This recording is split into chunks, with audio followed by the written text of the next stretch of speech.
morning, good afternoon, good evening. Welcome to a sunny, resplendent Saudi Arabia. We're here in Riyadh at King Abdulaziz Racecourse. My name is Callum Helliwell, and I'm looking forward to bringing you 12 wonderful races from the Kingdom of Saudi Arabia on the Jockey Club of Saudi Arabia's English-speaking channel, live on YouTube. I'm not on my own though, I'm joined once again by the man on my right. It's the final day, Rory. How are you doing? It's the final day of the week, Callum, but yeah, it's doing all right actually. A bit tired yesterday, but good night's sleep and ready to face up to a grueling 12-race marathon today. Well, it is a 12-race marathon, but I know that you've been gorging on all the shawarma you can eat over the past few hours, so I'm sure you'll be in a really good form today. I thought you were going to say I was gorging on the form book, but no, you've gone with a cheap shot instead. Fair enough. Very low blow. I could only apologise. We do have 12 good races to look forward to, and here are just 3 of the horses I'm most looking forward to seeing this afternoon. The first horse is Castle. He runs in race 9. He's by the mighty Franco, and he ran in last season's Group 3 Neom Turf Cup. He goes in the second of our 2 turf races today. Certainly one to watch. Following on from that, we've got Alatabi in race 10. He's looking for the hat-trick after back-to-back quick successes. He is going to have a much tougher ask today in the King Khalid University Cup. And finally, we get to see Al Mabia once again, one of the top local bred horses here in Saudi Arabia, a Group 1 winner last time. He was under Joel Rosario that day. This time he has to deal with Wigberto Ramos, who is a man in red hot form, and I can't wait to see how he gets on in our lucky last. Now, we do have to mention another member of our crew, a man who's currently enjoying himself, sunning himself under the resplendent sunshine here in Saudi Arabia, Mr. Gareth Topham. How are you doing? Callum, good, thank you. Rory, how are you? Yes, looking forward to a 12-race card, and unlike yourselves, I'm a little bit out of practice, certainly for a Saturday, my first Saturday on the show, and as we say, looking forward to this excellent 12-race card that we have in store. We'll be getting underway shortly with an Arabian Horse Open contest, and then on to a race for horses who have won between 1 and 3 races. A Fillies Open race to follow that, followed by an open race all out, and then a locally bred horses open race coming up at 5 o'clock local time. 25 minutes after that, it's an Arabian Fillies open race, then a locally bred horses maiden, followed by a 0 to 85 handicap at 6:25. Over the page, we followed that on with an open race to be run on the turf, and then the King Khalid University Cup, one of tonight's features, locally bred horses open race with a big field to follow that. And we conclude with the Prince Saad bin Abdul Rahman bin Faisal Cup at 8:15 local time. Plenty to get our teeth stuck into then over the course of the next few hours. And here are the details for our opening contest. It's an Arabian Horse Open race. Number 1, Prince Aimer, will be ridden by Louis Morales. Number 2 is Umran, partnered by Arthur Herrera. Number 3 is Katir Al-Khaladiya, Azil Al-Zahani. Lots of Al-Khaladiyas in this, so just bear with us. Number 4 is Tuhamiyat Al-Khaladiya, Mohammed Saeed on board. Number 5 is Ibn Hatem Al-Khaladiya with Abdullah Al-Lofi. Number 6, Tari Bahar, the mount of Wigberto Ramos. Number 7 is Kasibeta Elez, the mount of Mohammed Al-Daham. Number 8 is Saif Al-Qusayya with Nawaf Al-Mudiani. Over the page to horse number 9, Jamil Al-Wathbar, partnered by Ayad Al-Tarisi. Number 10 is Shamek Al-Khaladiya, Abdullah Al-Kridis.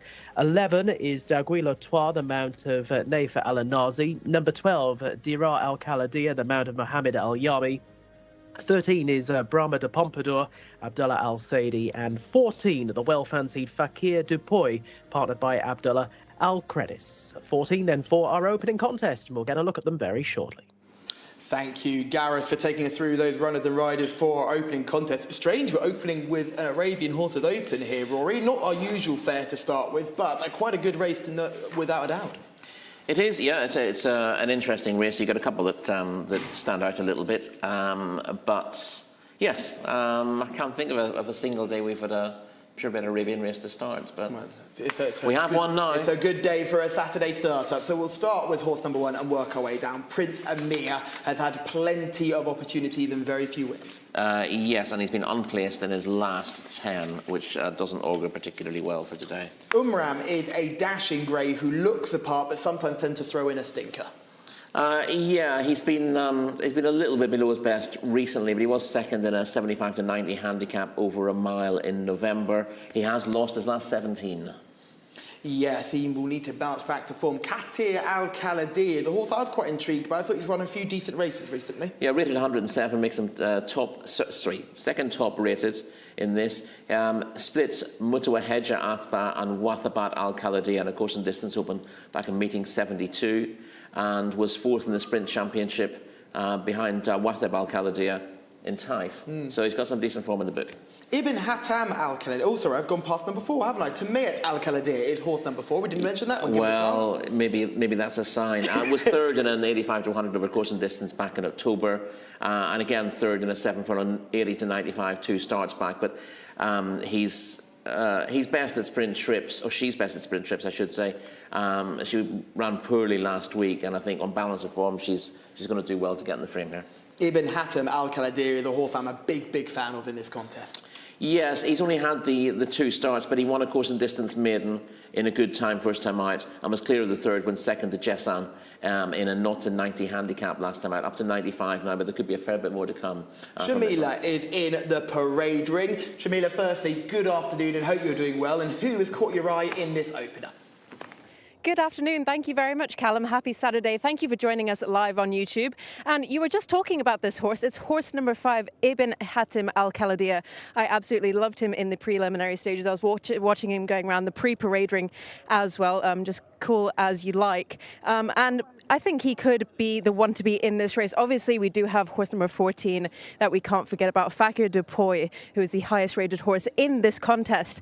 However, I think Ibn Hatim Al-Khalidi definitely looks-wise is the horse to beat. Now, one paddock negative for you today, and it's horse number 9, Jamil Al-Wathba, just looking like he is carrying a little bit too much condition for my liking. Now, big day ahead of us. I am most looking forward to race number 9, where we see Loving Feeling go to the turf. The second turf race of the day. It's an open, we saw her winning an open contest last time out at meeting 87, and Dharma Dehani loves this filly. I cannot wait to see what she does.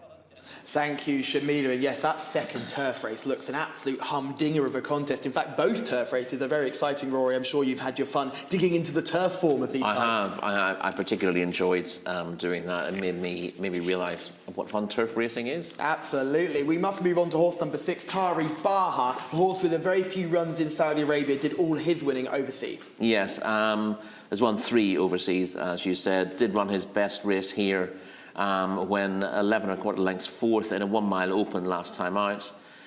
His form at 6 furlongs on his 2 previous starts wasn't so good, and maybe he needs a little bit further than this. He's also a bit long in the tooth at 11, isn't he? Saibet Elays is horse number 7, first start in Saudi Arabia. Yeah, a 4-time winner in Tunisia. It's got no wins on the board here, but doing a little bit of digging. This mare has won multiple races in Tunisia, although not recently. Had to go back a couple of years for her last success. Saif Al-Qusayya is horse number 8.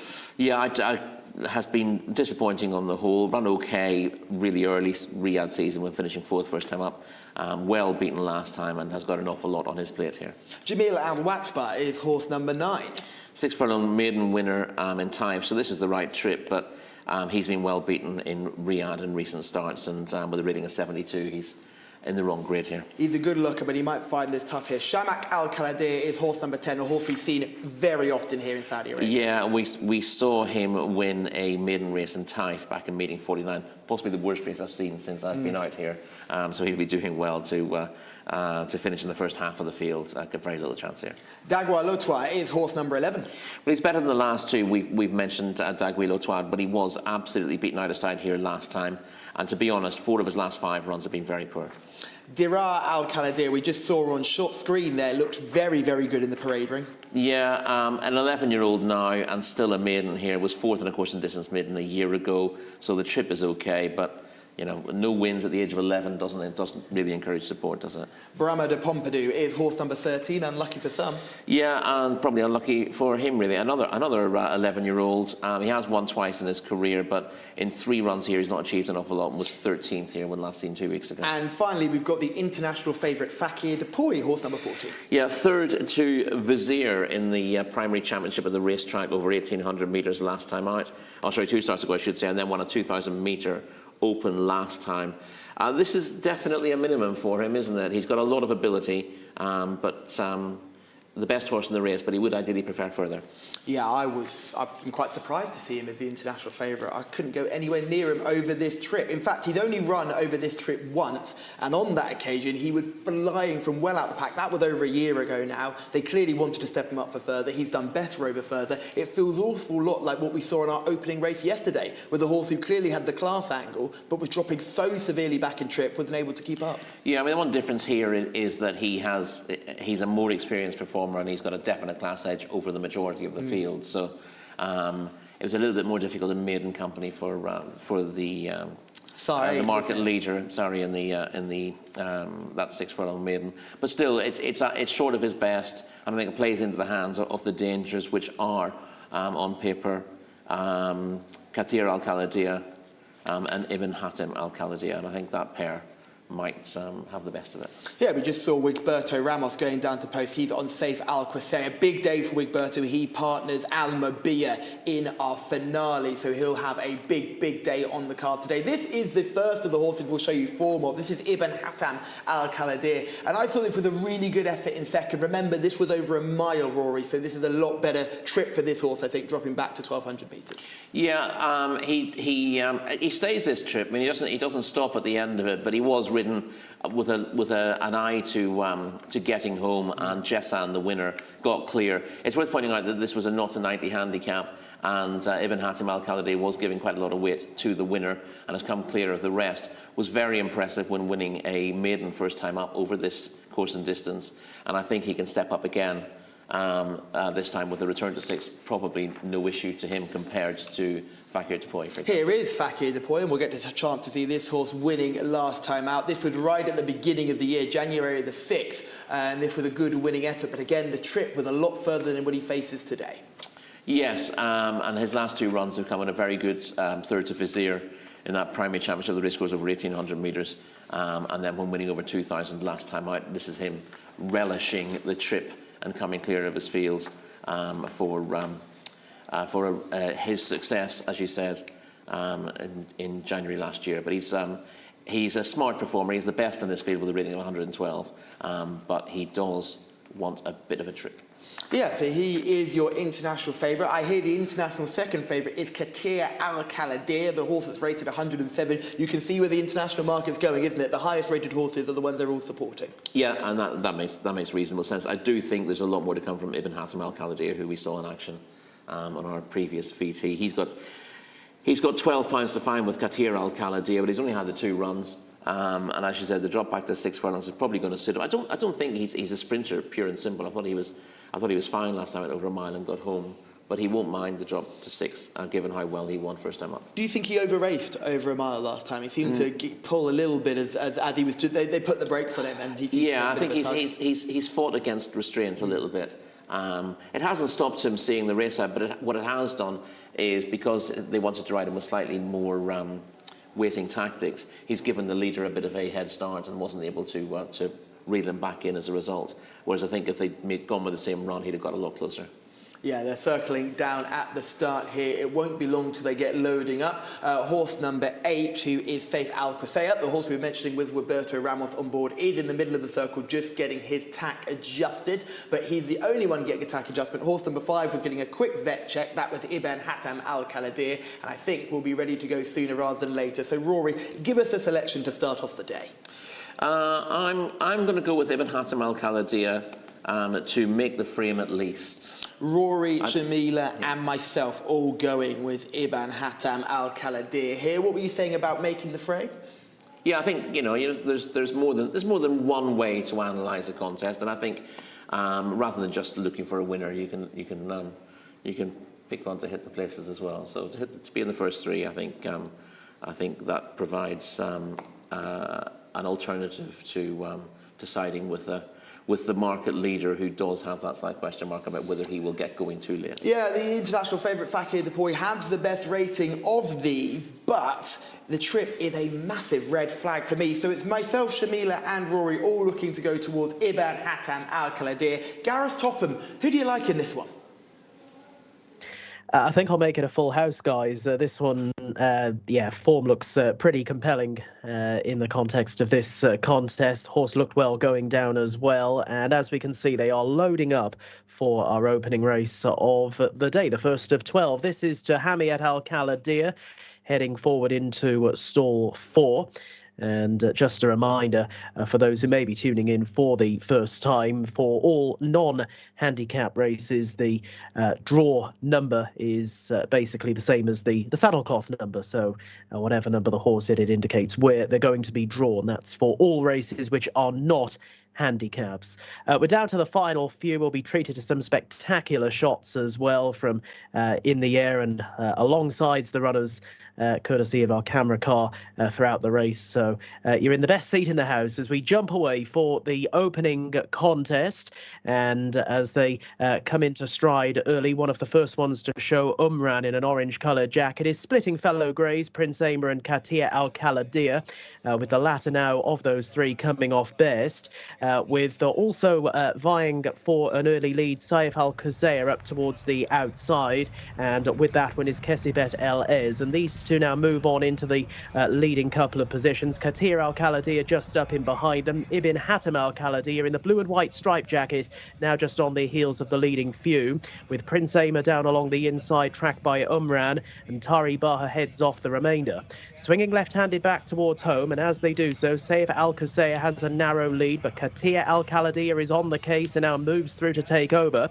Being ridden up into third place is Ibn Hatam Al Kaladir as they make the run down the home straight, and Kesibet Elez quickly dropped away, and racing into the final 200 metres or so of the journey, Katia Al Kaladir has made a break for it and has raced away by some 3 to 4 lengths over Ibn Hatam Al Kaladir, giving chase but not closing the gap fast enough at the moment. Katia Al Kaladir in front, and that's where he's going to stay. Katia Al Kaladir beats into second position Ibn Hatam Al Kaladir, the two of them nicely away from Umran, who stayed on to grab third, and then Tari Baha picking up down the outside for fourth.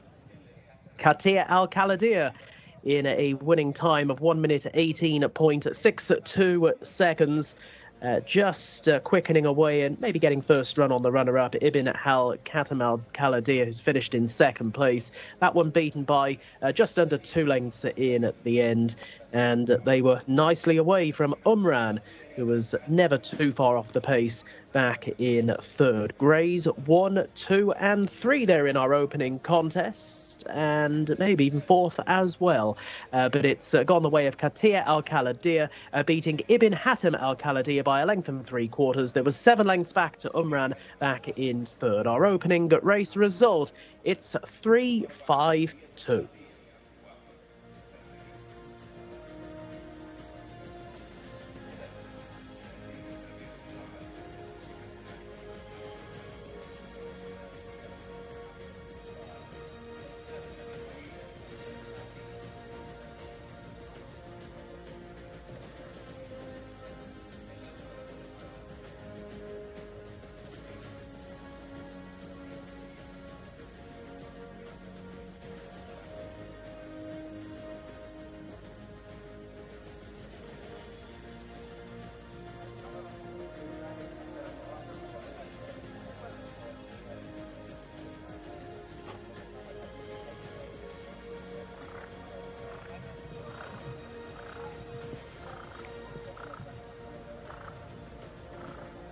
You don't want to follow on the difficult stuff.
It's another winner for Asil Al-Sahani, who is cooking on gas at the moment. He's been in great form over the last couple of weeks, and he has ridden Katir Al-Khaldir to victory in our opening contest. A very good performance from our winning horse. Ibn Hatam Al-Khaldir, the selection of yourself, myself, and Shamila, ran a good race in second, but just missed the kick. I think the winner stole a few lengths on the bend. Yes, the second maybe more of a natural 6 furlong performer. As I said, I didn't think Ibn Hatam Al-Khaldir failed to stay last time out. He was just let one get first run on him, and again was doing his best work at the finish. Dropped back to 6 furlongs here. He just lacks a little bit of experience. I think in time he might end up being the best of these. This again was a career best.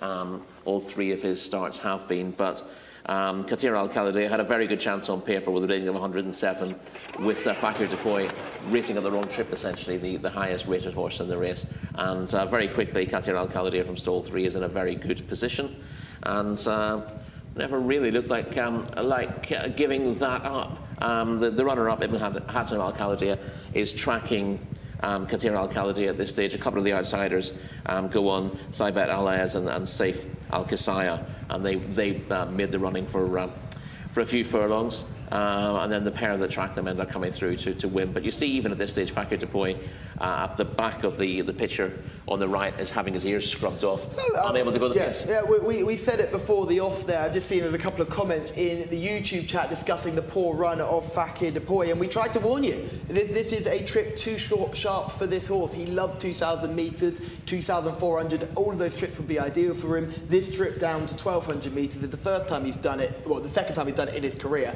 First time he's done it in over a year and a half, and he was just run off his feet. Yeah, I mean, some horses who are effective at a mile and a quarter have a high cruising speed, and then but stay the trip, so are effective at that. But other horses like this one, he just he needs them the 10 furlongs because he can't really get going earlier than that. He doesn't have that high cruising speed, and he was always off the bridle throughout here. If we watch it from the start, you can see your eventual winner is just drawn towards the inside of your eventual second. And I thought there's a bit that you could see the inexperience with the runner-up as they came around the bend. It was okay around the bend, but as they came off the bend, it took a while for the penny to drop, and we need to chase this horse in front. Yes, whereas the winner very much knows what it's all about, having had 8 career wins. 9 career wins now. Yes. In actual fact, not officially 9 runs here, but plenty of experience elsewhere as well, outside of the formal rules here in Saudi Arabia, and he's always looked very comfortable on the lead. Whereas Ibn Hatam Al-Khaldir just had to be chased along here to get in pursuit, and he's learning his trade all the time. I think he's a very likeable sort, and I think he's sure to win more races. But he's just been undone by track craft. Hangs out to the right as well, doesn't he? Yeah. Down that straight, and doesn't quite get straight. And then when he does get straight, I thought it was wonderful to see Abdullah Al-Orfi go hands and heels with him, and he seemed to pick up again under hands and heels pressure. He did, yeah. It just took him a while to pick up the bit off the bend, and when he did, he's closed very strongly to the line. But he'll be better again next time out.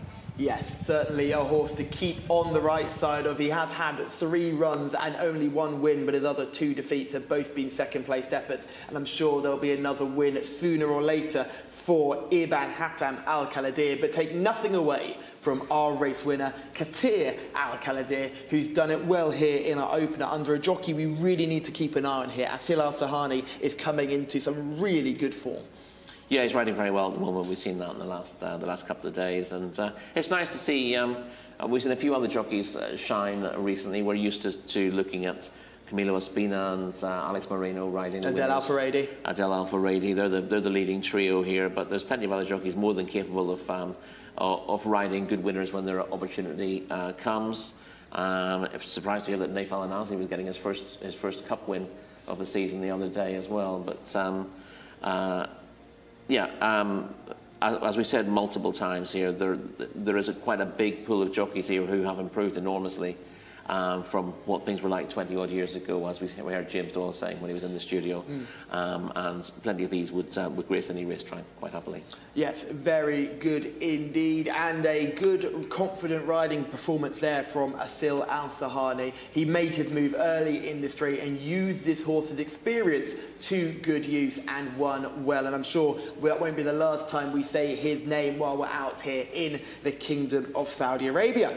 However, we move on to race 2, and our next contest is non-winners of 4 event over the 1400 metres. It's got a really exciting field and features a few horses we know and love here in King Abdulaziz Racecourse, and Gareth Topham can take us through the runners and riders. And a big field this time, and 1400 metres at the journey.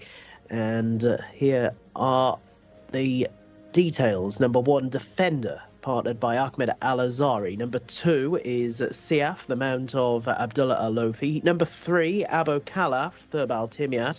Number 4, Amiri, Rahid Al-Fayroz. Number 5 is Al-Bashet, Khalid Al-Mamoni. Number 6, Thekati with Fahid Al-Faradi. Horse at number 7 is Najm Al-Wasil with Louis Morales. 8, Shamoum, Nawaf Al-Mudiani taking the ride. Over the page to number 9, Moja Zali, the mount of Abdullah Al-Saidi. Horse at number 10 is Tarabot, the mount of Muhammad Al-Nassar. Number 11 is Red Shark, Ammar Al-Said. Number 12 is Salute Song, Mohammed Al-Daham. 13 is Kadrak Ali. Kadrak Ali is partnered by Victor Gutierrez. Number 14 is Yesabek Al-Rif Fawas Wanas. Take out 15. 16 is Tayeb. Tayeb partnered by Hari Jose with number 17, Dan Ali Al-Mutib. 18, Abu Afadil with Abdulaziz Al-Faradi.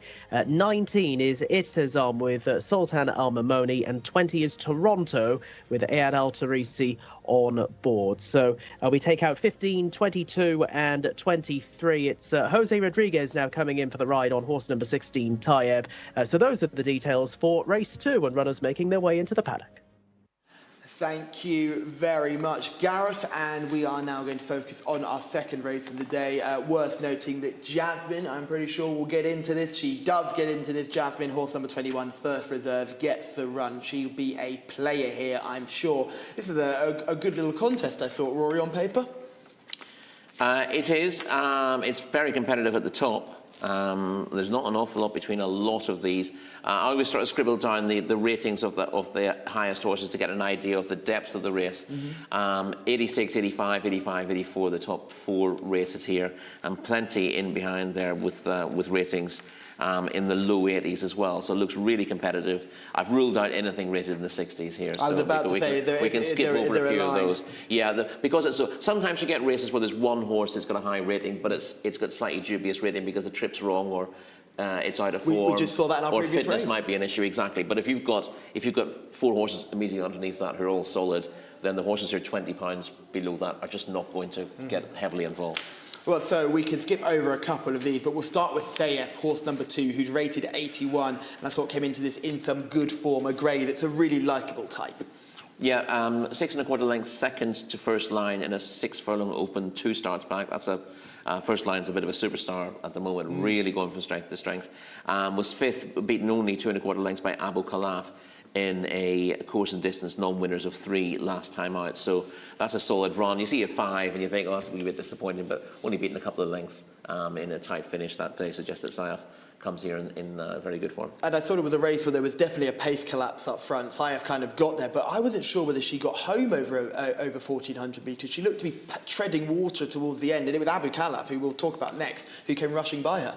Yeah, I mean, it's fair to say that that the very best of her form has come at 1,200, but she's run over further as well. She's run over as far as 1,800. So maybe 1,200 is ideal, as she showed when second in a very good race, 2 starts back. But a tactical 1,400 suits her very well. If it's a very strongly run race, then it puts a bit of emphasis on her stamina.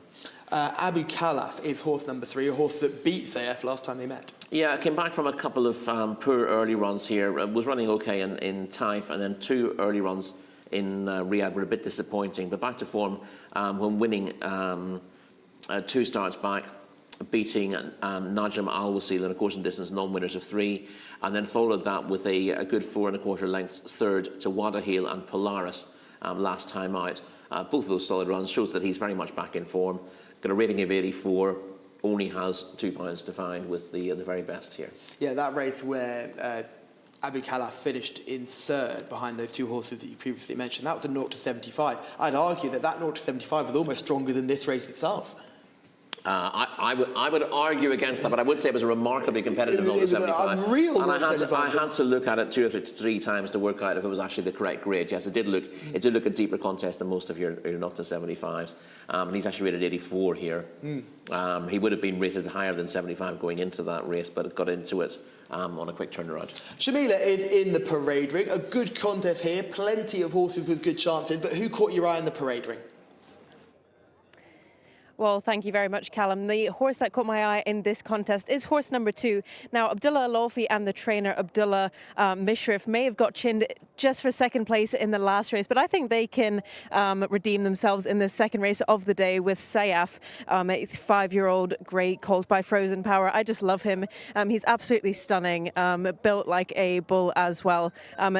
Genuinely nothing bad to say about him, but the horse just behind him as well, horse number 3, Abu Khalaf, is a stunner, but I think that Sayaf just looks that little bit fitter in the preliminary stages. A few ones to mention for the negative list. Horse number 8, Shamoom, just looks like he has her coat is really thick and heavy, and she definitely could lose that because it's pretty hot today, to be honest. It's not cold anymore like it has been the last 2 days. And horse number 11, Red Shark, getting very hot and sweaty behind the saddle.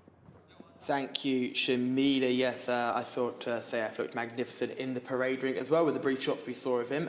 Let's go on to Al Bashet, horse number 5, who's got a rating of 84 coming into this. Yes, and a slightly better time over this course and distance than either Abu Khalaf or Sayaf, who've both done 1:27.52. Al Bashet has got a 1:26.97. Finished third to Abu Khalaf 2 starts back, and then ran a very good 2.5 lengths third to Al Wahif in a course and distance open, which is a slightly deeper race, and he seems to be building up to something as well. So 4 very good runs here of late and knocking on the door. Sakati is a horse I'm a big fan of. She always tends to run a fairly big race, and that 9th last time out was in a very decent contest. Yeah, she was in the Group 2 Prince Badr Cup last time out.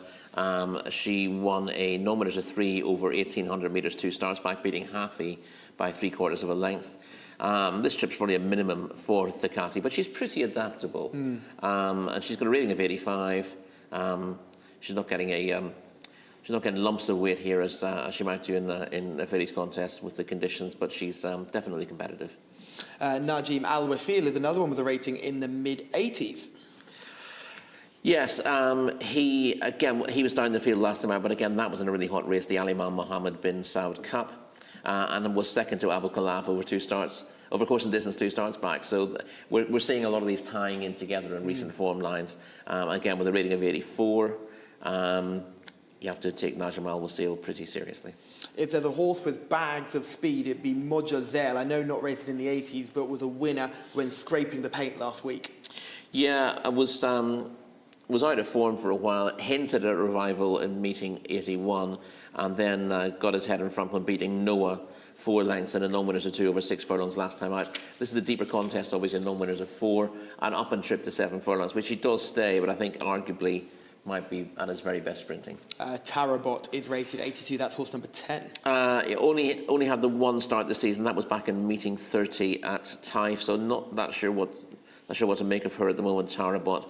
She was second in a fillies non-winners of 3 over course and distance last year behind Bawader, but she started this season with a 5th in a 6 furlong Jcsa award contest won by Deadly Finisher at meeting 30 at Taif, but off since. I might just need this.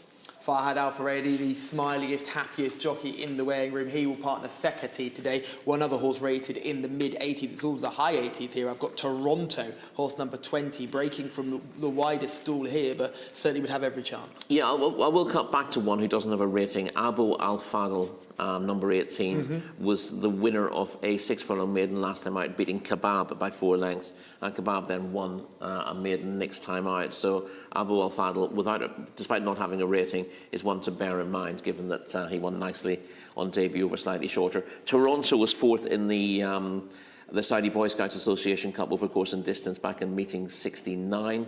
He's had 2 runs since, so he's been well below form. But in fairness, one of those was in the Ali Mohammed bin Saud Cup last time out, which would be a really tough ask.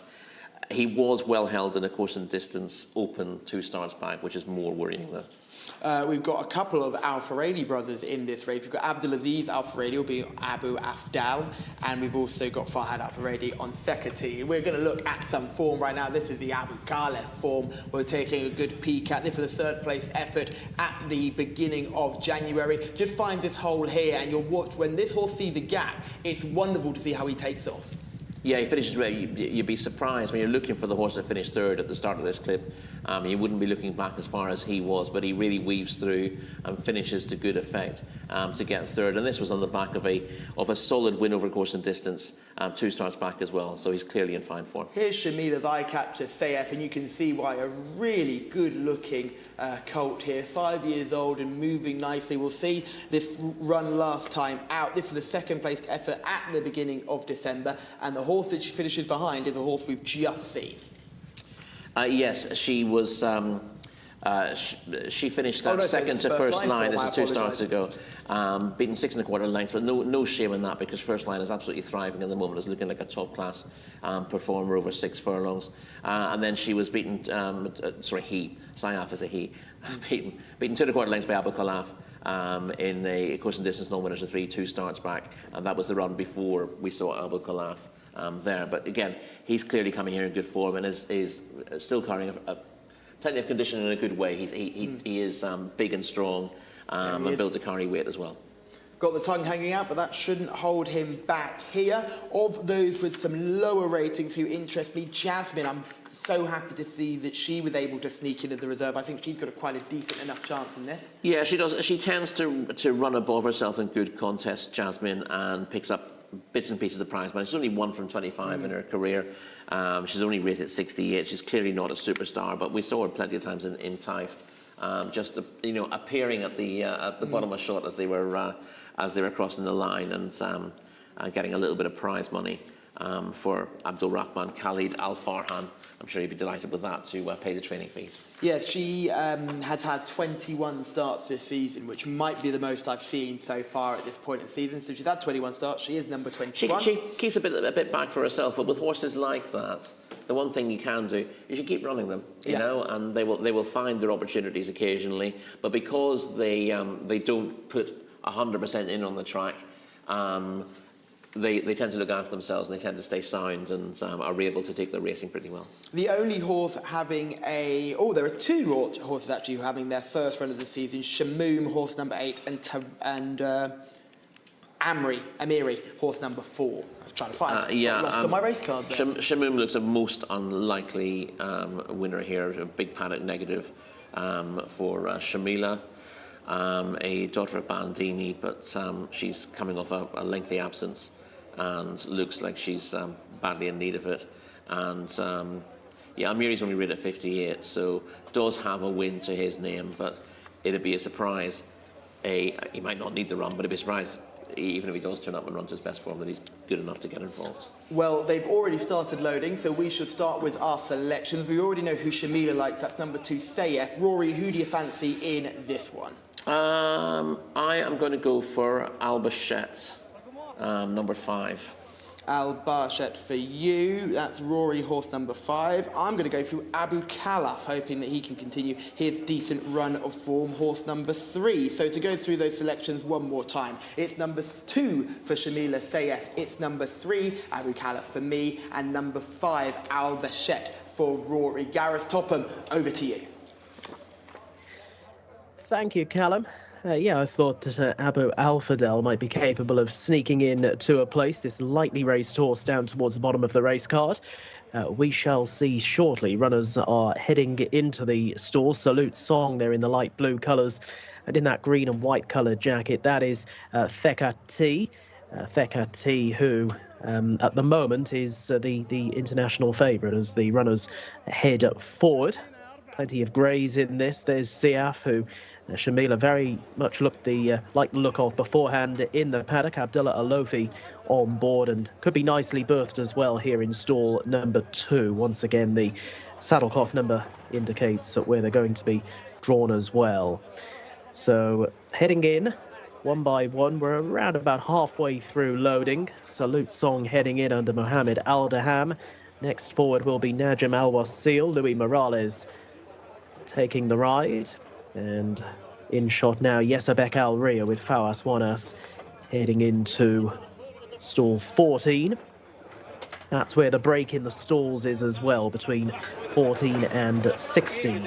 As you can see, that 14 and 15 is a non-runner 15, but Jasmine number 21 will take the 15 stall. And out they come. They're off and racing over 1,400 metres this time. Abu Khalaf got a pretty good start, but is now just tucking in as they settle themselves down. Pushing forward is Shamoom, and also racing handily through along the inside Thekati as they cover early ground, and Defender right along the inside running rails. They're being followed out a little bit wide by Quadrak Ali as they make the run through the opening 2.5 furlongs and shortly will be turning out of the back straight. Mojazol is up towards the outside with Abu Afadel in the green and black colours as they're now on the home turn. Amiri coming through to take a slender lead with Abu Al-Fadel up around the outside. Defender has never been too far away down along the inner, and also moving through now is Tarabot, the grey horse, to perhaps nose to the front as they make the run inside their final 3 furlongs. Tarabot has now gone on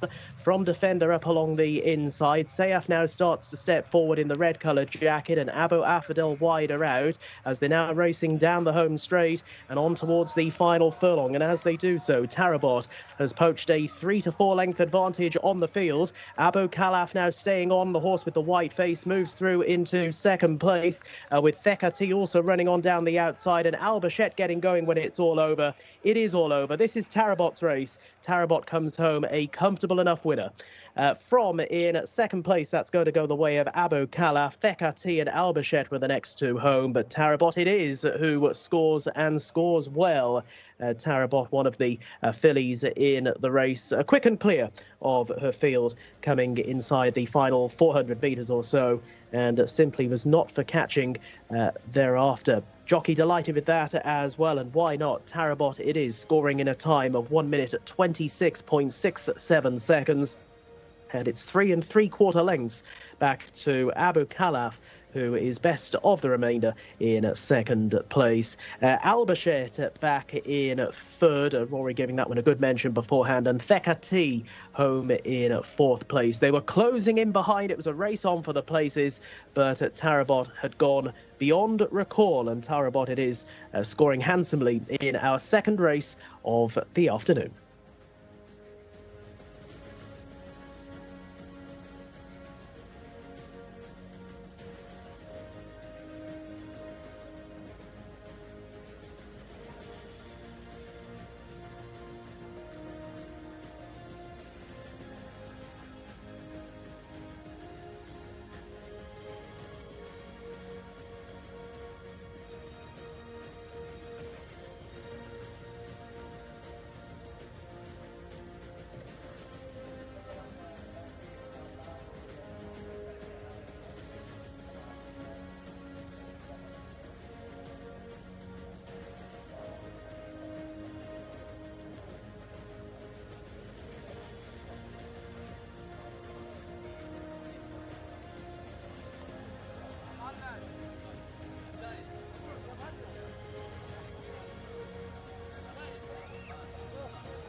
Mohamed Al Nasser is our winning jockey of race number 2 as he has guided Tarbot to success. Tarabot, I should get that correct, to success. The 82 rated filly making her second start of the season, and it is a winning one, Rory.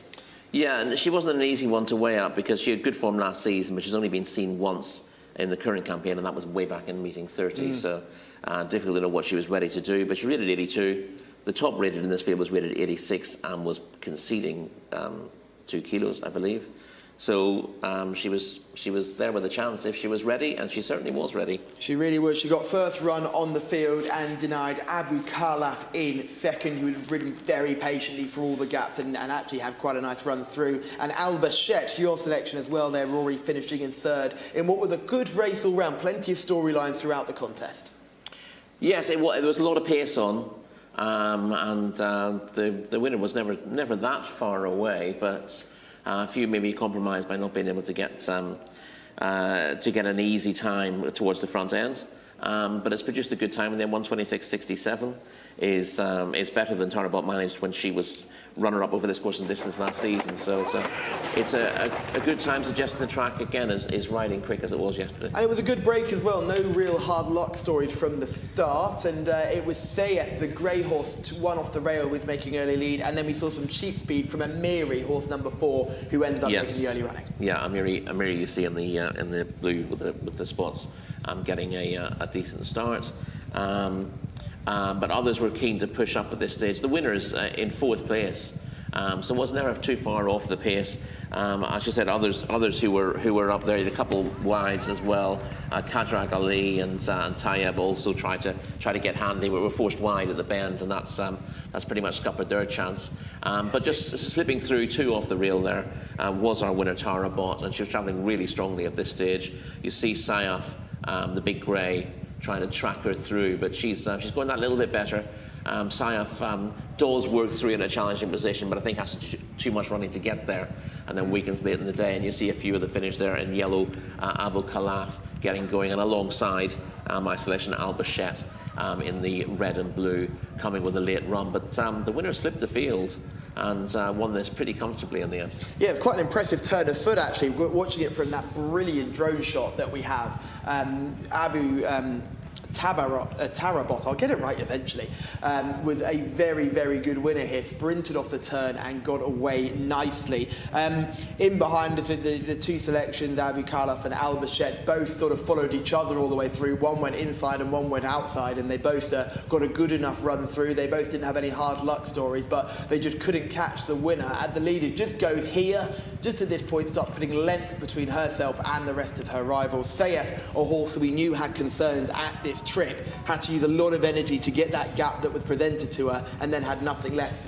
There also you see Sekati running her usual big race, but she had to come right around the houses to try and land an impact. Yeah, here. and you'll also notice that Jasmine runs on late in the day there to not to get into the places, but passing beaten horses, as tends to be her wont in races like this. Yes, it's what she does best, but she couldn't get anywhere near our race winner, Tara Bott, who now, with a rating of 82, will get chucked up to, I'm going to say, around about 86, 88, would you say, after that performance? Yeah, at least that. Yeah. Because this was impressive, and went 5 lengths there. She's been run down a little bit in the final furlong. As one comfortably. I'd have thought a minimum of £5 rise. Yep. For that performance. So we could see her in some very decent races throughout the future. Keep an eye out for the horses he finished in behind. Al Bashet is carrying on his very good form. Abu Khalaf doing the same thing. And don't be surprised to see Sayef, Shamila's selection, now dropping back to 1,200 metres, where I think he could be more effective.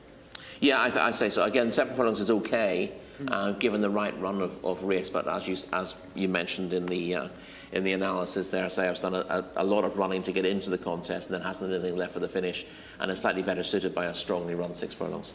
It's just the Defender ran a good race for a very long way down the inside as well, the 66 rated runner. So good runs all round there, but they could do nothing to catch Tarabot. We must continue our good run though, because we move on to race number 3. We go over a mile, and the fillies are taking centre stage here. It's a Fillies Open, and Gareth Topham will take us through the runners and riders. Thank you, Callum. Yeah, here come the girls. Race 3 up and coming. Fillies only this time to be racing over 1,600 metres, so a mile the journey. Number 1, Falacia Beach, partnered by Naif Al-Nazi. Number 2 is Israj, Alexis Marino.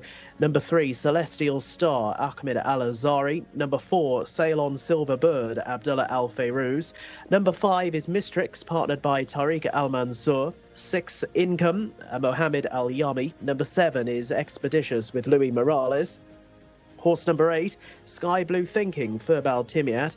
Number 9 is Consensus de Vega, Fahid Al-Faradi. Number 10, Know It's Time, Abdullah Al-Saidi. Number 11, Plodavir, Khalid Al-Mamoni. Number 12 is Rouge Noir, the Mount of Rayan Al-Tosh. Number 13 is Pastime, Ahmed Al-Shra. Number 14 is Mafhael, the Mount of Fawas Wanas. 15, Benita B, Abdullah Al-Lofi. And number 16, Saba. We're just waiting for a jockey confirmation for her. But those are the runners and their riders. Mohammed Saeed, we're hearing on number 16, Saba. It's another big field, a full field for race 3. Thank you, Gareth. Yes, full field ahead for race number 3, the 16 going to post. Rory, I thought the thing that you did with ratings at the beginning of our last race worked really well. So take us through the highest rated runners in this contest. 93, 90, 88, 86 for this. So a bit of a gap between, you know, £7 between top and fourth rated. But if our top rated, which is Income, is vulnerable, and I think she is at this trip, then you're sort of looking at those in the high 80s as the ones to concentrate on. Again, anything lower than 70 looks to face a stiffish task here. Yeah, I think it's not just the trip with Income, it could be the course as well. I think her form has dipped since she's come to Riyadh. She was nice in Taif. Falacia Beach is horse number 1, one of the horses rated in the high 60s. This is a tough ask, isn't it? Yeah, she ran reasonably well, but was 5 1/4 lengths behind Israj when fourth and meeting 76. And that's her best effort this term. She hasn't really gone on from it since. And even if she comes back to that form, she's got work to do with Israj. Israj was getting a bit of a habit about being a bit of a monkey, but she got the monkey off her back when she landed a race in meeting 76. The race in meeting 89 was a much tougher affair than this. Quite a quick turnaround, though. Yeah, quite a lot of horses actually on today's card are coming back, having run in cup contests last week. So we'll see. Some of them may sort of bounce from that, but some of them who couldn't be competitive probably didn't take an awful lot out of themselves. So Israj was in Group 2 company last week, put a line through that, won a course and distance open 2 starts back, beating Rouge Noir by half a length in a decent time. She's one of the best of these historically. She's won 10 races. I don't think she's quite as good as she was at her very peak, but she's still capable of running to her mark, as she showed 2 starts ago, and she was runner-up before that. So if you ignore her run last time out, she's one you have to have on your shortlist. Celestial Star is horse number 3, like Falacia Beach, rated 68. Probably going to find this tough here. Yeah, it's harder to give her a pass for her run last week because that came in a not to 80 handicap. She did run well 2 starts ago, but again, if bouncing back to that, she's still a very unlikely winner of this race with a rating of 68. Sail on Silverbird is horse number 4. Broke your heart last time out, Rory. Broke my heart last time out, but I still think there's more to come from this 4-year-old filly. She's still a maiden. She was a maiden in the UK for Michael Bell, but fairly lightly raced. And you could see, as we saw her in the paddock last week, she's big and scopy and really has the size to do better. She was running over 10 furlongs last week, and maybe it was just a little bit free in front. She looked like she had the race wrapped up coming around the home turn, but just tired late in the day and was caught on the line. Shamila is in the parade ring. Thank you very much, Callum. I am indeed, and this is the 3rd grey horse of the day that I'm going to go for. It's horse number 4, Sail on Silverbird. She was second last time out at meeting 90, and I chose her back then for my parade ring choice as well. But she's just a real nice looker, and I'm chancing my arm, hopefully making it 3rd time lucky for my grey horse choices. And if she doesn't win, that's me for today for grey horses. They can forget about it. But I absolutely love her. She is 4 years old by Twirling Candy for trainer Abdulaziz Khalid. Been super consistent, second the time before that as well, so definitely one to keep on your notebooks. Two paddock negatives and just ones to note down. Horse number 7 getting very hot and sweaty. Horse number 8 a little bit too much condition. And I have to say that horse number 15, Benita B, coming 5th 3 times in a row is almost more impressive. 10 furlongs, but she was just too free at the trip last time, and she'll also get a stronger pace, which will help her settle here. So I think although she's got a bit to find, she's rated 80. Top rated here, essentially, because I'm against Income. He's rated 93. I think this is the wrong trip for Income. She's got £10 to find, but I think she's capable of doing that or going close to it, and I think she'll be in the frame at least. Mistrix is a horse who always be right up in the vanguard and tends to stay there as well. Yes, she's been placed in her last 3 starts, but she does have her limitations. Only won once in her career from 17 starts here, and she was 2.5 lengths behind Sail On Silverbird last week. And I think it's worse off at the weights. It's definitely worse off at the weights in actual fact. We've seen a couple of young jockeys already come in today, and we're going to see Tariq Al Mansour aboard Mistrix, probably the one to follow of all the youngsters riding at the moment. Income is number 6. You already mentioned this one quite heavily, probably drawing a line from her at this trip. Yeah, she won a 0-85 handicap in meeting 59 over 7 furlongs and was a very good third to Al Faisala and Sunset Flash next time, but has only been tried at a mile once and did not stay the trip, and is at least as good at 6 furlongs as she is at 7. So I think she's vulnerable stepping back up to a mile again. Expeditious and Sky Blue Thinking are both rated in the 60s. Yeah, and neither of them come here off decent runs either, so I think they're easy enough to rule out. Consensus de Vega, I keep on trying to build the narrative that this horse wants to go over 6 furlongs and she just hits the line hard, but she's continually being campaigned over a mile, and the trainer certainly knows more than me. Yeah, I mean, she's very much bred to, she's by a Lope de Vega, and she's got stamina on the downside of her pedigree as well. So I'd say arguably 7 furlongs is probably her best trip. She was second in a 7 furlongs non-winners of 4 before an excellent third to Pretty Flag in the Ministry of Environment, Water and Agriculture Cup over course and distance last time out. So, I mean, she proved her stamina there, did that 140.82. I think she's a player here. I think she's hard to win with, though. She's course and distance winner as well. She has got that in her locker. So she does have the ability. I think the trip is okay for her. I just think you think she's a bit weak in the finish because she needs to drop the trip. I think she's weak in the finish because she doesn't really want to push herself. I think too she's hard. strong in the finish at over 6, and that's the thing about, because I know she spends both her campaign over 7 and a mile. Yeah. But when you watch her over 6, 6 seems the only time she gives her true running, and that's why I'm still banging that drum. But I don't think it'll ever be answered. It's very much like us with Dartmouth, the 6 furlongs. The one thing I would say, she hits the line harder at 6. But she doesn't actually show better form for me. If you look through through what she's achieved and examine the time, she's actually putting up better efforts over a mile. But she looks like she's going to deliver more than she actually does in the end. She came there swinging last time. I don't think it's a stamina issue. I think it's something else with her. No, It's Time is rated in the 50s. Claude Vert is rated in the 60s. Can we cover them both in one sweep? Yeah, well, Claude Vert was 7.5 lengths behind Isrash, went 5th in a course and distance open last month, and then ran a stinker here last week. And No It's Time, with a rating of 52, I'm saying nothing at all.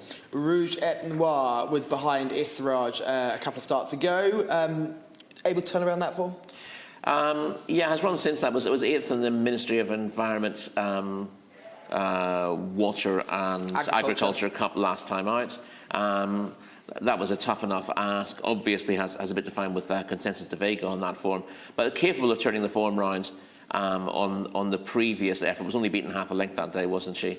So if she runs her best race, she's got a chance. She was 3rd in the Japan's Cup over this course distance in February. You'll know I'd say Japan's Cup rather than Japan Cup. It's a bit of a rights issue there, obviously. But yeah, she's got good enough form to go close, and she's rated 90. She's 2nd top rated in this race. So with her best effort, she's got a chance.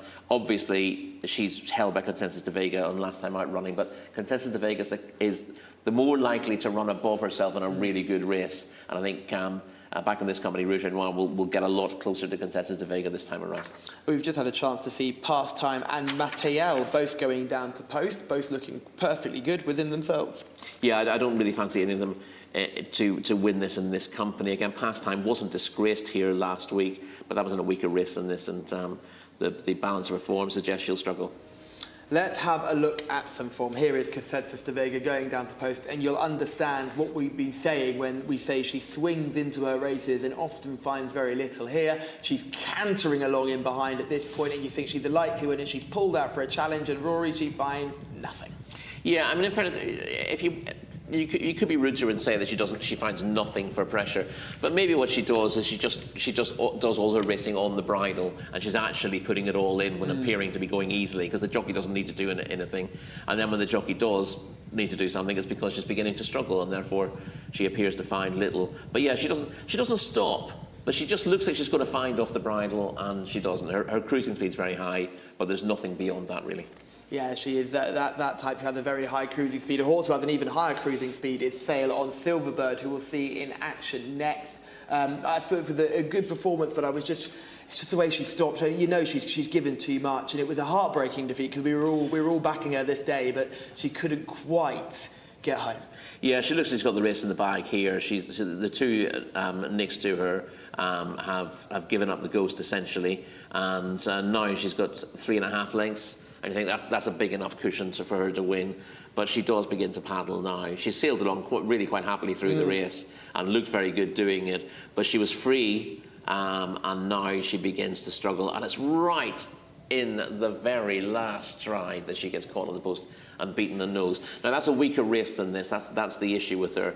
If she was dropping back in trip in a very similar contest, that'd be very sweet in her chances. But she is stepping up in grade, and she's never won a race. So this is a bit more of an ask for her, but I could see her running above her rating again. Yeah, it'll be good to see how she gets on here. Just a reminder, we are live on YouTube, and as per usual, we're on Thursdays, Fridays and Saturdays. Remember to turn on your notifications, like and subscribe so you can keep up to date with all the information from now up to and beyond the Saudi Cup. And we've seen some good racing this week. We've seen some good performances on both Thursday, Friday and Saturday. And now hopefully we'll see some more good efforts here today. So it's an interesting contest for me here. I imagine you're sticking with Sail on Silverbird here, Rory, aren't you? Am I sticking with the Sail on Silverbird? I think she'll run well. Are you sticking with her though? Oh, interesting. I thought that was a foregone conclusion. No, I am actually going to stick with Israj here. I do think Sail on Silverbird will win races, but you do have to bear in mind she's in a tougher contest out of handicap company, and while I think she'll run well, there are others who are probably a little bit better than her, and I'm going to go for Israj to improve her record. I'm going to join you on the same horse. We're both going on Israj, horse number 2. Shamila is sticking with Sail on Silverbird. Hopefully it will end her run of defeats with Graves, but she's got a very good chance here, so it'll be interesting to see how she gets on tactically. I imagine they're going to set the fractions again. I don't know, because she's dropping in trips, so that's not necessarily what they'll want to do. So. If you were the trainer, what instruction would you be giving her dropping back in trip, considering the style she ran last time? I would expect there to be a strong pace which will help her settle. So I'd say just go forward, but don't feel you need to lead. Take up a good position and get a clear run, and hopefully she's good enough in the end. So with the selections to go through one more time, Shamila likes horse number 4, Sail on Silverbird, and Rory and myself are teaming up with number 2, Israj. Gareth Topham, who do you like in this one? Yeah, I was a bit of a Sail on Silverbird fan as well. Lightly raced in Saudi, and yeah, just pipped at the post last time out. Again, competitive race for Sail on Silverbird here today, but comes here with some of the most recent compelling form. And in she goes there, the grey, into stall 4, Sail on Silverbird. Currently, Israj is the international favourite as they continue to head forward. Israj will be coming out of stall 2. And has the assistance of Alexis Marino in the saddle, one of the top jockeys riding out here at the moment. There's number 15 about to head in. That's Benita B, one of a few in this race who have a history of racing elsewhere and in the UK. One or two of these that we've seen in the past. But now embarking on Saudi careers and not doing too badly for themselves either. Benita B had quite a few runs on these shorts now. Mistrix falls into that category and has managed to win. But the last couple are slotting forward here. Sky Blue Thinking going in will be, I think, the last one. So we're just about set for race 3. And starter lets them go. They're off and racing. And Falasia Beach ridden away from stall 1 there right along the inside, but goes prominent as they settle themselves down with up towards the outside Pastime in that green-coloured jacket now taking over and moves on into a 2-length advantage. From Falasia Beach Racing in second, and they're being followed by Income, who's not too far away. And then a little wider out on the track is Mistrix as they continue their forward progress going down the far side of the track. Celestial Star is following with Israj, who's down along the inside in a green-coloured jacket with the black epaulets. They're being followed out of the far straight by Consensus de Vega, who's in a yellow-coloured jacket, and they're being followed out of the far straight by Rouge Noir. The others headed off by Raphael have got a bit of work to do as they're on the home turn, and it is Pastime who shows by a length and a half, with into second position and beginning to improve again here up towards the outside. Sail on Silverbird, the grey horse, not too far away, and now also Income moving through, and Income takes over on the home turn. They've got just over 400 metres to go, and Income being chased by Sail on Silverbird, who's now in second, with back in third Consensus de Vega now being called upon for her effort as they race down the home straight. Israj has gone fourth, but no better than that at the moment, and it is Sail on Silverbird who sails on into the lead. Sail on Silverbird moves on under Abdullah Al Fayrouz. What an honest filly she is, and she bounds away by 2 lengths close to the line to win going away. Income will cross the line in second place with again placed Consensus de Vega in third, and the next two home is Raj down along the inside of the staying on.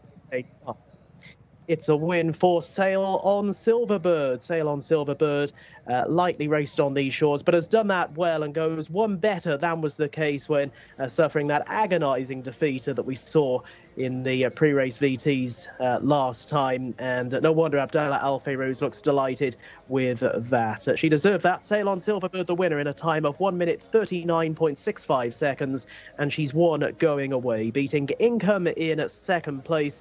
3 1/4 lengths back to Income in second. And Consensus de Vega doing what Consensus de Vega does. Travels well, keeps on at the 1 pace. She filled out third, but another placed effort for her. And Israj, who I think went off as the international favourite, that one back in fourth place, and certainly wasn't disgraced. But it is Sail on Silverbird who's gone on to win. Oh, she's done it really well. She was pulling clear at the line.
Abdullah Al Farouz is all smiles after winning aboard Sail on Silverbird, who wins her first career race ever. Wasn't a winner in the UK and took 3 starts to win here in Saudi Arabia. The drop-in trip, the patient riding tactics have worked a treat, Rory. Yeah, she wasn't too far off the pace, but she didn't need to make her running today, and that was crucial because she tried to make all her own running last time out and ended up just doing a little bit too much over 10 furlongs, which is a trip she will get in time, but everything works out nicely for her here because there's plenty of them wanting to go forward. Felicia Beach wants to go forward from stall 1, and Pastime wanted to go forward from stall 13, and they've gone hard in front. They've ended up falling through the field from the turn. It caused a little bit of trouble behind them, but the winner settled nicely in about 5th place here, and is very happy. There's a bit of a gap immediately behind the first 7 and the rest of the field. You see Israj from stall 2 going up the inside in the green colours and the noseband to try to sneak up the inner of Felicia Beach. The bend is crucial here, isn't it? Yeah, because you'll see the jockey on the leader Pastime look around several times. I think it's because he felt that his filly was weakening and he wanted to make sure that he wasn't getting in anyone's way. But it hasn't really helped because when you start looking around on a tiring horse, they will start to roll around. As you see, rolls out, then rolls back in again, and it's right. Just had to switch to get a run, and already conceded first run at that stage to Sail on Silverbird, who does very much sail on at that stage. In comes Run Well. I mean, she was the top-rated filly in the race. She doesn't quite stay this trip. She stayed better than she did last time, but you can see that when the taps are turned on, she doesn't quite get home, whereas Sail on Silverbird has got plenty of stamina for the mile and goes on to win nicely. She'll be up in the weights for this. She was getting all the allowances here, and it's something I should have paid attention to pre-race. I did it all the time. Say, just because you've got the ratings here, bear in mind that in conditions races, they don't all have the same weight. And Israj, for example, had 62 kilos because she's won 10 races. She's got the maximum penalty there. As a maiden, Sail on Silverbird had the bottom weight, 57 kilos. So she's getting £10, essentially, from Israj. And that meant that even on handicap terms, she was fairly weighted. So I've made a bit of a boo-boo there and not sticking with my initial instincts. Come on, Rory, don't beat yourself up about it. I mean, you've done so well before. Shamila is in the winner's enclosure. Who are you with? I'm in fact with the winning trainer of this race, Abdulaziz Khalid. Congratulations with Sail on Silverbird. Thank you, thank you. What did you think about her race? Very good race. She has good filly, very good filly. I buy him for Tatar Sale October. He coming in Riyadh. Is very good filly and he's happy in Riyadh. She happy. He run 2 times. He coming second today with open race. She maiden horse. He win easy. Were you expecting her to win this race because there was some top class fillies in there? Yeah, a very good class, and I hope so. He go up the rating. Yeah. And what's your plan with her for the rest of the season or next time? To Saudi Cup for the Friday day. Yeah. Well, very best of luck with her. Thank you. Wonderful to hear from our winning trainer, and Shamila does such a good job working out future plans for some of these horses. We had a horse that was a winner last week who's going to go for the Thousand Guineas. We've just found out Sail on Silverbird will be aimed at the Friday of the Saudi Cup meeting, and to everyone at home, this is why you watch the Jockey Club of Saudi Arabia's English-speaking broadcast, because the Friday is where the tough racing will be in regards to runners that a lot of people won't have heard of, local races, conditioned races for just horses trained in Saudi Arabia. It's not all international fairs, so those are the races where if you watch our programme you'll be able to get a step up. So honestly, what you're saying there is get in touch with Callum Halliwell and for a small sum he will mark your card for you. Absolutely not. No, you would be wasting your money there. But I do think we offer a great value here. This is free to view. It's open to everybody all over the world, and I think you do get some great clues because Sail on Silverbird, if you watch the form, say second, first, and you'll think, well, what happened in those previous races? If you've been watching us, you'll see that it's a drop back in trip that's just helped her as she's still maturing and learning how to be a racehorse. Yeah, and she is a nice prospect, even though she was looked after. She was with a trainer in the UK who doesn't rush his horses, Michael Bell, and owned by someone who's been in the game for a long time there. So no great pressure was put on her to get a win on the board. Race 4 is just on the horizon, so it's time to go back to Gareth. So could you give us the runners and riders for this, our second mile contest in a row? Indeed, Callum. Yeah, another sizable field here, and up on the screen we get them. Number 1 is Mustafi, who's partnered by Mohammed Al Shurimar. Number 2 is Yusor Brigadoon, Ali Al Mamoni. Number 3, Tribute at the Mount of Mohammed Al Yami. Number 4, Raddad, Ahmed Al Azari. Number 5 is Al Rila, partnered by Jimmy Carrion. Number 6 is Hadbath, a mount of Mohammed Al Daham. Number 7, Kuthni Mak with Tariq Al Mansour. Number 8 is Courageous Knight with Victor Gutierrez. Over the page to number 9, Saudi Empire. Wigberto Ramos has come in for the ride on this one. Number 10 is Hosan Al Bayan with Abdullah Al Credis. 11, Matching Socks, Abdullah Al Saidi. Number 12 is Askari, the mount of Abdullah Al Lofi. Number 13, Get Stuck In, Khalid Al Mamoni. Number 14 is Shawash with Ricardo Ferreira. Number 15, Miyagi with Abdullah Al Adib. With 16, Burnish, Thurba Al Timiat. And over the page to our final handful of runners, 17 Shabbos star Alexi Marino, 18 star horse Azil Al Zahani, and Louis Morales partners number 19 Trachonitis. Big field once again. This is our 4th race of the day. Oh, thank you, Gareth. Yes, race number 4 on the horizon, and it's a good contest here over the mile. Open race for 4-year-olds and older. I was intrigued by some of the runners in this contest, especially of the ex-Brits. There's 4 horses coming here, 3 horses for the same owner who are making their first start in Saudi Arabia, coming from Britain. I thought we could just whistle through those 3 right at the top. Askari, horse number 12. Oh, not even in order. Yes, there's a few of these who've been picked up at Tattersall's Horses and Training Sales. In October. Askari cost 15,000 there for current connections. That's Rifai Sanat Al Ghuraban. 3rd in the 0 to 75 Windsor Handicap in July, over a mile. That was probably his best effort. Who else we got? Get Stuck In, I suppose. Get Stuck In as well. For the same connections. Cost 6,500 guineas. He was a winner, sales. He was a winner. He was winner early this season for Charlie Johnson, won in March. At Chelmsford. Form since that has been uninspiring, though, and was sold quite cheaply at the sales, and has a current rating of 68. The owner also has Trachonitis, horse number 19, who I thought was the most interesting of all of them. 100,000 euros yearling at the Orby sale, and then still made 55,000 at the Tats horse in training. Yes, Jim Bolger, I think, was the buyer when he went to the Orby sale. Certainly, he's by Teofilio, so essentially bred by Jim, if you like. And Teofilio was his. The mare came in and she left out the same day. So yes. Can't call that his own homebred. So Trachonitis was in training with Jim and won a mile handicap on heavy going at the Curragh. And he was placed in his last 4 starts in handicaps as well, so very consistent. Most of his form on softer, heavy ground, it has to be said. But a lot of these soft ground horses are taken well to dirt, so that's not necessarily a bad thing. And yeah, he's got plenty of ability, Trachonitis, and it's a really interesting one from what can be a tricky draw, but also can be a half-decent draw. Yes, if they've got enough pace to go wide, they could have every chance.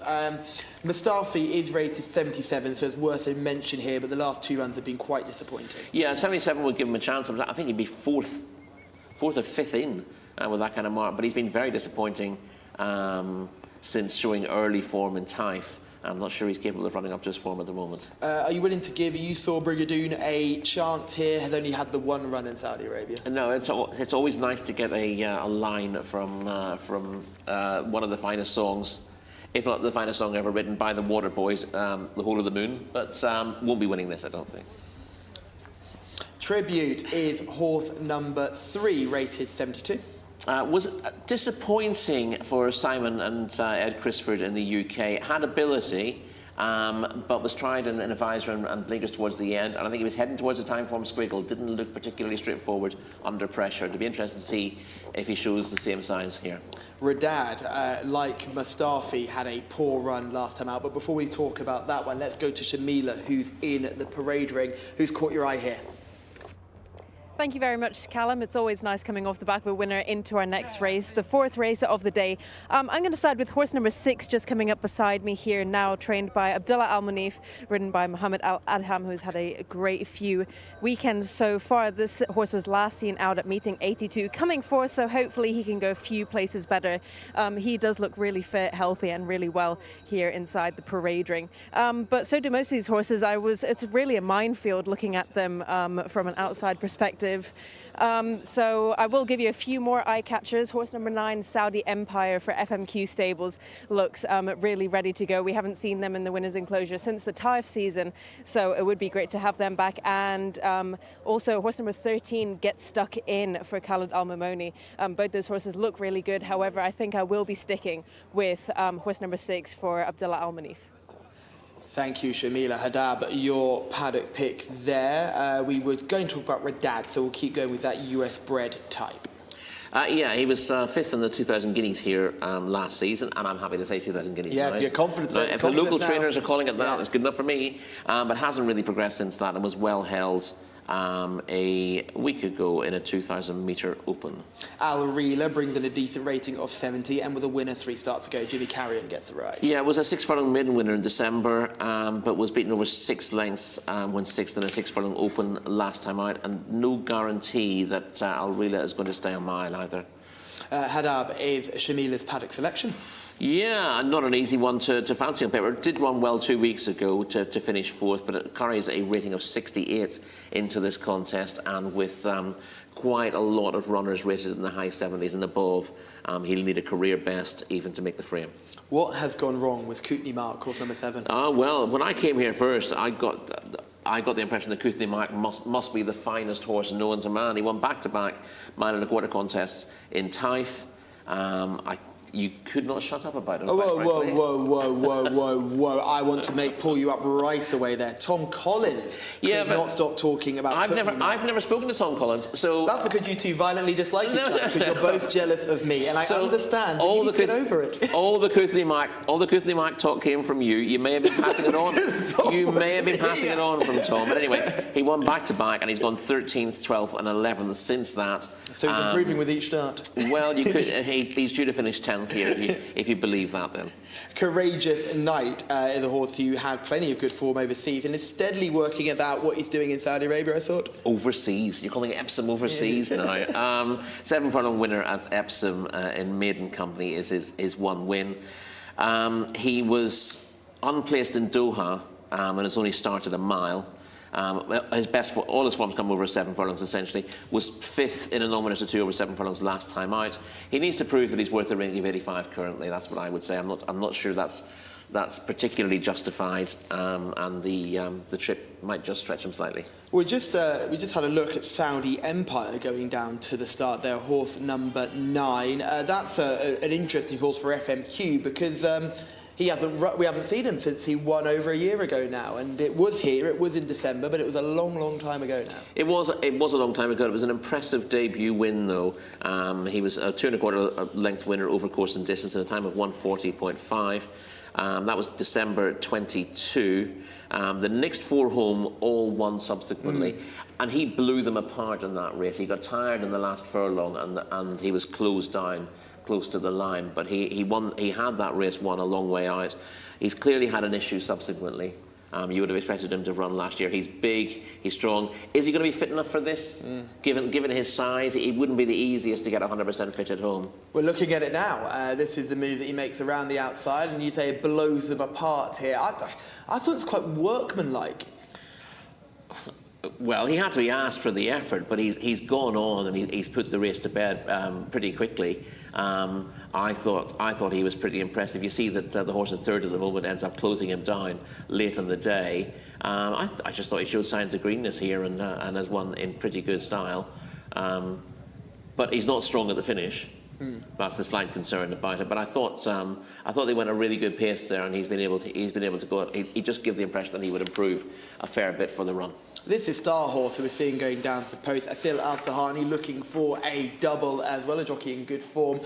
This was not a bad effort at all here for Star Horse. This is a win at the end of December. Yes, he beats Premium Ticket and Taking Names, two horses who've been in regular action in similar races to this, and Star Horse looked decent this day. There are plenty of good yardsticks in behind him. He was well beaten last week, but he was stepping up to 2,000 metres last time out, and I'm inclined to forgive that. He didn't look like he needed any further here. In fact, if anything, you'd say he benefited from a drop in trip. He went up in trip and was well beaten next time out, but he could easily bounce back now racing over a mile. Yeah, we just saw a Premium Ticket closing him down and Taking Names as well being beaten. Taking Names of the horse who he's a typical I love a hands and heels race. He responds very well in those, but struggles in the sort of company when in open company where the whip is used. And for me, I thought there was a bit of I put a little asterisk by that performance because I thought he's stopping Premium Ticket need further, so they were going in either directions, and I thought beating Taking Names in a finish isn't the same as beating other horses in a finish. I don't think Taking Names quite. No, but he was in a tough race last time out. This is much more realistic. Yes. I know it's an open contest, but there aren't too many superstars in here, and I think Connections have found a good spot for Star Horse, who should be able to cross over from stall 18, and he shouldn't have any excuses today. No, not at all. We'll continue our way down them. Shawash, horse number 14, that had a decent enough rating and plenty of form to go by at this moment. Yes, it was behind.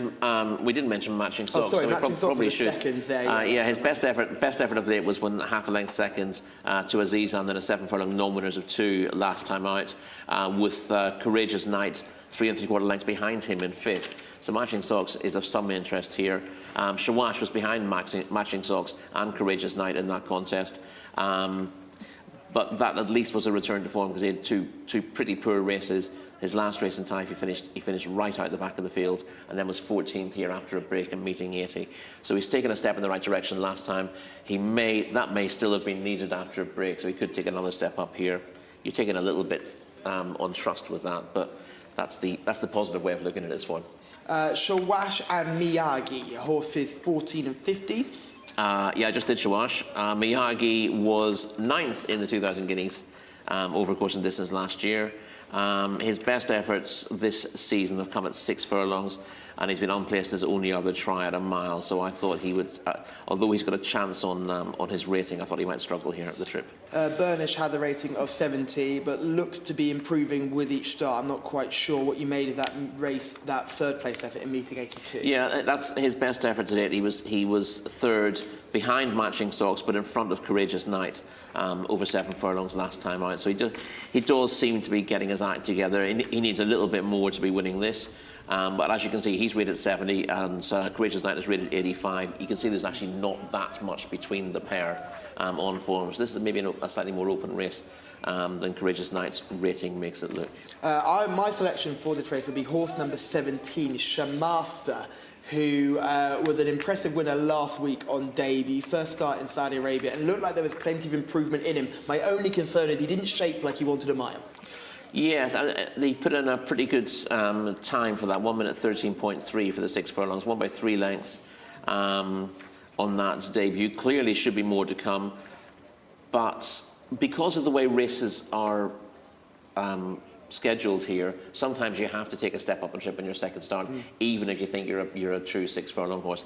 So I don't think this is the ideal trip on paper for Shamaster, but clearly could have improved enough to be a big player here anyway. Who do you like in this one, Rory? I've already given mine away. Shamaster, horse number 17 for me. Horse number 6, Hadab for Shamila. Who would you like?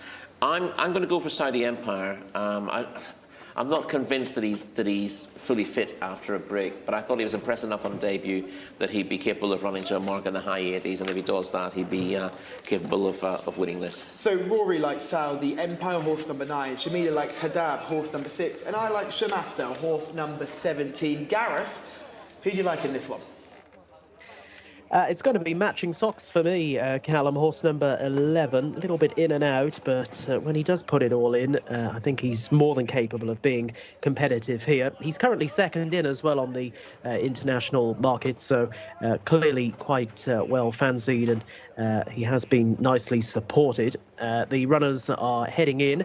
This is Tribute about to slot forward. Tribute going into stall number 3. Mohammed Al Yami takes the right. Still nearly half the field or so out of line. I can tell you that Star Horse is the international race favourite as the field continued to slot in. Star Horse, who's down at the bottom of the race card here. Azil Al Zahani looking for a double on the card, will be coming out of stall number 18. Down to the final few now to load. Radad is out of line. So is Saudi Empire, Rory's pick, and 16 as well, Burnish, who will complete the lineup. 19 of them then racing over 1,600 metres. And here we go. They stand well. And gates crash back. They're off and racing. And Al Rila got out pretty well in a yellow-coloured jacket. Mostafi is down along the inside as they settle themselves down. You saw Brigadoon is another who's not too far off the pace. And also racing up handily here is Hosen Al Bayan as they make the run through the opening couple of furlongs, and Kuthni Mak as well in the green jacket. Kuthni Mak has now probably just about taken an overall lead. Courageous Nine is not too far away, the white sleeves and cap, and also Bang there as they head towards the end of the back straight. Burnish up around the outside, and Star Horse, another who's well to the fore. Matching Socks is following these through in red and white colours as they prepare to turn left-handed out of the far straight. Kuthni Mak under Tariq Al Mansour is showing out in the lead here by around about a length or so to Get Stuck In, who's now improved, and out wider of them Star Horse, whose rider Azil Al Zahani just took a little look behind there. Does he feel he has the ones up his inside covered? We're about to find out. Matching Socks is on the heels of the leaders as well. Tribute is also competitive as they swing left-handed back towards the straight, and Kuthni Mak has now been claimed, and Star Horse down the outside races on into the lead. So it is Star Horse who goes for home and quickens the way by 2 to 3 lengths here very quickly. Picking up well is Shamastar, the blue and white colours down the outside, and also Hadber. Hadber running on really well, moves into second place now, but has got 3 lengths to find on Star Horse. It is Star Horse out in front from Hadber, who's closing as the line nears, but this is going to be all out Star Horse. Star Horse just about fell in there. Star Horse holds on for the win. From Hadber in second place, it was a race on for the places in behind as well. Star Horse was on his hands and knees there inside the final 100 metres. Has just managed to cling on for the success in a time of 1 minute 40.26 seconds. First number 18 Star Horse holding off Hadber, I think might well have got there in just a few more strides, was really motoring late in the piece. And they were followed in by a real fast finisher down the outside.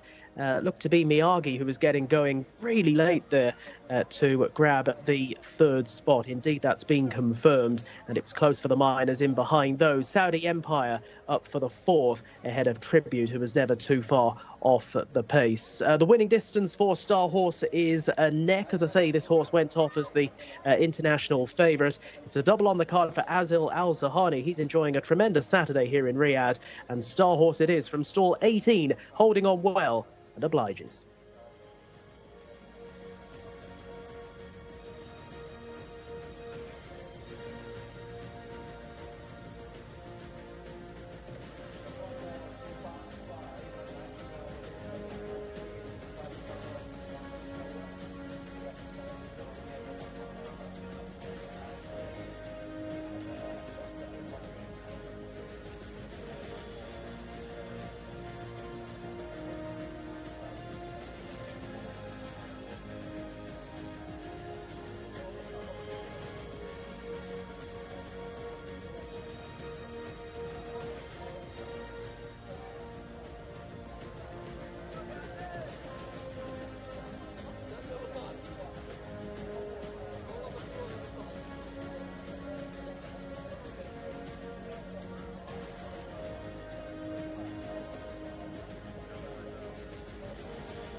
A third winner this week for Asil Al Sahani, who is just flying along at the moment, and he's guided Star Horse to victory. But Rory, it all got a bit tight towards the end.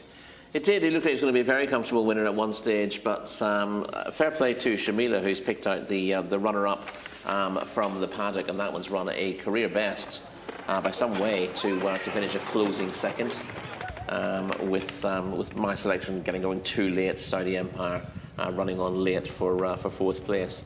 But you see that the winner is on the bottom of the picture there, working over from was still 19 he was in, but showing still the 18 rather of 19. He gradually works over. He's not going to try to lead at this stage, but he's making sure that he's getting ahead of some of those no pacers in the middle, as it were. And he's him and Shamasta are the only two to actually come across from those wide draws, aren't they? Yeah, and you can see that he's travelling very sweetly. He's able to make ground without being asked too much of a question at this stage, and that gets him into a good position coming off the bend. But after looking like he was going to sweep through and win by a wide margin, he's just scrambled home a little bit in the end. Running on very late in the day was Miyagi, who was only ninth over. Sorry, take that back. Was sixth over course and distance last time out, but ran in one of his better races, Miyagi, to nab third place, just ahead of the running on Saudi Empire in fourth. Winners at the front now. It looks like it's going to be very easy, but you see coming in between horses in the turquoise colours, that's Shamina's paddock pick, Hadib, who runs on really strongly from this point. He's only won one from 16 before, now was carrying a rating of 68 into the race, so rated 20 pounds inferior to Star Horse, and was only getting 3 kilos from him today, so should have been a stone inferior, but has got himself in front after the line, and clearly is a horse who's capable of winning a handicap if they can find a spot for him in the next couple of weeks. Yeah, he certainly is. That is a very good effort from that horse. But you'll just see here the confidence that Asil is riding with at the moment. It's clear for everyone to see. He's moved up on the outside very sweetly. He's taken a look behind. It was a great spot in commentary by Gareth. He said he's just taking a look behind because he clearly thinks he's got the beating of everything on his inside. And he's looking to see who's followed him. Shamastar has been the horse to follow, and that's a horse who will dot up in a 1200 handicap at some point in the future. Certainly one to keep in your little black Saudi notebooks for sure. Didn't get home this day, but as you watch them come around the turn, it's just those two horses that are widest of all who are going best. Kusni Mark again emptied very quickly after leading. Matching Socks was a popular selection for a lot of people in the YouTube comments, as well as Gareth in commentary. I think he finished 5th behind Saudi Empire, who runs on very well after the jockey almost gives up on him, and he just keeps picking up rougher pressure here. Saudi Empire, who's done very well to ending up finishing fourth, especially considering he's been off the course for over a year, Rory. I'm sure that'll be another one to put in the notebook as well. He looks a little bit rusty, but not unfit as such, but will benefit from the run, given the way he's gone through that Saudi Empire. If they can keep him sound, he's clearly got some kind of soundness issues to have only raced once to date. Yeah, but you can see there with those wonderful shots at the start, just how well Star Horse jumped from the gates, drawn in stall 18, but was able to come across quite nicely. And again, Rory, you've mentioned it plenty of times, if you're in the middle and there's no pace, your horses from out wide are going to be able to come across. And if you've got a horse like Star Horse with a prime rating, who's clearly here to really fight for the win, it's not going to be too hard for a jockey in the form of a Sil Al Sahani to come across. Yes, and as you saw with this and a couple of winners yesterday, you don't have to get all the way across and get onto the rail for that to count. You want to get across, move more to the middle of the track, and then just, you can bide your time and wait for those on the inside to drop off gradually, those who aren't going to stay, and that way you're not wasting too much ground. If you try to go up to dispute the lead, then you need to get there, otherwise you're going to be pushed wide. We've seen horses go 5 and 6 wide in the bend here. They lose an awful lot of ground coming through the curve there, and can end up maybe 10 lengths worse off by trying to force themselves wide on the bend. You're better showing a little bit of patience, crossing behind horses, and then making your move coming out of the bend as the winner has here. And it was largely comfortable. He just a little bit of a heart in the mouth moment at the end as he allowed the second to close him down. Yes, he just about scrambled home, and well done for Shabila for her shout on the second there. Very, very good paddock spot indeed. We move on though to race number 5, and we stay over the mile. This is for the local bred horses, and again, it's a good side field as well. We should have 14 going to post with only one non-runner in the shape of Sarlik. Gareth, take us through those runners and riders. Thank you, Callum. Here we go then. We've got an absentee, number 3, Thalik. The others are running, and number 1 is Saud, who's partnered by Abdulaziz Al Musa. 2 is Alam Nesa with Fawaz Wadas. Number 13 is the non-runner. 3 is Moeta with Ricardo Ferreira. 4 is Rams Alpha Cock with Wigberto Ramos. Number 5 is Escandro Mohamed Saeed. 6 is Min Al Shakareen, Thurb Al Timyat. Number 7, Tawi Al Thari with Osama Al Sharani.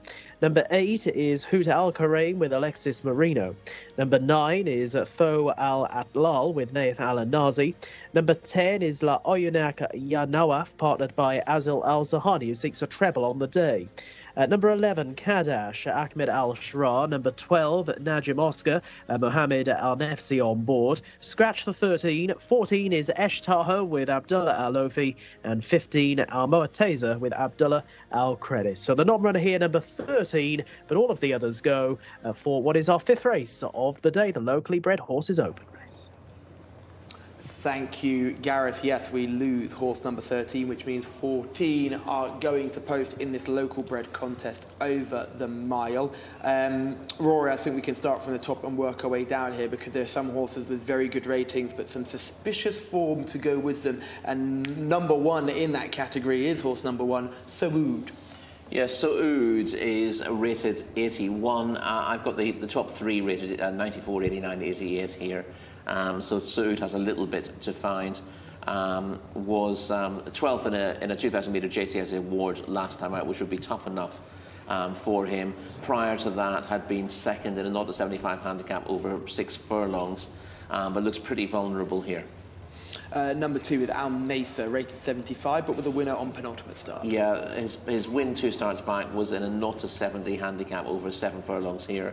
But he was only 7th behind Thakati in a nominal of 3 upped in class last time out. That was over 1,800 metres, drops back to a mile today, which will help, but he's still got a little bit to find. We've got plenty of Ricardo Sousa Ferreira fans in the YouTube chat, and they'll all be cheering on Moeta, who I think had a big, big chance here. Yeah, was actually behind Al Nasser last time out. Well, they were 7th and 8th in that race one with Thakati over 1,800 metres. Prior to that, he beat Johora in by 3/4 of a length, and of course in distance non-winners of 2. Also won a mile maiden in time, so the trip is absolutely fine from a wetter, and I'd expect him to be competitive. Dropped in class from last week. Yeah, I thought he met some awful traffic problems on that occasion as well. I think he ran better than the placing suggests. Ramd Al Sakok is horse number 4. I've ruled him out. 1 from 15 career, and although he took a step back in the right direction last time out, he's only rated 60 yet. Escandro is horse number 5. And not really showing enough at the moment to be of interest. Again, another horse with just a maiden win to his name, and I put a line through him. Min Al Shakareen was a winner from the front in meeting 63. Do you remember when we saw him win? He just sort of bowled along at the one pace and nothing ever caught him. Yeah, that was over course and distance and a not to 75 handicap. Obviously has stepped up in grade since that. Has been in non-winners of 4 in his last 2 starts. Although this is an open race, it's probably a little bit easier than that, so it gives him half a chance of bouncing back. Shamila is in the paddock. Now, Shamila, you are in flying form at the moment. A winner in our penultimate contest and a very, very close second in our last contest. I'm surprised we couldn't hear you in our studio.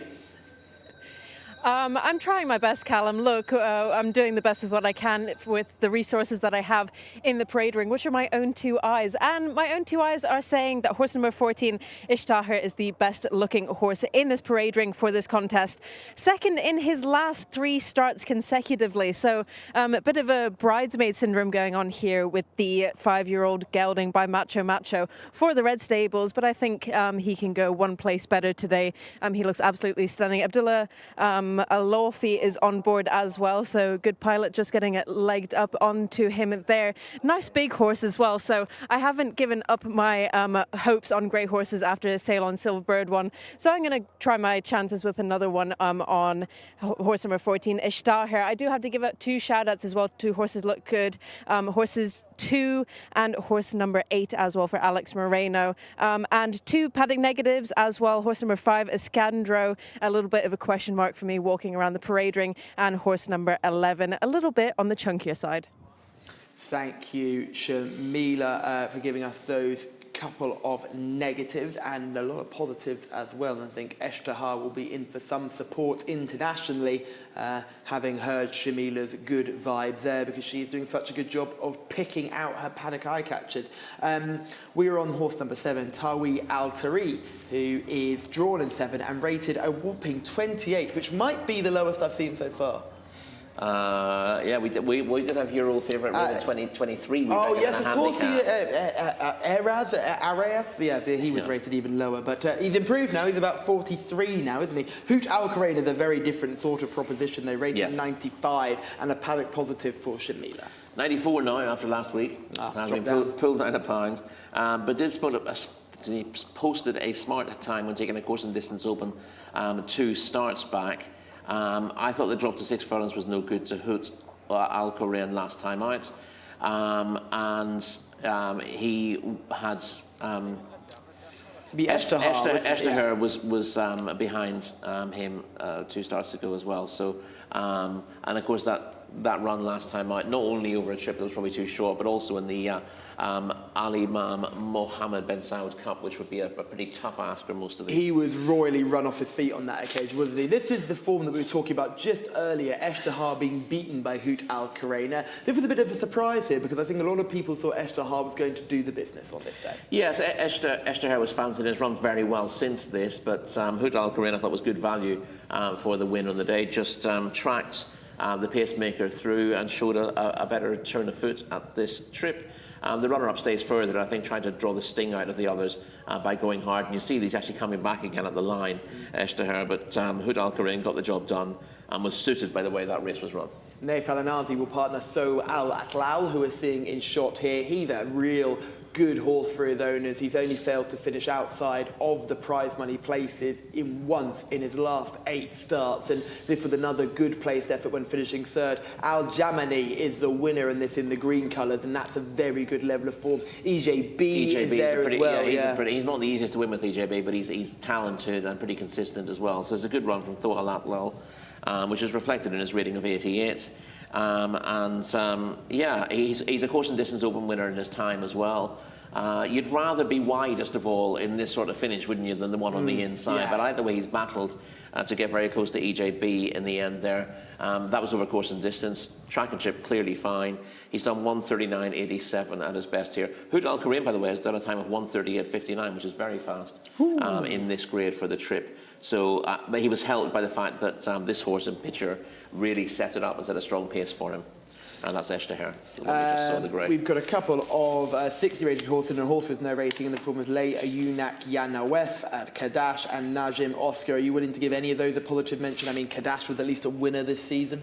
Yeah, won on the first day of the Riyadh season, Kadash, but hasn't shown an awful lot since and just looks out of his depth in this sort of open company. Those who are keen on following jockeys in form, Asil Al-Fihani, who is already on a double today, has had 3 winners over the past 3 days. He's on La Ayunak Yanawaf, who's horse number 10. He'll need to be making some miracles to get that horse involved, but he's the man to do it at the moment.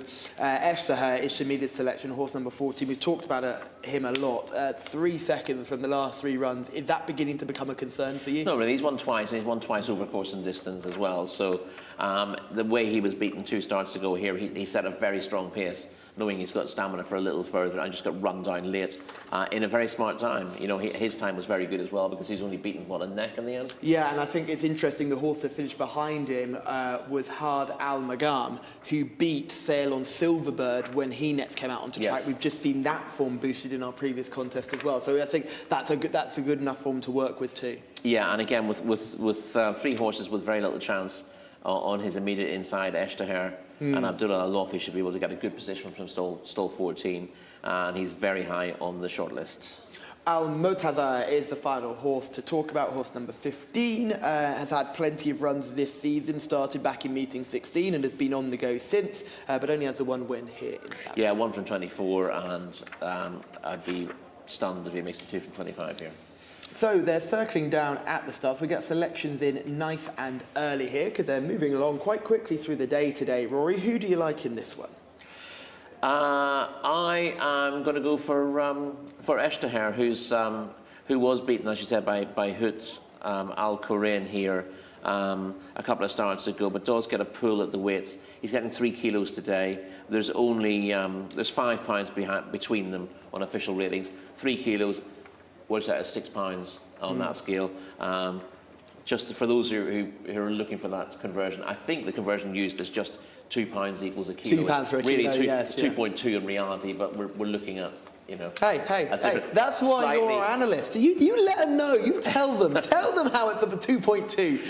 2.2 and a bit as well. But yeah, so we're essentially, it's just 2 for 1 in terms of kilos and pounds. For all you mathematicians out here, don't worry. But that means that Eshtaher is handicapped to finish just in front of Hoot Al Korean this time out. And I think, although he's parked wide, I think he's got a lovely run into the bend, and that can make all the difference here. As someone who hates maths, I'd love to take you on with Hoot Al Korean, but I'm not. I'm going to go with Moetta here, who I thought ran a corker last time out in a good race when meeting traffic problems. Is a winner the time before that over course and distance, and has the assistance of Ricardo Sousa Ferreira in the saddle. So, to go through those selections one more time, I like horse number 3, Moetta. Shamila likes horse number 14, Eshtaher, and Rory likes the same horse. So 3 and 14 for us. We've got some love for number 12, Najim Oscar, in the comments as well. And we've seen Jose, David and George all in the chat as well. Good to see you all with us once again. And hello to everybody watching on this fine Saturday afternoon. Gareth Topham, who do you want in this one? Yeah, I'd be in agreement with Rory and Shamila. Eshtaher did look well beforehand, and I think is likely to help push the pace along. I suppose a little concern would be out on the wing a bit here in stall 14, but a horse that seems to stay this trip well. As they head into the starting stalls, then we are around about halfway through loading. Moetta is heading in now under Ricardo Ferreira, and we'll head into the 3 stall and leave just a handful of other runners out of line, including race favourite Hoot Al Korean, and that one in red and white colours also, and wears red headgear as well. Rams Alpha Cock about to head in along with La Oyunak Yanawaf, and the final couple slotting into the stalls now, Min Al Shakareen will be one of the last in those famous green and red silks. We are just about set to go then. And they're off, jumping away. Good start from Moeta over towards the inside, and Saud as well in the black and orange colours. And a little wider out of them is Minal Shakarin in that green-coloured jacket, who's pushing forward with Escandro as they cover the opening furlong. So Escandro in the red headgear, orange noseband towards the inside of Minal Shakarin, with Tawi Al-Thari not too far away. Hut Al-Karain a little wider out in the red headgear, and deeper of that one is Kadash, and wider still to Eshtaha, who's trapped wide as they race towards the turn, spot the grey horse. And then there's a little break back to the other runners, headed off by Moeta, who's now back in the ruck in company with Thoal Atlal. Saud as well, another to have lost its pitch, and Najam Oscar is out wider on the course, and then follows the likes of Al Mneza, who's well down, and also Al Muteza with plenty to do. But it is Minal Shakarin bringing them left-handed back towards the straight, with Eshtaha now moving through into second place, has managed to work his way across and is now on in advance of Escandro back in third, with him behind those Kadash a little bit wider out as they're swinging on into the home straight. Thoal Atlal is putting in some fair late work, but down the home run they head, and with a furlong and a half to travel, it is Minal Shakarin who shows in front, cutting to the inside running rails. Eshtaha still with a length and a half to find, has finished second on so many occasions. Eshtaha might finish second again, might even be claimed for second place, because running on well is Thoal Atlal down the outside. In front, though, it's Minal Shakarin, who's all out, needs the line to come, but it does come just in time. Minal Shakarin holds on from Thoal Atlal and over towards the inside Eshtaha, who gave it his all once again, but ultimately another place registered. It's Minal Shakarin who holds on to win in the hands of Thurbal Timiat, and doing it in a time of 1 minute 40.45 seconds. Again, probably wouldn't have lasted too much longer, but has found the winning line come in time to register a third Saudi success. Wins by 3/4 of a length over Thoal Atlal, who was coming home powerfully, and finishes as the runner-up. And Eshtaha back in third. One of these frustrating horses, Eshtaha, isn't he? He's again placed. He probably will win one of these days, but another placed effort for him. A good run in defeat. He was ahead back in behind at Thoal Atlal. So there's the full result on the screen. It's Minal Shakarin, nicely positioned throughout. Jockey Thurbal Timiat looked delighted, and no wonder why he's managed to scrape in there in our fifth race on the card.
And Serb Al-Timiat has guided Min Al-Shakrin for an all-the-way success in our 5th race. And he's a really likeable type, this horse. Rory and I were here when he won last time. He was beaten in 2 tougher races, but returned to company where he's certainly more comfortable. And if given an uncontested lead, he's hard to beat. What a good performance there. And again, a horse who really needed the line, but Serb Al-Timiat is over the moon that he's got this one's head in front, Rory.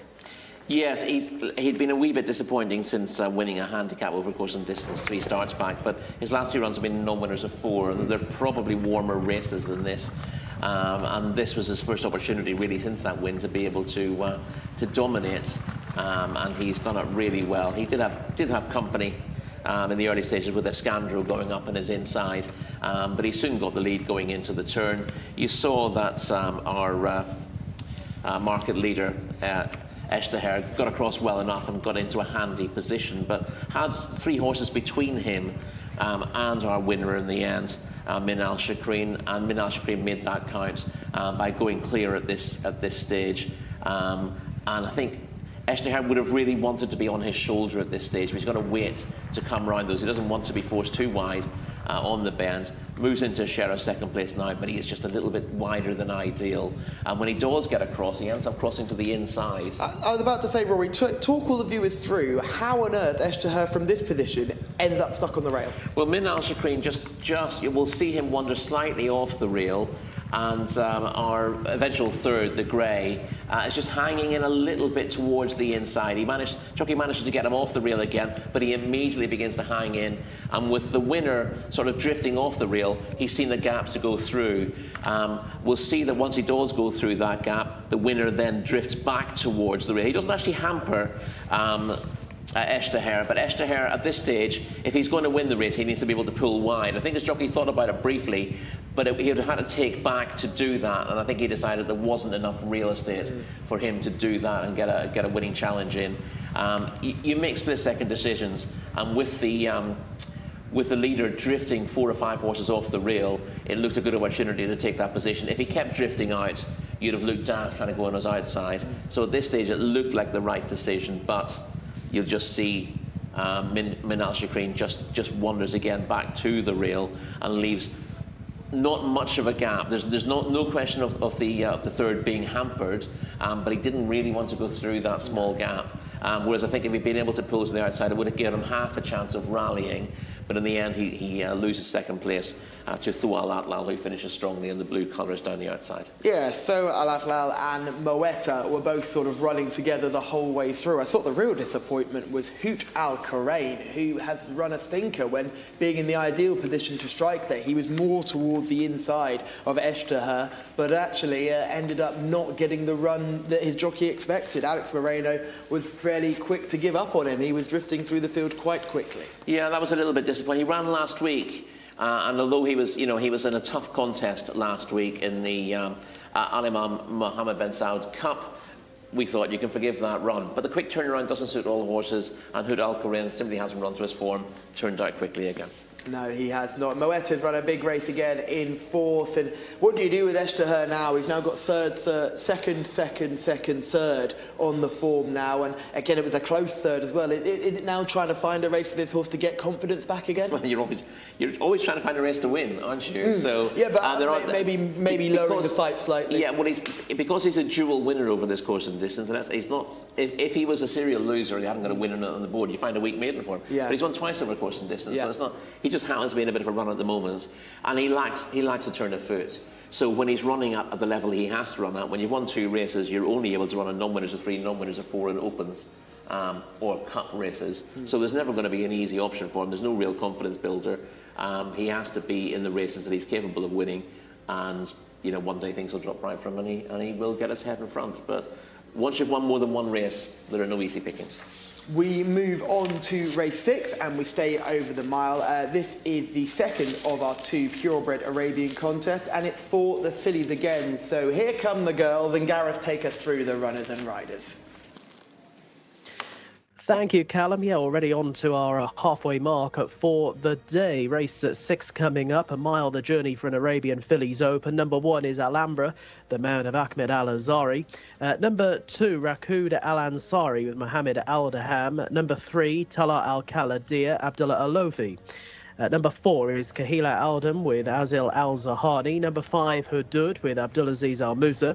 Number 6, Tagruda, Fawaz Wanas. Number 7, Al Anud with Abdullah Al Credis. Number 8 is Sasha, the mount of Tariq Al Mansour. Over the page to number 9, Mubarizat Al Kaladir, Naif Al Nazi. Number 10 is Jawahar de Violette with Nawaf Al Mudiani. And number 11 is Najdia Al Bari, Ayad Al Tarisi in the saddle. Number 12 is Amsiati, the mount of Jimmy Carrion, and 13, Hadlar Al Mogirat with Ali Al Mutib on board. 13 then to contest our 6th race.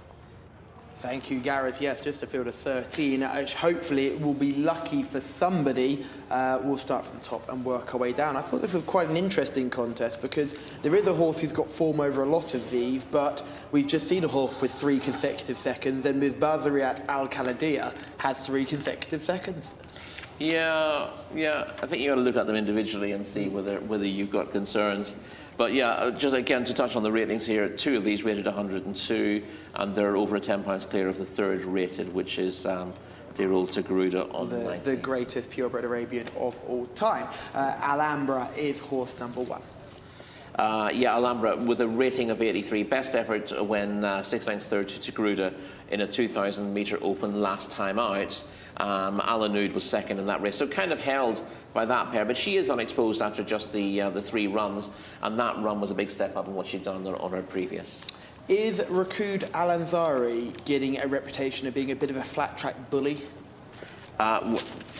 If you say he is. Beating lesser opposition in good style, but then when challenged by horses rated similarly to her, she tends to kind of throw the towel in quite quickly. I was really disappointed with that run last time. Yeah, she's won 3 of her last 5. She was a winner over 6 and 7 furlongs in open company and Taif, and was 4.5 lengths behind Mubarazat Al Kaladir, but 2 lengths ahead of Tagruda in a 7 furlong open last time out. Does she want a mile here? She has won over this trip, hasn't she? She has won over this trip, but I just think her very best efforts, all her wins have come at 6 and 7 furlongs recently. If you've got slight question marks about her durability, then a well-run race at a mile might just find out any chinks in her armour. Shamila is in the parade ring. Only 13 purebred fillies to keep an eye on here. Which of the ladies caught your eye? Only 13 fillies in this contest, however, it is very, very tough. I have decided to go with horse number 9. In fact, Mubazirat Al Kaladir rated 102. Naif Al Nazi won on board a Al Kaladir horse just yesterday to win his first cup race of the season. So I think that both of them are in very good form, and I think that Mubazirat Al Kaladir could get in front of horse number 2, Rakud Al Ansari. Both really nice types, really good looking fillies. I know that your heart horse is in fact horse number 6, Tagruda, Callum, and you'll be pleased to say here that I think she looks really well, and I think that she could go well as well. I'd love to see her back in the winners' enclosure. She won last time out at meeting 84 with Fawaz Wanas on board. He is on board yet again, so it would be great to see them both back in the winners' enclosure, but they've got a very tough job on coming up against Mubazirat Al Kaladir, who will be my paddock selection for this race. Thank you, Shamila, and I'm sure you'll always know that Tagruda always looks good now. It's just as long as the sun in the sky, Tagruda will always look good. I don't know, the sun's not in the sky at the moment. That's it. Look at this big cloud cover. It was lovely when we got here, wasn't it? Just a little bit cloud cover. Hopefully, everyone's got plenty of layers to wrap up in later on, and the heaters will come on, which is always good to see. Talal Al Kaladir is horse number 3. Rated 79, so it has a bit to do on form. Was a winner in Taif, but was beaten 23.25 lengths behind Mubarizat Al Kaladir when 6th of 9 in a 2,000-metre open last time out. The drop and trip will help to some degree, but she looks to have a stiff task. Kahila Aldam is horse number 4. Yeah, Kahila Aldam was a winner last time out, which is a positive for her, but she was well behind Al Anud and Tagruda 2 starts back, and she's got a stiff enough task against that pair, and normally does her racing in slightly lesser company. Yes, Hadood, we've just spoken about. Tagruda is horse number 6. Winner last time out, the love of my life. Hopefully she runs another big race today. Yeah, she's been banging her head against the brick wall generally against very good fillies most of the season. And she got herself back to winning ways. Got a second career win in a 2,000 metre open last time out, beating Alanud 4.5 lengths with Alhambra further back there. Yes, the next horse we'll look at is Sasha, horse number 8. 11th in all 3 runs this season at Taif. And that's all her 3 runs in Saudi Arabia. And with a rating of 67, she'd need to leave that form well behind to win. Shamila liked Mubarizat Al Kaladir, horse number 9. Like we said before, 3 consecutive seconds, but the way the form sort of works out, hers is the best amongst all of these. She's given these a good beating before. Yes, the collateral form lines are very much point to Mubarizat Al Kaladir, 4.5 lengths in front of Rakud Al Ansari in a 7 furlong open 2 starts back, and then was clear of the rest when second to Vizier in a 2,000 metre open last time out. So she's adaptable trip-wise. She runs at the in-between trip of a mile here. And I would prefer her to Rakud Al Ansari over this trip, so she's definitely going to be my pick. I won't dither around on that front here. I missed Alhanud, who is another horse who loves coming second, often the bridesmaid, never the bride. Runner-up in her last 4 starts, and she's 1 from 15 in her career. She was beaten 4.5 lengths by Tagruda last time out over 2,000 metres, and then was she had Tagruda behind her on her previous start. Tagruda was back in 6th when she was second to Nadam Al-Muluk Al-Kaladia over 7 furlongs. So she doesn't always finish behind the same horses, and she can turn the form around with others, but she's usually there or thereabouts, and probably will be again. Jawa de Violettes is horse number 10. Rated 64, and I didn't have her on my short list or long list. Najdia Al-Bari is rated 65, so I imagine quite a similar sort of... Similar story. She ran okay last week in finishing 3rd, but that was in considerably lesser company than this, and should be doing well to get involved at all. And Satie finished 19th on debut and steps into this sort of company. Jimmy Carrion would have to work some miracles to win here, wouldn't he? Yeah, it seems that way. I don't want to judge him too harshly in one run. Let's have a look at Mubarizat Al Kaladir beating Rakud Al Ansari. This was over a shorter trip, and they bumped into a potential rocket ship who was making his first start under Saudi rules. Yes, she was 4.5 lengths in front of Rakud Al Ansari this day. The winner looked a very smart prospect. Dim Al Bahar is certainly, if you missed that one, she was mightily impressive, wasn't she? We were there that day. Yeah, she's certainly one to keep an eye on for the future, and Mubarizat Al Kaladia definitely had her limitations exposed, but she was best of the rest there. You can see why she finishes second in a race. She's pretty one-paced at the end of the day, but she does have the best form on offer in this race, and that should be good enough to win. Here is Tagruda winning last time out, beating Alhanud, who you'll see running on for second. It was a really nice performance. There was a moment where I thought she'd going to be in a bit of trouble, where she looked a little bit behind the bridle when making all, but she picked up and ran really well, because if she had stuck on at the one pace, she would have been caught by Alhanud, but I thought she quickened nicely. Yeah, she has, and she enjoyed this sort of drop in class to win what wasn't a particularly strongly contested open last time out. She's been in stronger races than that and come up short, but she never drops the bridle. She always keeps running to the line, and plenty of these, when they're out of their depth, just decide enough's enough and drop themselves out. Bless her, Tagruda always gives her running. She's an absolutely gorgeous mare, as you said, plenty of times. She is. And I'm sure she's a joy to ride as well, as you can see from Fawaz one else's face there. Yeah, Fawaz having a lovely time there. Naif Al-Anazi getting these plum rides on these Al Kaladir horses at the moment. I wasn't the biggest fan of the ride he gave the winner in the Cup race yesterday, but now he's got that off his back. I'm sure he'll be riding with a lot more confidence today. Yeah, there was the fact that he was really relieved to ride that winner tells you a little bit of a story. But you know, it is, as you said, a monkey off his back. He can relax and ride the race that he wants here today, and I think he is. He's on a bit of a hide into nothing on Mubarizat Al Kaladir, because the expectation is that she'll get the job done. But she's not exactly a point and go job, is she? She's not the easiest to ride. She will need to be positioned properly, and she will need to be ridden to win this. But on all known form, she should find enough to beat the likes of Garuda. I'm looking at this, and there's not really an obvious pace angle to this contest. It's not a horse we often see just blazing a trail in front, or you almost think Rakud Alanzari might be forced to make the early running here. Yeah, well, one of these lightly raced maidens might go off and make the running, and I wouldn't be at all surprised if the jockeys had a little bit of a chat and suggested that someone who doesn't have a great chance on paper might at least put pace to the race and make it Give them all something to a aim little at. bit more reliable, yeah. Yeah, so we sort of go through a couple more, just the one more actually. Hadla Almagira, horse rated 68, horse number 13, third in 2 of his last 3 starts. Yeah, last 3 starts. Yeah, but she's still a maiden. Her placed efforts have come in weaker company than this, and while she's probably not the worst in the field, I think she will struggle to finish in the frame. Yes, it could be tough for her here. So you and Shamila are teaming up with Barizat Al Khaldir. Rory and Shamila. I keep getting drawn back to Rakud Alanzari, and I don't want to go back to the well. I'm very tempted to go back to the well. I thought she was outpaced last time, which makes no sense because I don't think she particularly wants this trip. She's the winner over this trip. I'll keep willing myself back there, so I'm going to go Rakud Alanzari in the hope that we get a little bit of a better performance than we did last time out. She might end up making the running, which would probably help. Alanud is one that could throw up a bit of a surprise. I hope Togruda runs the big race too. Hadood is one that's been running in much higher grades than this, you could say, and been running with a fair amount of credit in better races. Yeah, hasn't been entirely disgraced, Hadood, in the face of stiff tasks, but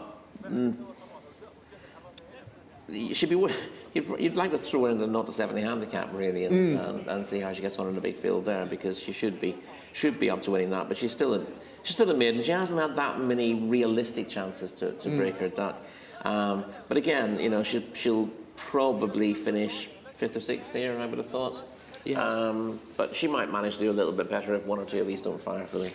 I think the way these races are scheduled, remember we get 2 purebred Arabian races every single day here in Saudi Arabia, and I think what's crucial is that some of these open races can become quite winnable for horses, so that's why you see Togruda winning the way she did last time out and think, well, that was open race, that must have been a good contest, but it's just the way that the horse population can't support the full amount of races all the time, so you do often see that there are some very winnable open races to come around. You need to look on the results. If you look at the results in the Frusia website, you'll see how many wins there are for the horses this season in one of the columns, and you'll sometimes see a non-winners of 3 or non-winners of 4, and the first 2 or 3 home will have won races. Then you get a bunch of horses in behind who've never won a race.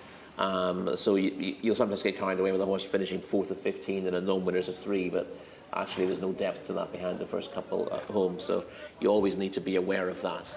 Yeah, it'd be interesting to see how they get on in this contest. Togruda, for me, will be one I'll be watching very closely, just getting tack adjusted in the middle of the circle there. And we're taking a couple more turns before we start loading, but we are going to start loading now. So to go through the selections one more time, Rakud Alanzari will be the choice for me coming out of stall 2, and Barizat Al Khaldir will be the choice for Rory and Shamila coming out of stall number 9. Gareth, they're going to load quickly here. Are you taking us on, or are you with one of us?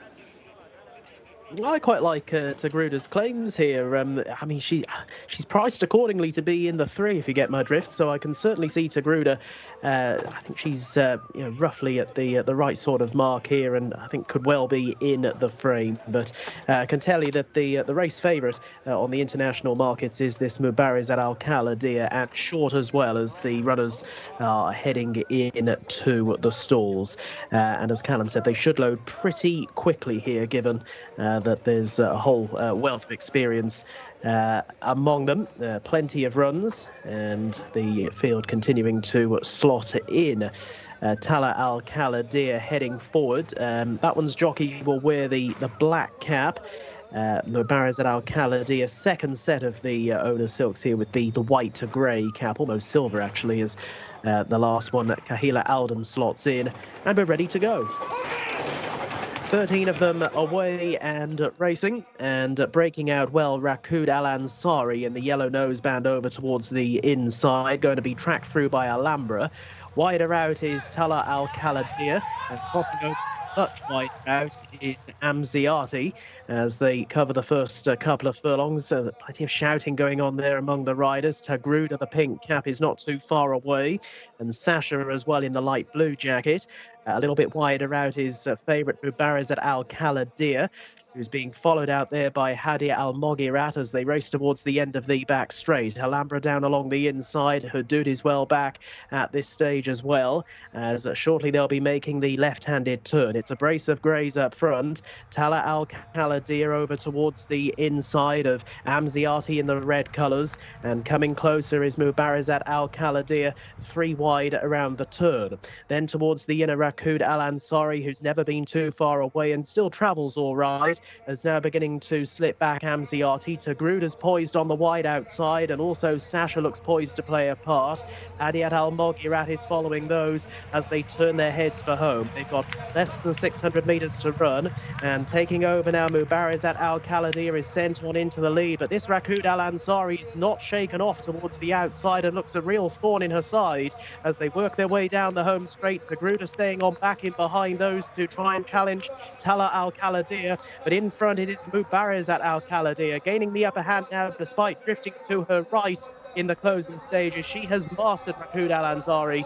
Tagruda back in third, but going close home. It's going to be the favourite, Mubarazat Al Kaladir, coming her well clear. Mubarazat Al Kaladir, Nathan Leonard for the win, and an easy win.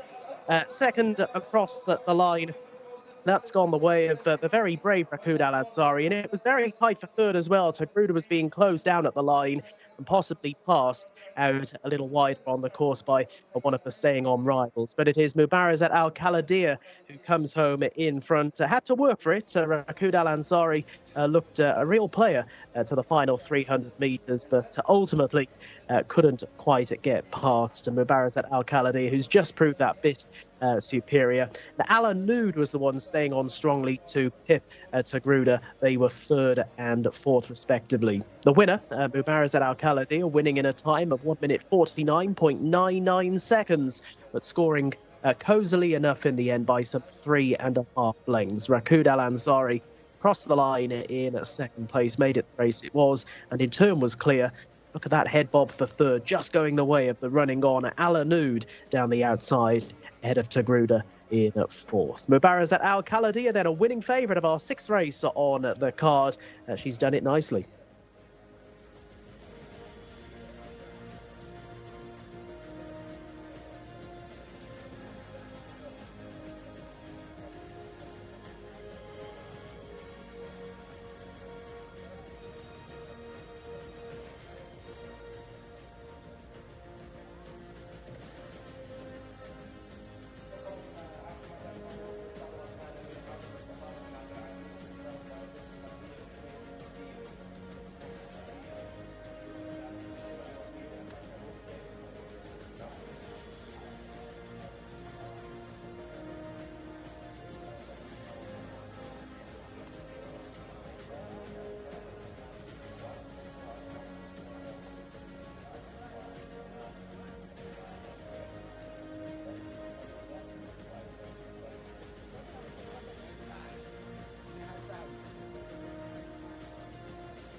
huge congratulations to everyone there who was on horse number 9, Mubazarat Al Khalidiyah, for the Al Khalidiyah stables, trained by Saeed Mutlik. That is the jockey Naif Al Anazi's third win of the weekend. He's had one each day so far, and he still has a few more chances to go before the end of today. So very well done to everyone involved there. Mubazarat Al Khalidiyah absolutely swept them out under the carpet there. She is rated 102. It was a good battle to the finish between her and horse number 2, Rakud Al Ansari, also the same rated. And Naif Al Anazi is doing pretty well with these Al Khalidiyah runners, isn't he? I mean, he won his first cup race only yesterday of the season, which is almost unbelievable because I feel like we've spoken to Naif so much and he's such a good jockey. I was almost surprised that was his first cup of the season. But very good performance there, and Mubazarat Al Khalidiyah makes it 3 wins for her name now, only 4 years old, by the wonderful sire Layth Al Khalidiyah, of course the sire of the brilliant Asfan Al Khalidiyah. So they have those fantastic bloodlines in there throughout their whole stable, and every time you see these Al Khalidiyah horses in the race, you cannot doubt them. They are very, very strong Arabians indeed. This is her 6th run, and the last time we saw her in the winners' enclosure was back at meeting 26 in the Taif season, when she won over the same distance as well, over 1,600 meters. Has been ultra consistent, second in her last 3 starts in these last few meetings, and third. So it has always been in the placings. She is definitely going to be a champion filly, no doubt about that. They are just circling here in the winners' enclosure. They were waiting for the trainer Saeed Mutlik to turn up for the after-race presentation pictures. So obviously they want to get those pictures and they want to get those memories, and who doesn't, especially when you have Naif Al Anazi on board as well. And it'll be great to speak to him to see what he made of that race. It looked like a pretty tough battle. I don't think if he wasn't on his game, maybe he would have lost it a little bit, because Mohammed Ad-Daham was coming for him there up his outside on Rakud Al Ansari. I thought it was a pretty brave effort from Tigruda as well. I thought she was going to do a little bit better than she did, but she was still in the top 6. So that is still good to see. It was a tough contest for her. She is rated 90, but when you're coming up against these Al Khalidiyah horses, it can be very tough indeed. And they had to fight off 2. But we will speak to Naif Al Anazi here. Congratulations, Naif. You're doing so well with these Al Khalidiyah horses. Yeah, thanks God. Shimi. Actually, this filly second win with me. Before 2 weeks in the racing Khalidiyah, you know this race. She win with me. Second win today with perfect filly in the race with Rakud Al Ansari. Too much filly, very well. Today Mubariza, like she's named Mubariza in Arabic, like warrior, you know. She's like she named. Thanks God. Congratulations for Khalidiyah team all.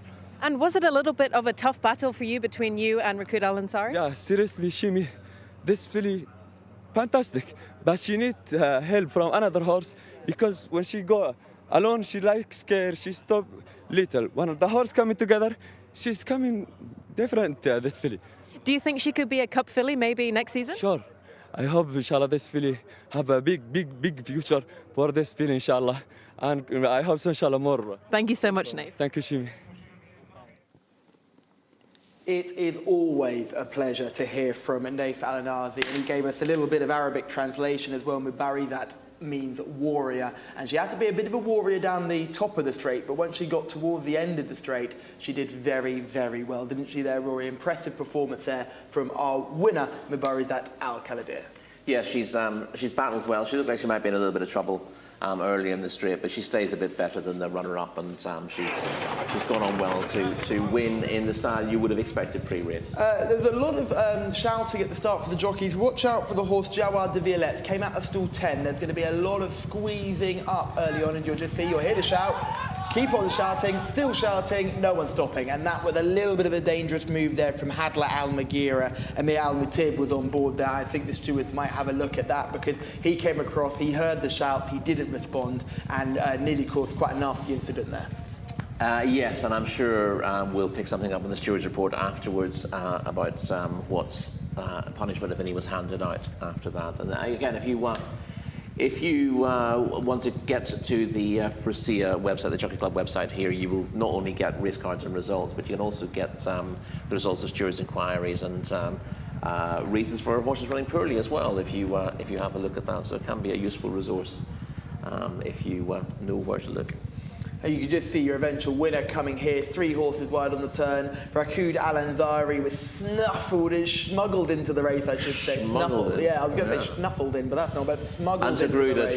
Travelled nicely as always on the outside, but when the pace picked up here, she couldn't quite go with it before plugging on. Looked like she's going to get third for a long way.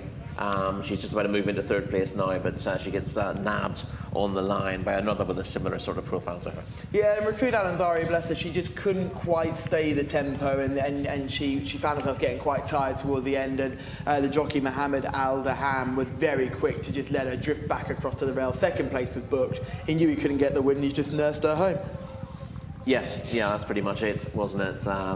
The winner just getting a little bit lonely now, as she's been on her own now for the best part of the furlong, but she won it nicely, and it's interesting to see how Naif rode her as well. He knew there was a challenge coming on his outside, and he always tends to shift towards the middle of the track when that's happening, just to make it a little harder to be passed. Because if you get a little bit tired, you know there's a challenge coming on your outside. If you stick to the rail, you're just making yourself a target. He loosens the left-hand rein. He just gives it a little bit of an ease and said, OK, we're going to go towards the middle of the track now. And if you want to fight me, this horse is named Warrior, you've got to really scrap. And he knew pretty quickly she was all clear and done. And then he mentioned to Shamila afterwards, he said, yeah, when she's on her own, she starts to slow down because she wants to find other horses. Yeah, and she does in the last 50 metres here, but she got the race won at that stage. And I thought a good bit of riding from Naif. He knew what was going on. It's, you know, he's causing a little bit of intimidation there, but it's one of those. It's psychological. It's not physical. He's not causing interference, but by moving alongside a horse he thinks he's travelling better than and eyeballing them, he's basically saying who's got the guts to see it out, and he knew that his mount had more guts.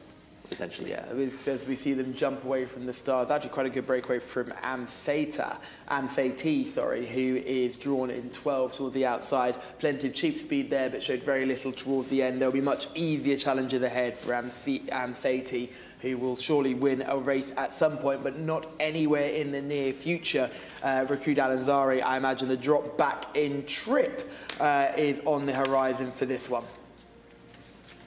As we see them just rolling away from the start towards into that sweeping final bend, and you already saw Naif was very well positioned in that bend and allowed himself to drift towards the outside because he never put himself on the rail. Exactly, yeah. Now that he knew what was liable to happen there, and he made sure he was positioned accordingly. So a mature ride from Naif.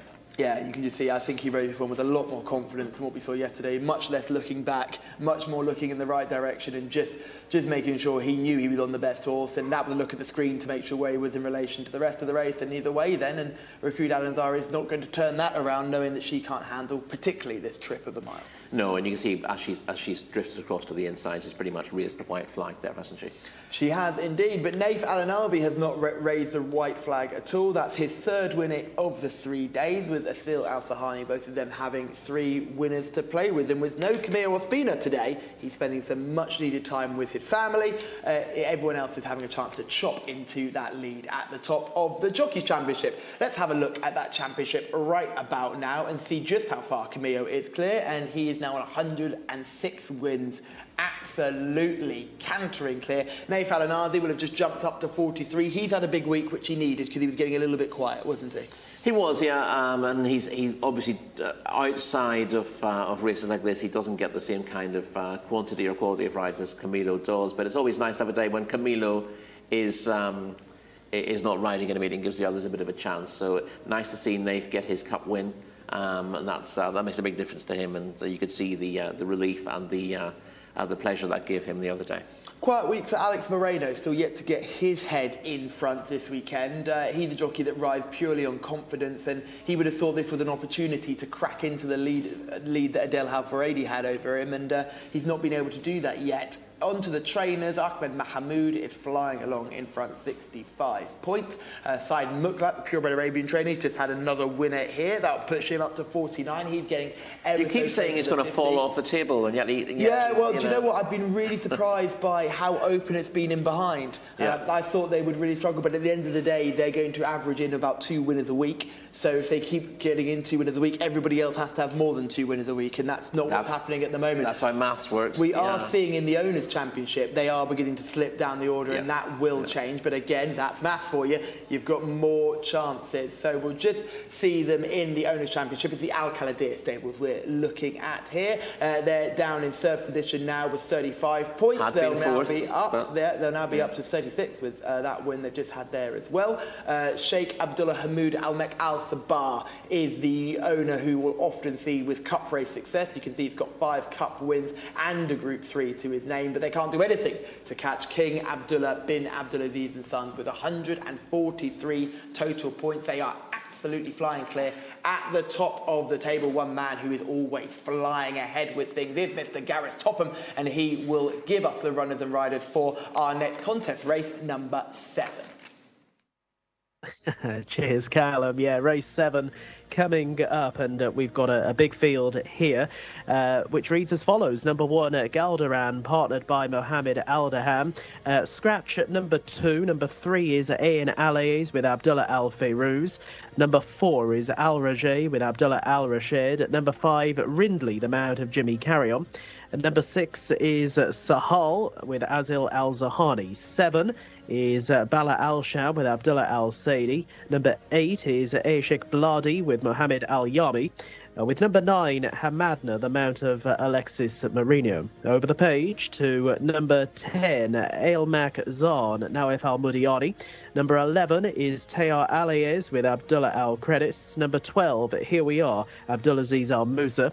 Number 13 is Abrak Jadela, the mount of Mohammed Al-Nefsi, with number 14, Tusti with Ali Al-Mutib.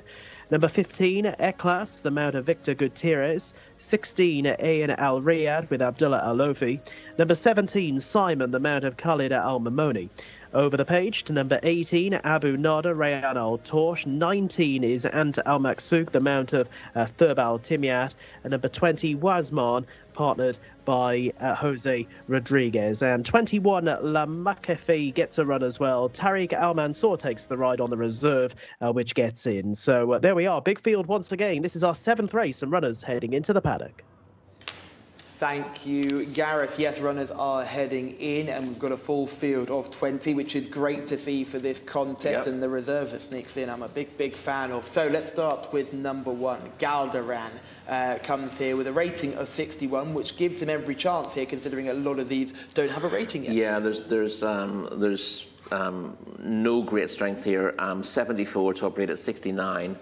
And nothing really underneath that. I've put an NB because there's a few debutants who might be more interesting than those who've got moderate form. Well, Ain Alays is horse number 3. Are we dismissing that one here with 2 starts now? We are 13th and 14th. I'll cut back to Galdaran. Didn't really mention him. 5.25 lengths 5th to Motsabasi in a mile maiden last time out. That was his best effort to date. When the rating is 61, he wouldn't need to improve an awful lot more on that to be in the frame. All 3 of his races so far have been over a mile. Steps up to 1,800 metres. Are you happy with that choice there? It's you wouldn't say he's been screaming out for it, but he certainly looks like he's worth a try. Yeah, ran past some beaten horses last time. Ain Alays, number 3. We already mentioned Al-Rajay. Sorry, I should have mentioned number 4. Al-Rajay did at least improve a little bit last time out, finishing 19 lengths 10th. But that was in a non-winners of 3 last time out. Although, as I've said, you see some non-winners of 3 that aren't particularly deep. The first 3 were all decent horses in that contest, but there were no more winners other than those in the race. So it wasn't the strongest. I think a couple of others have been in that race as well. But Al-Rajay did at least hint at ability more than he did so on debut. Rindley makes debut here. A son of Dr. Noé Matt out of Call to Reason. He's worth a look in the parade ring, and we'll see if he catches Shamila's eye as they go around. Sahal is horse number 6, has plenty of runs to the name. Yeah, has been placed in maidens from 6 furlongs to a mile in Taif. Has been below that form in 2 mile maidens here, and steps up and trip. you wouldn't swear that he needs an extra furlong. But he does get a reading of 64 for what he did early in the season. And as we've seen before, it sometimes takes a horse a couple of runs, having switched from Taif to Riyadh to get the hang of the track. Has been given a break since his most recent run in meeting 60. Bala Al Sham must have a decent chance here. Seems to be running better than bad. better than bad. Yeah, he was well beaten 2 starts ago, but he's been in the frame in 3 of his last 4 starts. All of those over a mile, and he does give the impression, looking at him, particularly in his last run, that he's well worth a try at 1,800 metres. You said you want to look at Ridley. There is Ridley there, just trying to get back into position in the parade ring, and certainly hasn't missed a meal, has Ridley. The big, strong type. He is, yeah. Not the best angle to get an idea of him there, but yeah, he wouldn't have to be anything special to get involved here. Ace Bladi, horse number 8. Did we mention that one? Finished 18th last time out? No, 18th last time out, which was a step backwards from debut and not easy to fancy for that reason. Hamadna is one I'm really struggling to trust at this point. Seems to just keep running into about 4th place, and had to come wide last time. Listen, he was. I think that looked a winnable race for Hamadna last time out. But if you watch the whole race again, he lost a lot of ground going 7 wide into the bend, and then was right out of it, but ran on strongly to get 4th. Wasn't particularly strong at the finish, and I'm not sure that this trip is the answer either. Shamila is in the parade ring, in flying form, I must say. Can you find another winner?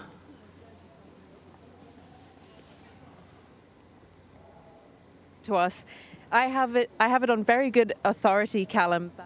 This horse, number 9, Hamanda, is meant to win this race today. That's what I've been told. Rated 74, so highest rated colt in the race. 4th his last 2 starts, and 2nd the time before that. I think he can definitely go a few places better this time. He looks stunning in the parade ring. Very shiny coat, very well put together colt, all in all. I do have a paddock negative for you as well. Horse number 8, the horse in front of it, just a bit of a question mark for me. Didn't like the way he was going around. And horse number 19 as well, getting very worked up throughout all of the preliminary stages and has yet to settle down. But I will be sticking with horse number 9, Hamanda. I just really like him, and hopefully he can get Alex Moreno back in the winner's enclosure. Moreno will be looking to get back in the winner's enclosure. He hasn't been in here this week, so he'll be hoping to make a change there. El Makzan is horse number 10. 18th on debut, and this comes plenty soon enough for El Makzan. I don't think there's going to be a huge amount of improvement in that short space of time. Taya Alays is horse number 11. Was 2.5 lengths ahead of Al Rajay when 16 1/4 lengths 8th to Shayak in that course and distance non-winners of 3 last time out. I've written non-winners of 2 there. I think it was non-winners of 3. Yeah, it was non-winners of 3. So he's got the beating of Al Rajay, but there's one that finished in front of the pair of them, and we'll come to later on. Here we are, rated 55, had plenty of opportunities. Here we are, and here we go. It says in my notes, needs to giddy up, and get away. Abrak Jadela is horse number 13. I'm glad I got the response that I desired, I have to say. Best effort yet when 11.5 lengths 6 to Mata Hill in a mile maiden last time out. Stronger race than this, and can't be ruled out. Tufty is horse number 14, rated 54. Again, another one who's had plenty of opportunities, but looks to find his level. It'll be handicaps for him, surely. I think so, yeah. Took a step backwards when 12th here last time out. Showed glimmers of ability. Glimmers of ability in Taif. That looked a little bit tricky, but hasn't really gone on. I think that was Ace Bladi, wasn't it, there, who just had a little moment. Well sat by the jockey. Eklas is horse number 15. Yes, he was 4th in that race won by Shayak over 1,800 metres last time out, the non-winners of 3. As I said, the first 3 had good form in that race. Fonder was 3rd. So the first 3 were better. And they were 7 lengths clear of Eklas. But the fact that he won the race for the maidens in behind, I thought was promising enough. So That was an improvement on his previous efforts. I've got him on my shortlist despite a rating of 58. I think he's a little bit better than that.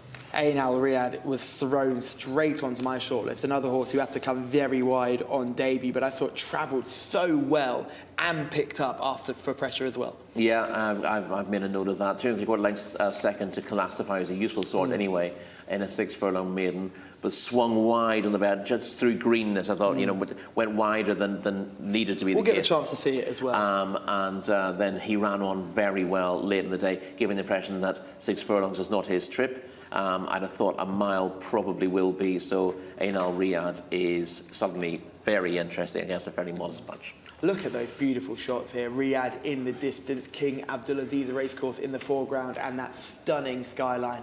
It is not a bad place to come to work, I tell you that for nothing. Beautiful scenes there. Simon, horse at number 17. Fifth in a pair of maidens over 7 furlongs and 6 furlongs at Taif. Ran better than the result here last time out. We're going to have a look at Hamadna in action now. This is the race we were talking about earlier where he has to come really, really wide. And did he pick up massively well, or? Well, he picked up well in the first because he came from. We missed where he lost the ground because he was actually close up, but 7 horses wide coming into the bend, and it lost him a huge amount of ground and dropped him right back in the field. He's then picked up well to get into 4th place. Once he's got into 4th, he doesn't finish very strongly from that point. Has he done his running around that bend? He's done his running to get into contention. And it's just one pace in the finish. He's actually been closed down again by some behind him. The trip was short enough for him there, but I don't think he actually wants beyond a mile. And he's been a slightly frustrating sort as well. He should be placed, but I'd prefer something else for win purposes. Let's take a look at Ain Al Riyadh in action as well. We just had a brief look at Ain Al Riyadh. You'll see this horse with the red bridle on, coming widest of all around the turn, but still not really being asked for much. And when asked, picks up again.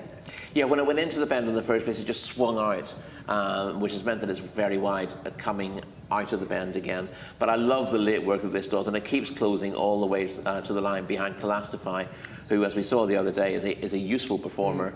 And this was a likeable performance from a horse who will clearly stay further than 6 furlongs because it's still going on at the finish. So 7 furlongs will definitely suit. We think a mile will be all right on that evidence. You can never be too sure once you start adding extra furlongs on. But that was very eye-catching. Yeah, step up to 1800 will be a test, but no doubt will be trying her best. Abu Nada is horse number 18. Improved from his debut. Oh, yeah, so we can just get back to Simon a second. Sorry, yeah, cool. We had to... I originally said didn't really improve for the step up to a mile last time out on handicap debut. But actually, looking back at that race, that was massively dominated by those drawn high. They all came across in a group, got to the front and dominated. Simon then was drawn in stall 2. He was left poorly positioned. I thought he did really good late work to finish 7th, going on at the finish, having looked to have no chance with a couple of furlongs to go. I thought that was a better run at second glance than it looked at the time, and I can see him relishing this longer trip and being a player here. We've got 3 horses without a rating coming up next. Abu Nada, and Al Maqsood and Wasman. Yeah, Abu Nada, I mean, has run okay. Hasn't got a rating because, he's only run twice. He was well beaten on debut. Did improve when beaten 5 lengths into 8th place behind Hab Al Nasim last time. I don't think that was a particularly strong race, but he wasn't beaten that far and is entitled to build on it. Of the other 2, Antal Maqsood and Wasman making debut. Yeah, Antal Maqsood was beaten 18 lengths when 10th last time out. That was behind Amata Hill. He's held by another one in this race. He's held by Abrocha Dela, if I'm reading that right, because it's at the top of my page where the printer doesn't work. And Wasman is out of... no, she is an unraced... The dam's an unraced half-sister to...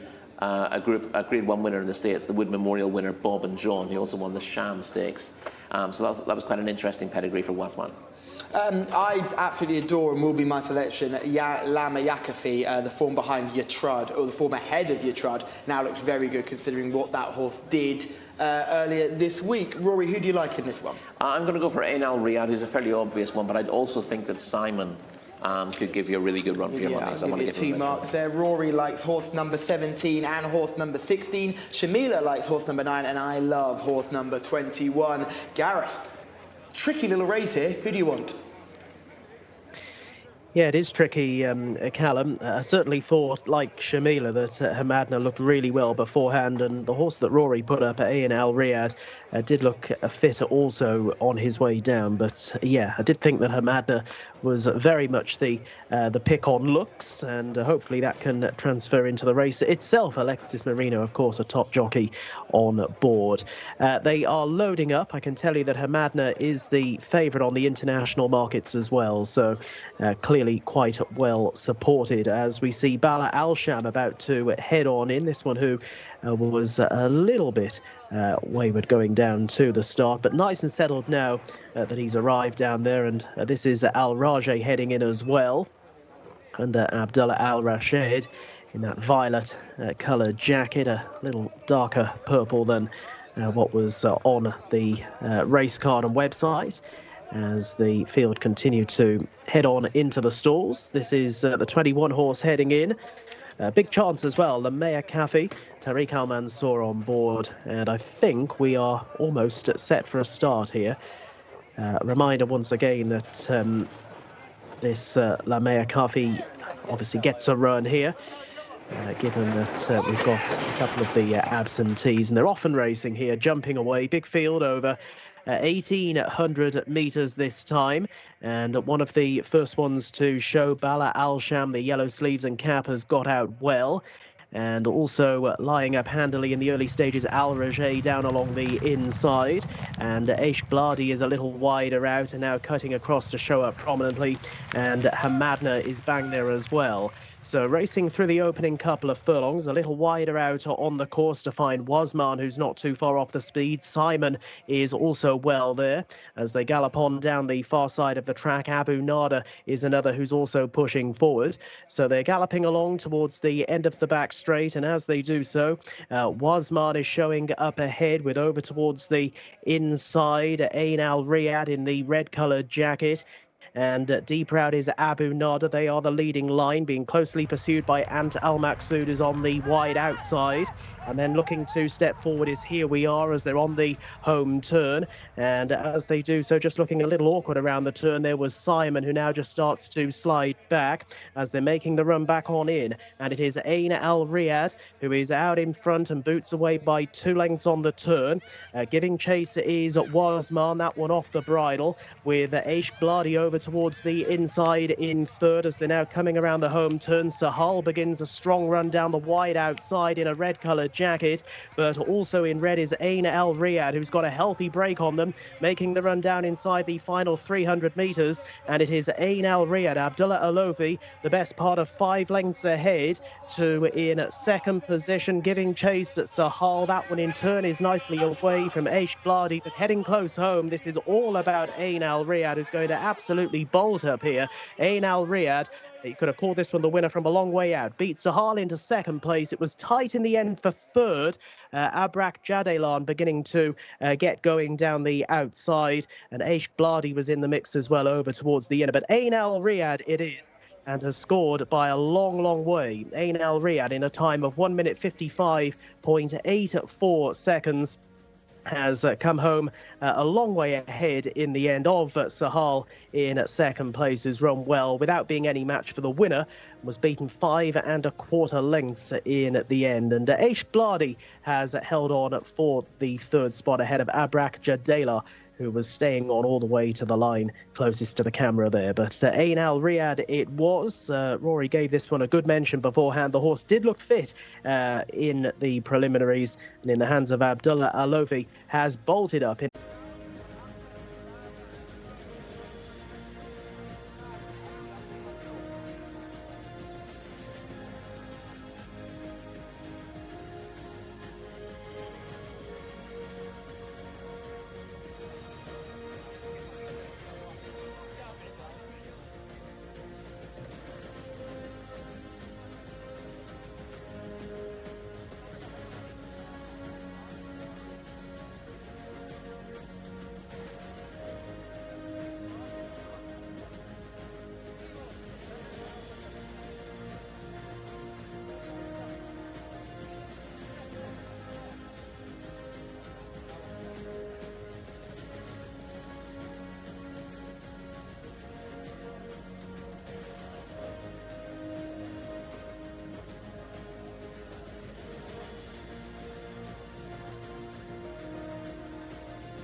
It's a little bit of a redemption for Abdullah, who was unlucky aboard Esther when diving down the inside and not getting that run, and possibly could have done better had he stayed wide. But he's got Ain Al Riyadh up here, who has done exactly what Rory suggested he'd do, step forward and relish a step up and trip.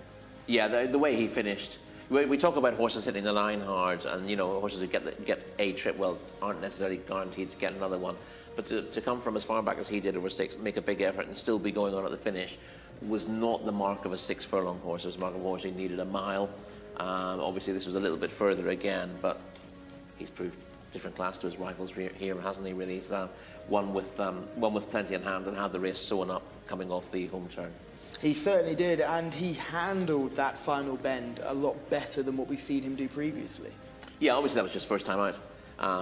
Last time, and over a shorter trip as well. So he's learned from his experience. He's come on for the run, and he's meeting lesser rivals. You know, the horse that beat him last time out is a pretty useful sort. And nothing in this field really had, with the exception of Hamadna, who's been frustrating and has now gone 10 races without a win. There was nothing rated higher than 70 in the contest, and that made it a very winnable maiden. He's done it nicely. We'll see them jump away here, getting an absolute fly with Eklas. Yeah, got again, a really good start. you got a fairly even break, but once again you see a group on the outside moving across almost as one, and you end up with high numbers dominating. They don't get straight to the front. But I was just about to say that the middle have almost caused a bit of a buffer this time. Usually the middle will sort of drift in and it'll be either the inside or the outside to get involved, but the middle, Hamadna's bang up there early. But you do have that nice long run to the bend, and you do have a, you know, it's not an ideal trip for those drawn on the inside, I think, the 1800 metres. So again, there's no need to rush across to the inside, and this group have simply raced roughly to the draw and gradually come across, and then you'll find that the first 4 or 5 at this point are all drawn high, and it's the winner who ends up getting across to that rail as we go into the final bend. But plenty of other wide drawn horses up with the pace there. Wasman was up there early. Abu Nada was up there. Ant Al Maksud also. That's the horses from stalls 18, 19 and 20, all competitive from an early stage. But from this point onwards, it's all about Ain Al Riyadh. He came from stall 16. He's got himself to the front, and he just coasts clear, really, at this stage. He really relishes it. The further he goes, the better he gets. He's been quite impressive here. Still signs of greenness. The head isn't fully down and bound in anger, but there's plenty of room for improvement in this horse. And the stride is really eye-catching. He sort of grabs at the ground for a couple of strides there while he tries to change his legs. Yeah, and he's opened up so quickly there before they've gone a mile, that suggests that he'd be absolutely fine dropping back to that trip. Obviously, just an extra furlong here. But yeah, the way he opened up a lead without really being asked a question suggests that he'll be adaptable. It's not like he needs 1800 or needs stepping up to 2000. I think if they find a nice price for him at a mile, it wouldn't be a major problem for him. How would he cope in a stronger run race? It didn't exactly go hell for leather from the top here. It's difficult to tell. He hasn't got himself out in front from the start, so he doesn't mind being around horses. And I think that's the biggest issue with front runners. Sometimes if they don't get themselves to the front very early, they can just lose confidence and drop themselves out. So although he led round the home bend, it's taken him several furlongs to get into that position, and he wasn't bothered at all by the fact that he had challengers on his outside. So we don't know how he's going to go with a much stronger race, because you know, he either has to go a little bit harder to get into a challenging position, or he needs to sit a little bit further back in the field, and that will obviously be a new test for him. But he's passed this initial test with flying colours, so you'd be reasonably positive going forward with him. You may have heard some shouting from the jockeys there. That was a rider aboard Eklas, who's had quite an adventurous race. Started off really well, ended up in a bit of a heap when the outside horses do come across. Those who are involved in a scrum do get bumped about a bit, and you can just see, if you just follow Eklas's journey, ends up in the car park on the bend as well. Never doesn't get the easiest run around thing, but the jockey just eases up on him towards the end, because that's quite a tough run of things. No such problems though for our winner, Ain Al Riyadh, who has duly bolted up here in our 7th contest of the day, and has done it well, Rory. I think there'll be big plans in line for this horse, and good to see Abdullah Al-Lorfi bounce back from what was possibly a bit of a disappointing moment on Esther earlier on in the card. I thought so, yeah. Not many positives in behind here, but the winner looks a nice sort. Yeah, the winner looks good. I thought Wasserman ran a good race on debut for a long way. Didn't quite get that gap didn't quite get across to the rail like he wanted to. The eventual winner sort of found that gap. But as we see them running away from the start, and like you mentioned, those drawn low had a nightmare. I think the reserve that snuck in from Naif Amandil stable, no chance. Got very caught back. There it is, just coming through shot there. Yep. Drawn low, a lot of kickback with everything coming across for so long in that long straight. It's not easy being drawn low over the 1,800 metres. We, though, must move on to race 8. And it's our first of 2 contests on the turf, and I think these 2 turf races look really exciting, and I can't wait to get stuck into this first one.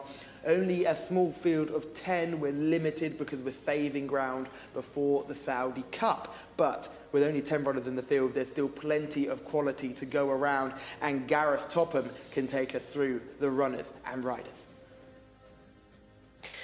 Thank you, Callum. Yeah, looking forward to this one. 0-85 handicap event. Number 1 is Ryan's Party, ridden by Ahmed Al-Shra. Number 2 is Tissalat with Ahmed Al-Azari. Number 3, Lord Dudley, Naif Al-Anazi. Number 4, Norton Thorpe Boy, Mohammed Al-Nassar. Number 5 is Najm Al-Medmar with Salman Al-Rashid. Number 6, Indemnify, Louis Morales. 7 is Bravado, the mount of Tariq Al-Mansour. Number 8 is Al-Hasharaya, partnered by Azil Al-Zahani. Number 9 is Habib Al-Anaya, the mount of Rayan Al-Torsha. Number 10 is Bashawat, Mohammed Aldaham on board. The other 3 on the race card are reserves. They don't get in, though. We've got a full field of 10 to contest our first turf race of the night. Thank you, Gareth. Rattle through those ones, and it'll be good to see how they get on in the first of our turf races here, Rory. When we bumped into each other this afternoon before we came on air, I was saying to you, I couldn't believe going back through the form of some of these. Some of these have some really good turf form and not very good on the dirt. And you were like, yes, it really is a matter of going back through the back. Not always the ones you'd expect either, unless you're actually viewing the form. Yeah, not always at all. Certainly the pedigrees, I think of the race we see afterwards, where we're going over further, the pedigrees suggest there's a lot of horses that you think would absolutely relish the turf who have actually turned out to be really good dirt performers and actually haven't done much on the turf. No, it's interesting, isn't it? But we'll see. Yeah, there's a few surprise packages here, and we saw a horse who'd had 35 runs in its career having its first run on turf last week, successful. So they can surprise you. They certainly can. The original 10 all go. It was the horse number 11, the first of the reserves, who was scratched. So Carnus with a scratch, but it doesn't matter because he wouldn't have got in anyway. Let's start from the top, work our way down with only 10 in this field. Ryan's Party, horse number 1. It's not a party if Ryan's not coming.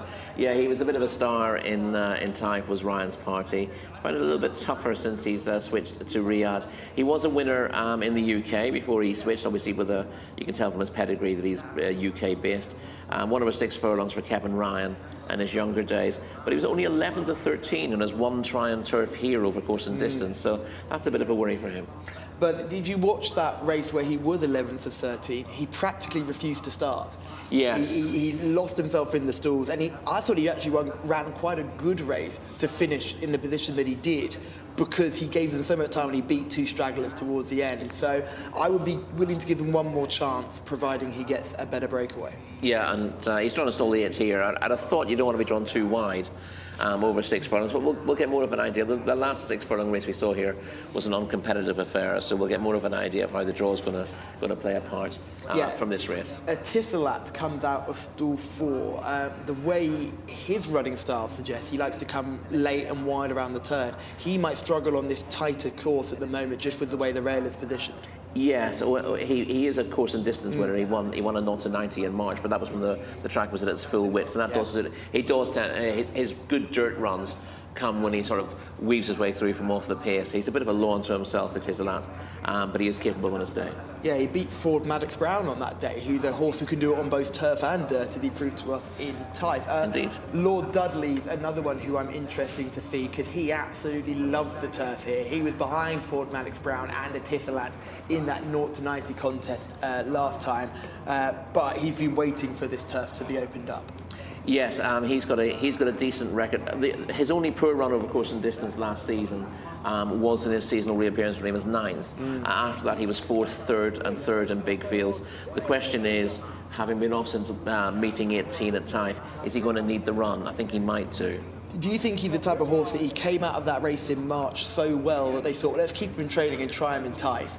He then ran no race in Taif and they pulled up stumps very quickly then, because meeting 11 was even before we got out there. It was, yeah. The one thing I would say is, yeah, that may well be the reason why they didn't keep going in Taif with him, but he did. As I said, he was 9th after a break on turf last season, so it might just be that he needs his first run. But are you surprised they didn't give him a first run or a yes, prep run on the dirt here? A couple of them have had that. Yeah, you'd expect him to get a spin on dirt around now, but that hasn't been the case. Maybe it's because Nations feel that they have him fitter than he was this time last year. Northern Throat Boy is number 4. Yeah, for a horse by Swiss Spirit, he's bred to be a turf sprinter, and he's you know, he had plenty of racing in the UK, but oddly, he only had the one win on turf in the UK, if I'm not mistaken. He won 8 times. He's won 8 times in his career, but I think only one of those came in. All the weather. Yeah, but he won this race won this race in 2022, which was his first win on turf. Get my nose wrong here. That was his first win on turf, and his first win at 6 furlongs, oddly enough, which is promising, but he actually ran disappointingly in the same race last year, finishing 12th.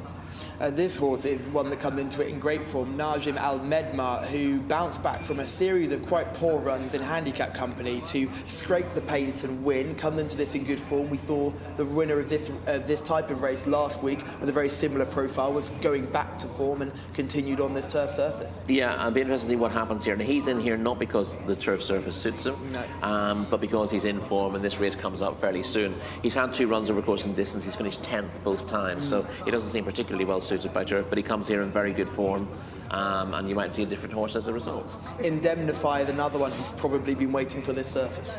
His wins on turf in the UK come over a mile. And he's a son of Lobo de Vega. You would expect him to want that sort of trip. He wants cut in the ground, doesn't he? Yeah, and he hasn't shown much so far in Saudi Arabia. I don't think the tight turf course over 6 furlongs is going to suit him. Bravado is horse number 7. He's run on the turf 3 times in Saudi Arabia and has won twice and finished 2nd on his other occasion. I thought he's got a massive chance here. I thought, yeah, he tops my shortlist. He's got what I'd imagine is a good draw and stall too. He's a winner over 6 furlongs and an extended 7 furlongs in the UK on turf, and he won a course and distance open last year. So with a reasonable weight here, 60.5 kilos, I thought he looked ready to run a big race. Al Hasharaya with a horse we got to know and love in Taif, running regularly big races in good quality races. Form has seemed to tail off once getting to Riyadh. It did, but again, a lot of horses I think here are suited by Taif will be suited by the turf course here as well. Tight, yeah. It's a little bit tighter, but he was. I think he's interesting here because he was runner-up in this race and in a 0-90 handicap last year. Both of those really good runs came off the back of shocking efforts on the dirt, and I think he's interesting, having run poorly last time out. Habib Al-Naya is a interesting runner as well, but Shamila is in the parade ring. She's been in such good form already today. A rare loser for you in our last race, Shamila. Can you get back on the winning trail here? Well, I sure hope so, Callum. And it was a toss-up for me in this race. It's our first turf race of the evening. One more to come after this. And I know who I'm going to be backing in that race. However, I am going to be going with horse number 9, Habib Al-Naya, for this contest. 6-year-old colt by Ifraj for Tariq Mohammed Anaya, who is a great owner here in Saudi Arabia. We've spoken to him many a time. He has fantastic local bred horses, but this is an import, obviously, by Ifraj. Rated 81, 6th last time out, a meeting 90. But I thought this race was a little bit of a minefield to try and get a hold of. I do have to say that horse number 2, Etisalat, is looking extremely well as well. So it was a flip of a coin between Etisalat and Habib Al-Naya for me, but I think I will be sticking indeed with horse number 9, Habib Al-Naya. One negative for you in horse number 7, Bravado, being a little bit carrying too much condition. Thank you, Shamila. And yes, Tariq Mohammed Al Naya is a wonderful owner here in Saudi Arabia, and a lot of his homebred horses tend to be very good first time up. They're early types. They run well in Taif and in Riyadh. So certainly colours that we've grown to love here. Rayan Al Taresh on board as well will be a positive. What do you make of the horse's form? Was beaten 10.5 lengths behind Rustam Basha last week, and of course in Distance Open. I thought he would. I didn't think that was a particularly strong race. I thought he'd need to improve a fair bit to get involved here. And finally, Bashawat for Sheikh Abdullah Hamoud Al Mek Al Sabah, an owner who's seen success regularly, but is struggled recently on form, and the form in the UK doesn't scream that he's going to enjoy the surface. No, his only turf run in the UK was on his 2-year-old debut, Yeah, so he had no racer. Generally viewed to be an all-weather horse subsequently, so a little bit to prove there. Here is a Tissalat in shot. Interesting, we're going to see this horse running on the dirt. This is a run at the beginning of January where he finished third. You'll see the way he does his running. Look how far back he's only got a couple behind him coming off the bend, but he loves to be ridden like this, and he loves to swing off the bend and finish with a rattle. We saw him do this in Taif, meeting 40-something. You're going to see bravado as well in this race. He's got the white flash on the face as well. He's going to drift back and end up finishing 10th. Ryan's Parties in this race as well. Both of them getting passed by a Tissalat. All three of them are in a little pocket together there. But Bravado's going to want this turf surface, and Ryan's Party is quite consistent without being... Yeah, whereas Ryan's Party hasn't quite hit its top form. A Tissalat, he'd run a bit of race like that, and then he won't run to the same level next time out. He just when races are run to suit him, and that means pretty much an end-to-end gallop, he'll often give us running, but he's a little bit in and out. Here's a good performance from Najim Al Medmar, who has just scraped the paint all the way around, but this was a drop-in class where he took full advantage. I thought a good performance, and again, we saw an in-form horse win last week. It wouldn't be a surprise to see him do the same. Yeah, this is a 0-80 handicap in the dirt, and he did get a charmed run up the inside at this day. Runs in a slightly tougher course. This is 0-85. But of more concern is the fact that that was a real bunched finish last time out, and he did get a charged run. And the turf is not at all certain to suit him. He's tried the turf before, and he's finished 10th. So I wouldn't. He did have Atomic Impact in behind, which is a good boost for the form, because Atomic Impact has been in stunning form this season, and certainly the horse to keep on the right side of. But again, the turf form is hard to ignore, and I think it's important to look back through these horses' performances on the green stuff, because sometimes you can see some horses like Bravado, who's shown very little on dirt, absolutely thrives on this surface. Yes, indeed. The one thing you would say there is, clearly from his last run, he likes being drawn on the inside, and he doesn't mind. Not all horses are that happy trying to pass horses on the inside. They'd rather be coming wide. That was no problem to him last time, so being drawn on stall 1 is certainly no concern here. Last week, when we watched our first turf contest over this course and distance, nothing got into it from off the pace. Do you envisage the same sort of thing happening in this contest? No, I thought last week's race really lacked depth, and I think the good horses got themselves into good positions early on. So therefore, I'm going to learn a lot more from this race. I'm not going to make any pre-race assumptions, because this looks a bit more open on paper. It certainly does. We can see Naif Al-Anazi there aboard Lord Dudley, who's got good form on this surface from last season. You'd be slightly concerned about how he opened his season last year, well, opened his turf campaign last year, but if he's fitter, he'd be certainly one to put on your shortlist. Yeah, I mean, the other thing to bear in mind last season was his ninth on turf first time. I think that was his first run on turf here. So it was a fact-finding mission for him. And then once they realised that he was going to be effective here, he was very consistent. Third or fourth in big field handicaps, generally 15 runners in those races, suggests that he's very well suited by the track. Obviously, we're looking at a narrower track, as you can see here, which is less likely to suit those who want to come from behind, because space will be at a premium until the home straight. Just going through some of the comments on YouTube, plenty of people like horse number 10, and I'm sure there will be a few people who are questioning why we're on the narrower course with only 10 runners here. It is all to protect the ground for Saudi Cup night. It is, and obviously the turf is fairly new as well here. So you don't really want to be going with maximum fields in the early stages. You're sort of finding your way and hoping the track rides pretty well. But obviously keeping that fresh strip on the inside is the most important thing. New clerk of the course here as well, so we can imagine there may be some changes to how the turf is managed. Yeah, that'll be interesting to see. He seems to be enjoying the challenge that's been set before him. Yeah, he's always got a smile on his face when we see him, as Keith. So things seem to be going very well at the moment. Yes, Keith Otterson, correct me if I'm wrong, ex-clerk of the course at Newbury. Yes, he did a couple of years at Newbury. He'd been other tracks before that as well. But yeah, a good professional, Keith. He might have been Chepstow before Good course, Newbury. good course. Big fan of Chepstow. I can't believe they do it on the flat and over jumps there, and the ground is expertly managed at that Welsh venue, and also very easy to get to. I would highly recommend, if you've not visited Chepstow, go and check it out. Not very easy to get to from Scotland. But yes, it's not very easy to get to from Mars either, but it's just on the end of a motorway. The Severn Bridge is a massive help, isn't it? Totally is. Selections for this one, I imagine we're both going to team up with Bravado here, aren't we? Yes, yeah, Bravado is the obvious one. I thought you might get a better run than the form figures indicate from Al Hashoria as well, who I've mistakenly referred to as a he. Apologies, madam. We like Samir Al Salam as well, has gone from Bravado too, so thank you, Samir, and nice to see you back.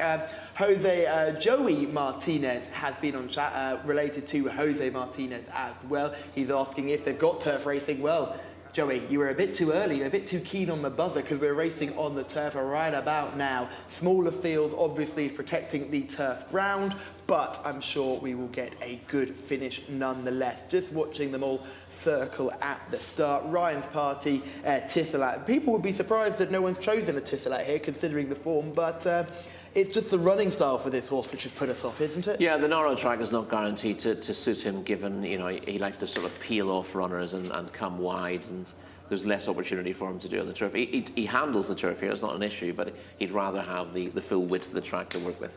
Yes, and he will be another one to watch. And he's a monkey. He's a monkey. There's no denying it. There's no denying that either. He's a bit of a cheeky chappy. I think it's great that we get to see when the course is widened, these 15-runner races, and they go beyond the Saudi Cup to be raced over the turf into March. So there will be turf racing on these weekends all the way through the season. Just seeing Nath without a horse at the moment. His is being led round without a jockey.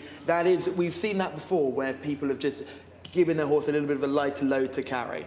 Indeed, yeah.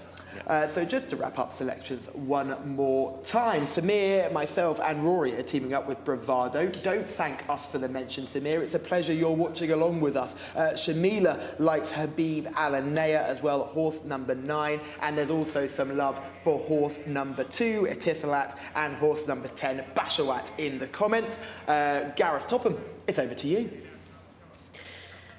Thanks, guys. Yeah, the runners continuing to head in, and yeah, interesting that chat about Keith Otterson. It was indeed Chepstow that he was working at before moving to Newbury, and then, you know, obviously from there onwards to Saudi Arabia. First track I ever went to, Chepstow, many years ago, as the field continued to head in. But I'm sure you'll agree the turf track here, for all that it's not been used much thus far, it looks like a carpet, doesn't it? It looks in tremendous nick, and no wonder they're doing their best to save that strip along the inside for the big night in a few weeks' time. But it has, of course, resulted in smaller fields on the turf track for the meetings in the run-up to the Saudi Cup meeting. We've got 10 of them here in line, and we are set to go, lined up, and they're off and racing, and pushed forward is Al Hasaraya in the early stages. Azil Al Zahani wants a view of the front. Over towards the inside is Najm Al Medmar, and a little wider out Lord Dudley, who's in the pink colours. Ryan's party is out wider on the course, and Norton Thorpe Boy chasing them up with Bravado as they race towards the tail end of the back straight. Etisalat, who's one of the market leaders, is well down the field with Indemnify, another market principal, out wider. leader. Another towards the back is Bashawat, and then there's a 3-length break to Habib Alanea. 600 metres left to go, 3 furlongs, and straightening up will be Al Hassaraya with a 2-length advantage. Ridden quite aggressively here to in second position Bravado, and then towards the inside Najm Al Medmar now flat out, with Etisalat the grey horse beginning to come forward at a rate of knots towards the outside as they now race into the closing stages. Al Hassaraya is swallowed up, and it's Etisalat who's moved through on the outside under Ahmed Al Azari to go home the strongest here. Etisalat races away by 2 lengths. Bravado has taken second late, but it's Etisalat's race. Etisalat is the winner. Etisalat is home, beating Bravado into second place, and Najm Al Medmar kept to the task along the inside for third. Etisalat, monkey or not, has gone on to win, and he's won that well. Etisalat, he's come off what looked to be a pretty good gallop in all truth, which was forced along by the filly Al Hassaraya. Etisalat scoring in a time of 1 minute 11.59 seconds and has beaten Bravado by 2 1/4 lengths. And Najm Al Medmar, best of the rest, back in third, a further 2 3/4 lengths behind. There's no doubting that he probably is a horse that needs plenty to fall right at Etisalat, but today I think the combination of a strong gallop and the gaps came when required. It's all fallen into place nicely. Etisalat has raced away with this, and at this level clearly is a horse with plenty of talent. He's bolted up in our 8th race. Etisalat in the hands of Ahmed Al Azari.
Ahmed Al-Zahari is your winning jockey aboard Etisalat, who we said was a bit of a monkey, wouldn't handle the tight nature of the track, and he's laughed at us, and he's absolutely bolted in. Well done, Fard. Well done, Ricky. Both of you selections there, making the most of that selection. Congratulations to both of you. It was a big mid-race move that secured this victory, which Samir has mentioned in the comments. He was also with us, Rory, with Bravado, and although Bravado travelled best into the bend, you always saw Etisalat was just coming with more momentum. Yes, Bravado moved up very nicely, but Etisalat, when he fancies it, he's very good indeed, and he very much fancied it today. Al Hasharaya ran into the gates before, anticipated the break, and then settled and went again and absolutely hit the lids. What a start. Yeah, she went very fast, but probably too fast for her own good, and has sort of faded out of the frame late in the day. Yeah, she certainly did. The other horse trying to make early headway was Najim Al-Medma, who ended up getting run out of things early, but did exactly what he did last time out, stuck to the rail, ended up finishing third. That's a good effort there. You'll see Etisalat right in the back, or just actually beginning to build up speed now, but didn't start the best, but got a nice clean run down the rail and was able to settle just behind Bravado. Yeah, he got himself into a good position. I thought, you know, given his normal run style and dirt, he'd end up badly positioned here, but he's got himself into fourth place before the turn and was making his move as he usually does at the right time, and I thought he might just get caught out of his grind, but they've gone really fast here. He's managed to tuck into a good position and has finished off strongly to win. Yeah, it was a really good race move from Ahmed Al-Azhari, who has timed this to perfection as well, because there was a moment there, if you watch him at the start, Etisalat doesn't get the best of breaks, and you know how much of a rush it is, especially on this tighter course right now, but he's managed to find those spaces and run really nicely. Yeah, in a small field he was able to find a little bit of room, which was a big benefit. Yeah, he's fooled us here. He wins when he wants, really, Etisalat. He's got two ways of running, but his good days are pretty impressive. And he's a horse you'd happily take home. He's a gorgeous looker, and sometimes he runs as good as he looks. But that does make him 2 wins from his last 2 runs on turf. He is going to be one to watch in the Turf Sprint Championships that we do have later on. He's probably more reliable on turf in terms of his overall profile. The dirt races don't always bring out the best in him, but yeah, he seems to enjoy this for whatever reason. The Group 3 Turf Sprint on Saudi Cup night is a highlight of the turf sprinting calendar. There is a route for Etisalat to go that way. It would mean running in one of the qualifying races that will happen later on in only a few weeks' time, and that, I imagine, will be where they go next with Etisalat. Yeah, this is an 0-85 handicap, so it's a big step up for something like that. But in the form that he's in, he's not one to take lightly. And the turf racing here is quite interesting. I was watching it last year's Group 3 Turf Sprint Championship, which was won by a Japanese horse. A lot of the British raiders that came over struggled. It was actually, I think it was a Saudi horse who won the trial, ended up finishing third on that day. So it clearly is an opportunity for local breds to get locally trained horses to get involved. And I think if you've got a horse that's in good form or winning on the turf, as this horse has just done, go for the trial. And if you run well in the trial, go for the big race, because there's a big prize on offer. They didn't get a full field of 15 last year, so it'll be well worth getting involved, because there'll be good prize money. As we can see from the start, Etisalat probably giving a bit of a squeeze to Northern Rope Boy, who never quite got involved. Yes, Norton Thorpe Boy, well, he got himself in a fair position, but you see Etisalat just tucked in on the rail there, but you don't normally see him that close in a race. Normally coming around the turn, he's about 20 lengths behind, but he was always travelling pretty nicely here, and you see that he moves up and goes away to win this nicely. Well, I'm afraid we saw in the background Habib Al-Anaya just going wrong at the back of the field there. Habib Al-Anaya not finishing this contest, and Lord Dudley got involved in a bit of a sandwich between Indemnify and Ryan's Party towards the back of the field. Ryan's Party has run no race today. No, he's, as I said, the last time he ran here, finished 11th. You were willing to make excuses for him on that occasion because he almost refused to race, but he did pass a couple late in the day. But he's just not suited this, even though he won on turf for Kevin Ryan as a youngster. He's established himself pretty well as a dirt performer these days, and the switch to turf did nothing to revive his fortunes. The draws are quite interesting. The first, second and third were drawn in 4, 2 and 1. Low draws, clearly the place to be. Yes, there certainly was no there was no harm in having that sort of draw. Al-Hasser Raya in stall 5 obviously got to the front and made a lot of the running, and the one there that wasn't involved in the finish, Norton Tall Boy, drawn in stall 3, got a bump out of the stall. So excuses for those who were drawn low and didn't get involved. But yeah, it seems it's pretty important to take a good position early on here. Yeah, especially over this trip, maybe over the 2,100, it could be slightly different. But I think if you're a supporter of Lord Dudley, who had some not too bad turf form to his name, you would have been a little bit disappointed with where you were drawn, and what happened subsequently in the race just didn't quite get into a good position at all. No, I'm afraid not. No, so that was an unfortunate finish for Lord Dudley, and our thoughts go out to the connections of Habib Al Naya, as well, an owner who we do really adore here in Saudi Arabia, Tariq Mohammed Al Naya. We wish you all the best with that horse, and hopefully we get some good news, and when we do get news, we will let you know. Gareth Topham can take us through the runners and riders for our next contest. We go over 2,100 metres, and we stay on the turf. Thanks, Callum. Yeah, we're going up in trip at this time, and again, we have 10 of them. Number 1 is Calculation, Ahmed Al-Azari. Number 2, Loving Feeling, Mohammed Aldaham. Number 3 is Castle. This is the favourite, partnered by Louis Morales. Number 4 is Horton of Youth, Khalid Al-Mamoni. Number 5 is Emirates Currency with Ahmed Al-Shra, with number 6, Trevoli with Fahed Al-Faradi. Take out the 7. Number 8 is Year of the Dragon, Ricardo Ferreira. Number 9 is Astaroth, the Mount of Abdullah Alofi. Scratch horse number 10.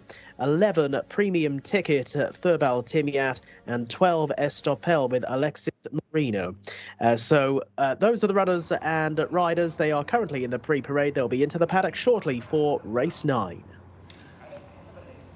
Thank you, Gareth. Yes, they are in the paddock already. Well, they're in the pre-parade ring at the moment. They should be coming through in no time at all for race 9 over the 2,100 metres. And for me, I thought this contest was all about Castle, horse number 3, who will be aimed at the Neon Turf Cup yet again.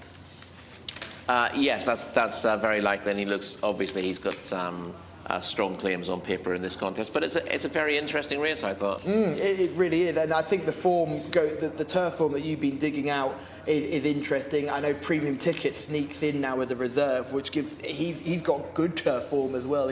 Some of his best runs have come on turf, and he's had a good run on his last start. He was fast finishing 3rd. That was an eye-catching performance. Yeah, and Estoppel also gets in as a reserve. She'll race from stall 10, and she I think ran up a hat-trick in France on turf for Ed Montfort. I could be wrong here, but did you say you met the owner of Estoppel? Or you'd come across someone who'd owned or had a connection with the horse? The guy I work with, I'll be working with on Monday, Tom Nugent, is a breeder. And I think he said that he may have also got involved in a syndicate who had Estoppel in training in France. So he was randomly speaking to him last week about racing in Saudi Arabia. He goes, "Oh yeah, I had a filly who's out there now, but I don't think she's done anything. You know, there's been no information." I said, "No, what's she called?" He said, "Oh, she's called Estoppel." I said, "Oh, she's won. Yeah, she's all right. She's not a bad performer. She's not a bad horse hopefully, at all." So I passed on a message to him today to let him know that she's running. So hopefully you'll be tuning in. Well, Tom, if you are watching, best of luck with Estoppel. Although I say best of luck, if it does win and it didn't do anything for him out in France, it would be a bit of a... Well, she was, as I said, she did okay in France. She was a 3-time winner on tour for Ed Montfort. And obviously it's cheaper to have them in training in France. There's more prize money. Premiums. Training fees are a little bit cheaper as well. So it's all, you know, if you've got your wits about you, it's not a bad thing to do. So she did okay there, and they sold her on. Fayhan Al-Mandil now has her, and part of that's Green Stable band, if you want that. Are they? Was a Green Stable something you coined, or are they generally known as a Green Stable? No, they're known as green, red, green, white. Yes, they are known as the Greens because they have 2 different epaulets, don't they? They've got the red epaulets and the black epaulets as well. So I say yes, they are known as the Greens. I did not make that one up. Let's start from number 1, Calculation. Yeah, Calculation has a pedigree that suggests that he should do really well in staying contests on turf here. He's out of the Gold Cup winner estimate, of course, bred by the Queen, but was 13th of 14 in this race a year ago. And his previous start over this course and distance, he also finished 13th, so doesn't seem to like the turf here at all. For a horse bred for the turf, being Majwali out of estimate, he was an absolutely top-class race mare. He's done most of his winning on dirt, which is a slightly unusual thing, but he's back on dirt here. He's hard to, back on turf here, rather. He's hard to fancy him what he's done on this surface. There's a few out of estimate now that haven't quite lived up to expectations. Is she an example of one of those really talented race mares that can't quite do it as a brood mare? Yeah, I think the very best race mares do something personal. They push through the limits to show themselves to be absolutely top class. It's not just in the genes. And to be honest, the bloodlines for the Queen haven't always delivered what they might have. There tends to be at least as much temperament in some of those bloodlines as there is ability. But every now and again, they come good. An estimate was both Queen's Vans winner as well at the Royal Ascot the previous year, and then went on to win the Gold Cup. So the pinnacle really of an owner's career to be able to do that. So it all came good with her. We are experiencing a little bit of a delay before this contest. That's why the horses are remaining in the pre-parade ring. We will let you know when they come out into the main parade ring and when we get ready to get going for our 9th contest of the card. Loving Feeling is horse number 2, a winner last time out on the dirt. We've just seen a horse who won last time out on the dirt run very well to finish 3rd in our last contest. Well, this is very much bred for the turf, being a son of See the Stars. He did run on turf in the UK. His only turf run to date came on debut in a novice at Windsor over 1.25 miles when with John and Thierry Gosden. As you said, he's run really well on dirt last time out, but he should have no problem switching back to the turf, given his pedigree and given that he had that experience early in his career. And the fact that he beat Majestic Fighter last time out, that form looks strong with Majestic Fighter winning the other day. Yeah, it's really good to see Loving Feeling have his form boosted only on Thursday, wasn't it? The Majestic Fighter race. Castle is horse number 3. I'm really excited to see this horse in the flesh. Son of Frankel, looks a serious turf performer. Yeah, he's by Frankel out of Plumania from a very good family. Was trained by Christophe Ferland in France.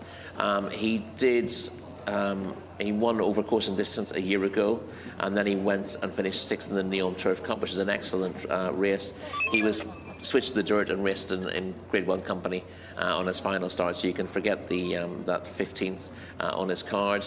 So two runs on turf here with that course and distance win and an excellent 6th in the Neom Turf Cup, and that's why he's rated 98. And he's going to be pretty hard to beat if he brings his A game here. Houghton of Youth has been on the go for a while, was running in Taif and running in Riyadh too. In fact, he probably brought his form back up to the level we expected after a few poor runs. Yeah, he found it difficult after a really good spell in Taif, but he was back to form when 6th last time out in the UK Cup over 1,800 metres on the dirt. As I said, he ran well on Taif's dirt surface, and he's been placed here. He was 4th in a Jockey's Challenge over course and distance in March. So he's fully effective on the turf surface as well. Look at Castle striding out as well. Knows he's good, given the old front kick out that I remember Zenyatta used to do quite a bit. Yes.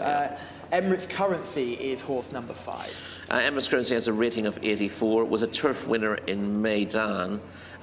Best form here is at a mile, and stamina would be a massive concern over this 2,100 metre trip. Trevoli is horse number 6. Has turf form in the UK, but did win. His win on turf in Britain came in a 7.5 furlong seller at Beverley. So his form since then on dirt has been a lot better, and indeed in the all-weather. He's got 4 all-weather wins at 1.25 and 1.5 miles, but he's yet to win in 17 starts in Saudi Arabia, and I think he's got a bit to prove on balance. We go to Year of the Dragon, horse number 8, but before we do that, we will hear from Shamila, who's in the parade ring. Thank you very much, Callum. Hopefully I can do well in this race, and I'm going with horse number 2, Loving Feeling, who at the beginning of the day I was very much looking forward to seeing him. So here he is coming up here next to me now. Just a really nice and well put together horse. First last time out at meeting 87 under Mohammed Al Dahami yet again, so they've teamed up. He is a great pilot to have on board, and Damrai Dehani, obviously you have to take him seriously in races like this, and he's been saying since the Taif season that he's been looking forward to these turf races, and he is ready to dominate them. Also have to give a shout out to horse number 8, Year of the Dragon, looking really well. 4th last time out at meeting 89, and Estoppel as well, horse number 12. But I do have some news for you from the horse in the last race who seemed to collapse. The horse is absolutely fine, managed to get up, and it just bled. So the horse bled and collapsed mid-race, but the team did a great job for getting the horse up, and the jockey is absolutely fine as well. Thank you very much, Shamila, and we do appreciate you getting all that information from the course as well. You do a magnificent job down there. We were talking of Year of the Dragon. That's wonderful news, isn't it? Sorry. Yeah, that is wonderful. It looked a horrible incident. It's a pleasant surprise. I thought that looked like a heart attack. The way you can see the tail go up, and you see the way he staggered off to the right. But obviously that was a case of the blood in the lungs, which caused him to collapse. But thankfully, obviously a bleed like that can be fatal, but can be career-ending as well. Yeah, can be career-ending. May well be. Yeah, and yes. I once saw a horse. I would obviously get horses who bleed from the nostrils, and it often doesn't affect them in the race at all. You just see it when they come Best back. Mate famously did it.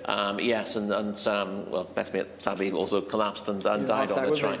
But yeah, I saw a horse in a sprint race at Thurles turn over backwards mid-race with a massive bleed, but somehow got up, walked away and raced again. I find that absolutely stunning. He just basically flipped over. Tough things, aren't they, horses? Yeah. Tough things. Year of the Dragon is horse number 8.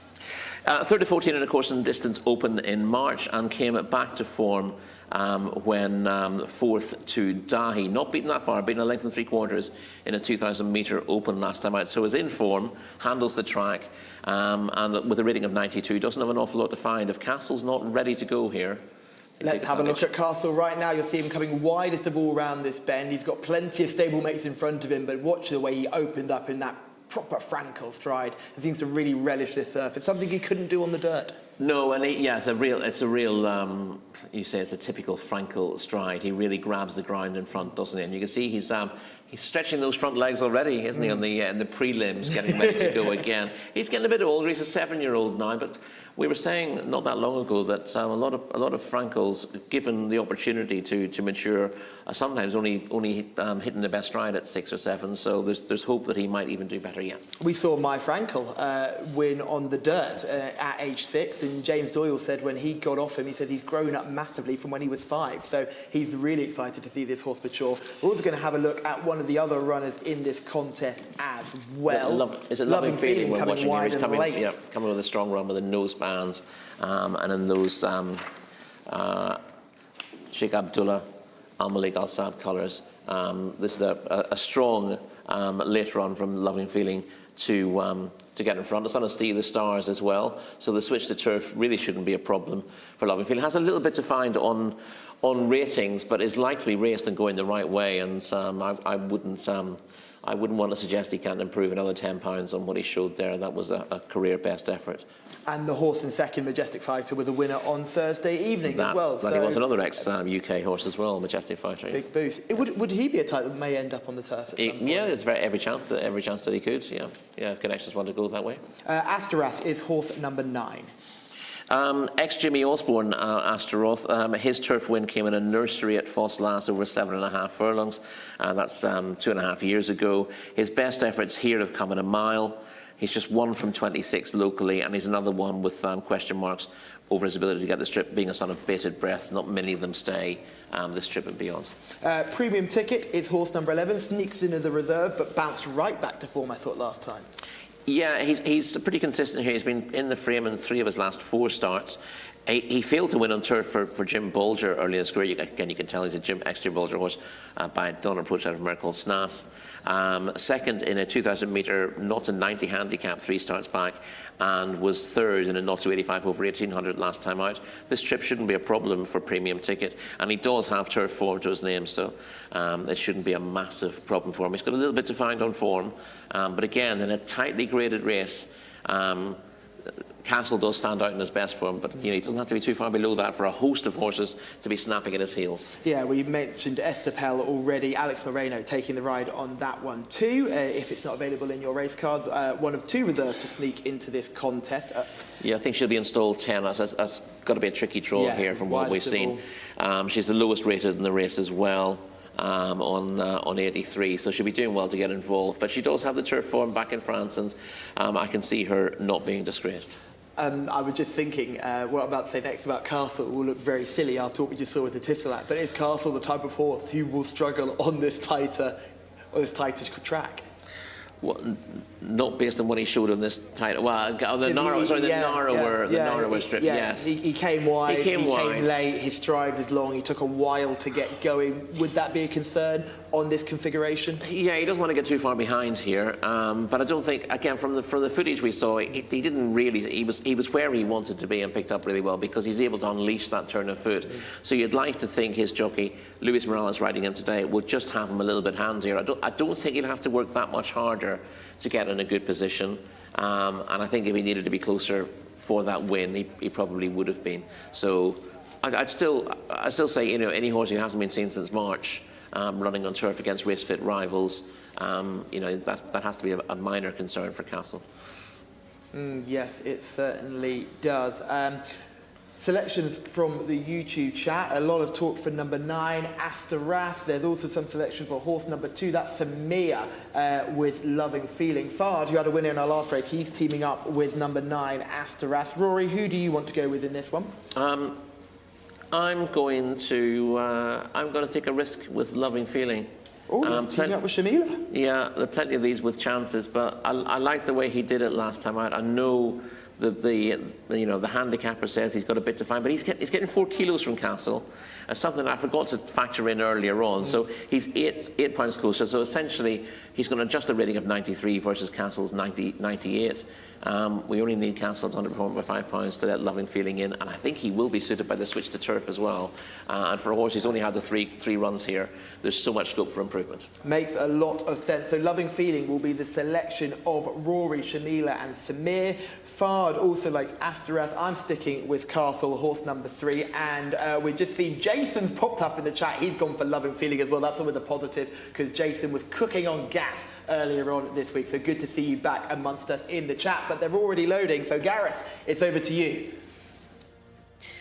Yeah, and just looking at the international markets, Loving Feeling's about third in at the moment. The short price favourite, though, is Castle, with Luis Morales taking the ride on this son of Frankel. So the runners are heading forward, and 2,100 metres, 2,100 metres in front of the field. Trevoli there in shot, with the aid of the blindfold, is due to head forward into stall 6.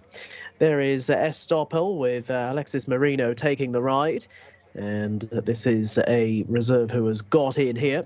Once again, 10 runners with 7 and 10 out, and 13 out as well. 11 and 12, though, getting runs. So we have a full complement as the cameras at the moment focus on Estopel, who was being spoken about by Rory a few minutes ago, and it heads on forward. And the final couple moving in to complete the set for this, one of our longest races of the day, and over a circuit of the track in front of the field. They are lined up, and they're off, jumping away, and breaking out well is a Horton of Youth, and ridden to go prominent without a bit wider premium ticket, and deeper still, and also bang there early on Year of the Dragon. And to the winning post they go for the first time. It's Year of the Dragon and Horton of Youth just taking one another on a little bit here, and they've moved away by some 4 to 5 lengths very quickly. From Premium Ticket up towards the outside of Calculation, they are in third and fourth. Another length or so back off these as they head out towards the far side of the track to find S. Stoppel, who's racing a little bit wider out on the track, with Emirates Currency not too far away either. That one in a distinguishing red cap as they work their way left-handed into the back straight. Loving Feeling, quite well fancied by a few beforehand. The green sleeves and cap well down the field at present. Trevoli in orange is also well down. And Castle, the race favourite, will have to come from last place if he's to win. On they go to halfway, and out in front it is Horton of Youth by around about a length to in second place on the outside Year of the Dragon. They've always had it between them. They're pushing the pace along at nearly 39 miles an hour. They're followed in a third by Calculation over towards the inside of Premium Ticket. Next in running Emirates Currency, with Astaroth improving towards the outside, then Loving Feeling down along the inner. Castle is following that one through. Trevoli along the inside, and Castle, I'm afraid, has gone wrong on the home turn and swiftly pulled up and is out of the race. They've got 600 metres left to go, and out in front it is Horton of Youth with on the outside Year of the Dragon. They are still the leading pair, and Year of the Dragon is now going better as they swing on into the home run. They've got just over 2 furlongs to travel, and it is Year of the Dragon who's booted on by a couple of lengths here to Horton of Youth, and then some late headway from Loving Feeling down the outside, runs through into second place, but has still got a good 4 lengths or so to find on the leader. It is Year of the Dragon out in front. Loving Feeling is chipping away at the leader's advantage all the way to the finish, but Year of the Dragon, always prominent, kept up the pace and wins. Beats Loving Feeling into second place, and they were followed in by Emirates Currency down the outside. It's gone to Year of the Dragon, Ricardo Ferreira on board, and it'll be interesting to see the fractions in this race as it went on, because I don't know whether they slowed it up a little bit at halfway, possibly because they did come back to the main body of the field. But Year of the Dragon was able to kick again and scores in a time of 2 minutes 10.42 seconds, and holding off Loving Feeling by 1 3/4 lengths. And Emirates Currency was best of the remainder, back in third, a further 5 lengths adrift. It is Year of the Dragon who comes home in front, and our thoughts very much, of course, as well with the connections of Castle, who went wrong as they left the back straight. It is Year of the Dragon coming home in front in race 9. Good performance was prominent throughout.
Ricardo.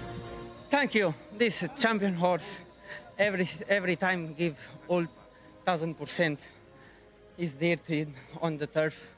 It's really nice. I ride for him, good pace and control the race, and he give me a hold. Thank you.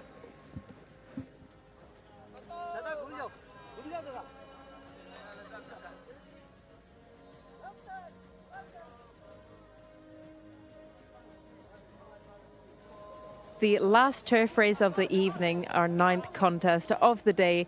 Horse number 8, Year of the Dragon, goes and wins it under jockey Ricardo Sousa Ferreira for trainer Sami Al-Harabi. This team of Sami and Ricardo are flying these last few weeks. They started out the Riyadh season a little bit quiet, but they've just been getting better and better, and it means so much to Ricardo Ferreira to win these type of races for his trainer and for his stable as well, Al Gamma Stables. Very well done to everyone involved. Last time we saw Year of the Dragon was at meeting 89 when he came 4th. And Ricardo, the last time he rode Year of the Dragon in a race was at meeting 77 when the horse finished 9th. So it's great to see Year of the Dragon thriving on that turf track. And hopefully we can grab a word with Ricardo. Congratulations, Ricardo. It looked too easy for Year of the Dragon on the turf. Yes, this I think a good, very nice, really horse. All the race give 1000%. Ran one time here, come 3rd, but go too much in front. Today I control the race. I ride for horse. Horse have one pace. The turf very fast the turf, and I go in front 2nd and control my horse. So you were confident in the last 400 meters that you were going to get it, nobody was going to catch you? Yes, I look at the television and I look horses not come, and I have power and control. All the race I control. Did Sami Al-Harabi give you any instructions before the race, or he just let you do what you want? You know this horse really well. Me and Sami, I have a good feel because never tell me what I need to do. Just ride for horse, and I know the horses. My stable with Sami and Jcsa Al-Turaif. I know the horse. He gave me chance for I ride. If mistake, I mistake. Do you think they're going to keep him on the grass track now for sure? Yes, but sure not, now more rating, not easy. I think need to look where to go horse. Perfect. Thank you so much. Thank you so much. Yeah, thank you very much, Ricardo Sousa Ferreira, for that wonderful interview. Great for Juan Carlos CG and Black Type TV, both in the comments, who have been giving the Vamos Ricardo in the comments, and they're over the moon with the success of a jockey who's very, very popular. Remember, born in Portugal, but Spanish champion jockey and a very good rider at the provincial tracks in France. So I know plenty about him and his rides, and it's great to see him doing well in Saudi Arabia, and it's been a revelation here in Riyadh. Yeah, he's an excellent jockey, and he's been a massive addition to the ranks here. Obviously, we don't get to see him at Taif, but he's been at Riyadh here for the last few years, and his riding is excellent. He knows. His English isn't terrific. He's slightly embarrassed about his inability to communicate, but he does the job pretty well, and he does the job tremendously well on the racecourse. And he does his talking on the track. Obviously, the race was marred by the horrible injury that Castle received, horse number 3, who's towards the back of your picture at the moment. That was really tough to watch that. Yeah, it's never good to see, but when you get a leg fracture at that sort of speed, it's never going to end well, I'm afraid. No, not at all. And once we get confirmation, we will let you know as soon as we know. But in front here, we saw your eventual race winner, Year of the Dragon, was just shadowing Houghton of Youth, who I was surprised stopped as quickly as he did. Yeah, because he's listen, they have gone fast here, and they pulled well clear of the third. But given that our winner has kept on very strongly to the line, it was a little bit disappointing that Houghton of Youth couldn't hang on a little longer. He doesn't quite have the class of the winner in this contest, though, it has to be said. So maybe he was just forcing himself out of his comfort zone to hold that lead, and he was constantly harried by Year of the Dragon through the contest. He's a little bit short of his best at the moment, Houghton of Youth. I say he's only a pound inferior, essentially, on the weights today to Year of the Dragon. So yes, he should have done a little bit better than he did. But maybe the fact that he could always feel the seconds on his girths has just caused him to run on adrenaline a little bit, and that hasn't helped him. We've seen that happen before plenty of times when we've got a horse on heels. But it's good to see that Year of the Dragon has done well to hold on his outside position. And what I really enjoyed about that, sorry, I just got a little bit confused watching the horse come around the bend there. I thought he was going to slow down and then kick up again. But Ricardo Sousa Ferreira didn't put the brakes on. He's just gone by. I thought he put the brakes on to get some air in the horse's lungs and then kick on again, and he didn't. No, he's obviously travelling very easily at that stage. He gets closed down late in the day, but he's won very, very well indeed, and is clearly really well suited by the track. We knew that he handled the turf, and he was third in a big field open here in March. That was a strong contest, so he was entitled to go very well here. But I don't think we expected him to do this quite so easily in what had looked a pretty competitive race on paper. Let's talk about Loving Feeling, who was cruising through past horses, but maybe gave himself a bit too much to do. Yeah, again, he doesn't have the experience of a lot of these, and I think he's run a very good race to push it up to the winner late in the day. But as you said, Ricardo Sousa Ferreira has got a really good run out of our winner, who's kicked clear, and then the runner-up's just got a bit too much to do to pull him back in again. But Loving Feelings run a career best again, having won over 2,000 metres on the dirt last time out, and is clearly going from strength to strength. Shamila is in the winner's enclosure with our winning trainer. I am with Sami Al Harabi, our winning trainer of the 9th race of the day. Congratulations, Sami. Year of the Dragon really loved the turf. Thank you. Alhamdulillah, mashallah, tabarakallah. Good run today. And last week run better, finished 4 open race. Horse 2-time run grass. Last year finished 3 in good run. And today, mashallah, I think, inshallah, better than dirt. So after this, his rating will go up a little bit. It will become more difficult to find turf races for him? Mashallah, I think good run. And inshallah, next week again, maybe run grass, inshallah. He will run next week also? I think, inshallah, I call with the owner, inshallah. Brilliant. Thank you so much, Sami. Well done. Thank you. Well. So that was our winning trainer of the 9th race, Sami Al Harabi. I will be throwing you to Gareth Topham to take you through the runners and riders for our 10th race.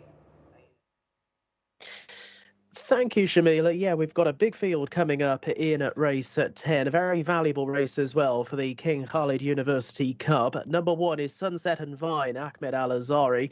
Number 2 is Guillemont at the Mount of Abdul Ella Al Hussein. Number 3 is Saudad, the Mount of Abdullah Alofi. Number 4, Boston George, Jose Rodriguez. Number 5, Rosgar, Mohammed Al Daham. Number 6 is Go Fast Trowland with Abdulaziz Al Musa. Number 7, Latihati, Thurb Al Timiat. Number 8 is New Bolt. Ricardo Ferreira looks for a quick double. Over the page to number 9, National Gallery, the Mount of Tariq Al Mansour. Number 10 is Sense of Dominance, Louis Morales.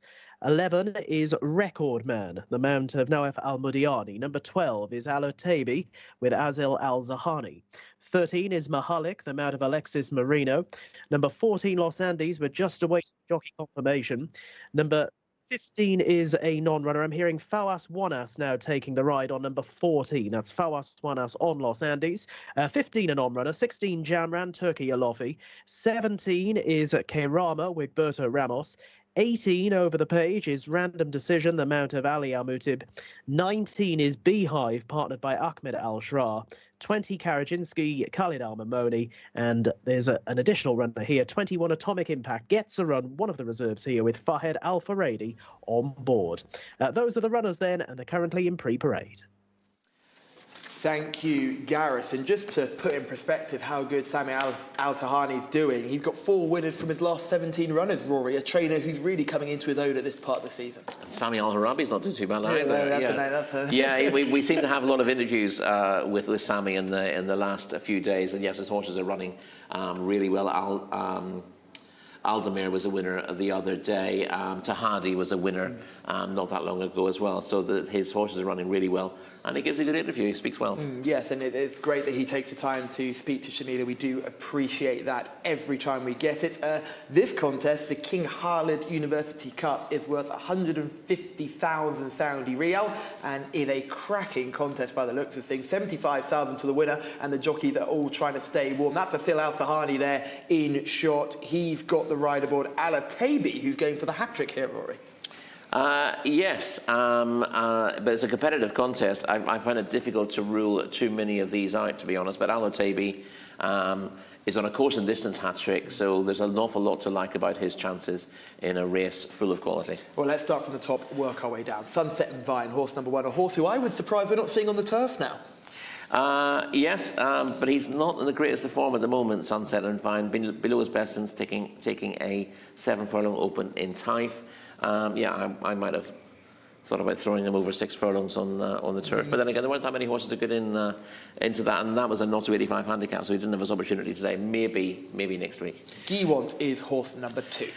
Was second in a non-winners of 4, a meeting 80, and that was over course and distance. He had a tough task in the listed King Faisal Cup last time out, but on balance, he's got a little to find here. Theodad put in a rare poor run last time out. Yeah, he won the Saudi Boy Scouts Association Cup early in the season over course and distance, and he's normally very consistent, but he ran poorly last week in 13th. It's turned out quickly, and that was the race won by First Line, obviously a top-class contest. On balance, you'd expect him to bounce back. Boston George making his first start in Saudi Arabia. Yeah, was a 7-furlong winner at Jebel Ali in October 2022, but was below form in 2023 for Doug Watson. Could bounce back, but I'd rather see him run once or twice to get an idea of where he stands at the moment. Rosgar has had plenty of runs already this season and was 9th last time we saw him last week. Yes, having his 5th run since November, Rosgar was a length and 3/4 4th in the Equine Authority Cup over a mile 2 starts back. Was 9th in the King Faisal Cup last week, so needs to bounce back. But that wasn't, in fairness, doesn't need to bounce back from that. That's actually a pretty good run, and it was a very hot contest. Maybe a mile is the better trip for Rosgar, though, than 7 furlongs. Go Fast Trowland is horse number 6, another horse we saw in meeting 90. Yeah, was outclassed in the Group 1 King Saud Cup last time out. Happy to ignore that run. It was a mile open winner back in meeting 11 in Taif. 3rd in the Okaz Cup behind Howden of Youth, who disappointed in our previous race. That's a 1.25 mile contest. 6th to Kairama in a Jcsa contest over a mile 2 starts back. Again, his best form is probably at a mile and further, but he's a classy performer in his day. The Okaz Cup seems like a million years ago now, doesn't it? A long time ago. Latiati is horse number 7. He's won a course and distance open. They won that 2 starts back from Al-Mazraj, but then he's another one who ran the King Faisal Cup last time out, and he was outclassed in 14th. I think he'd probably find a few of these too good for him as well. Samir Al-Harabi and Ricardo Sousa Ferreira just teamed up with a winner in our last contest. They've got Newbold, who was the winner of the North America Cup when last seen. Yeah, he won the North America Cup last season. That was in March last year. He's effective from 6 furlongs to a mile, so that the drop to 7 furlongs is not really a problem. He was also a very good 3rd to Pagan in the Longines Open over this course and distance, the start before he won the North America Cup. So again, if he comes back here at the top of his game, he's got a big chance. He's rated 102, which makes him 2nd top rated on paper, behind Los Andes. Well, we'll talk about Los Andes sooner rather than later. National Gallery is horse number 9. We see these colours a lot, Sheikh Abdullah Hamoud Al-Malak Al-Sabah, but this horse isn't one of the more consistent operators from that stable. No, did pretty well in Taif, though. Was a winner over 6 and 7 furlongs in Taif, and then off a break finished 11 lengths 9th to Bakil in a 6 furlong open last time out. Could strip fitter for that run. Has a little bit to find even in his best form, but if he does come forward for that run last time out, he won't be too far away. His sense of dominance has a higher ceiling than a lot of these. Yes, but what's the downside to a high ceiling? Very low floor. Was a course and distance winner on debut in meeting 75, and stepped up slightly on that when third in a non-winners of 4 last time out. That was a likeable enough performance, but his rating of 78 shows that he still needs to improve a little bit at this level. But obviously, with only 2 runs behind him, he is open to more improvement than most of these. Here is Record Man. It might be down in your race course as Feccord Man, but this is actually Record Man. Yeah, he looks to me to be carrying a fair bit of condition. Would you agree with that? I totally agree. He was a winner over a mile and a quarter for Saeed bin Saroor back in the day. It's 3 years since his last, but he was campaigned in the UAE. He was 5th in a mile and a half handicap at Meydan when last seen in February last year, but looks badly in need of the run to me. One horse who doesn't look badly in need of the run is Alatabi on the hat trick and looks really fit. He does, yeah. He's won a not a 90 handicap and then a non-winners of 4, beating I'm going to say Consuela de la Vega, but you know Consensus de Vega. Consensus de Vega. Consuela de la Vega. That's my cleaner. It's very easy to get confused. He beat her by 4 1/4 lengths last time out. We know that's good form. She's not the greatest of yardsticks. But Alatabi seems to be in very good form. Did 1:25.88 for the course and distance, which is a very good time. We've just seen Mahalik, who's a favourite of mine. Yeah, below form over a mile last time out. A mile is further than he really wants to go. His best form has come at 6 and 7 furlongs. He will travel well into contention. He beat Bakil 4 lengths on a non-winners of 3, 2 starts back over course and distance. Shamila is in the parade ring. Who do you like in this one? Thank you very much, Callum. A horse that I think could dominate this race is horse number 10, Sense of Dominance. Really impressed me so far this season with his abilities. A 5-year-old by Mo Heyman, so really nice American-bred colt we have on our hands here. Third last time out at meeting 80, has had a nice little break now since then, and he just looks so good. These Shala Al Dehani horses always look so well in the preliminary stages, and it would be great to have Louis Morales back in the winner's enclosure for Prince Sultan bin Mishal as well. I do have to give a shout out to horse number 12, Alatabi. Obviously 2 wins on the bounce, could make it a 3rd one for Thamar Al Dehani, but Sense of Dominance just looks so good not to choose. And also Sowadad looks good as well, but yet again, Sense of Dominance comes out on top. Hugh Shamila, we've just seen Sense of Dominance's stablemate, K Rama, looking stunning. We'll talk about that sooner rather than later. Let's go on to Los Andes, who's horse number 14, who came from a mile back last time to finish 3rd. He did, and he is the top rated in this contest, the son of Caraconti.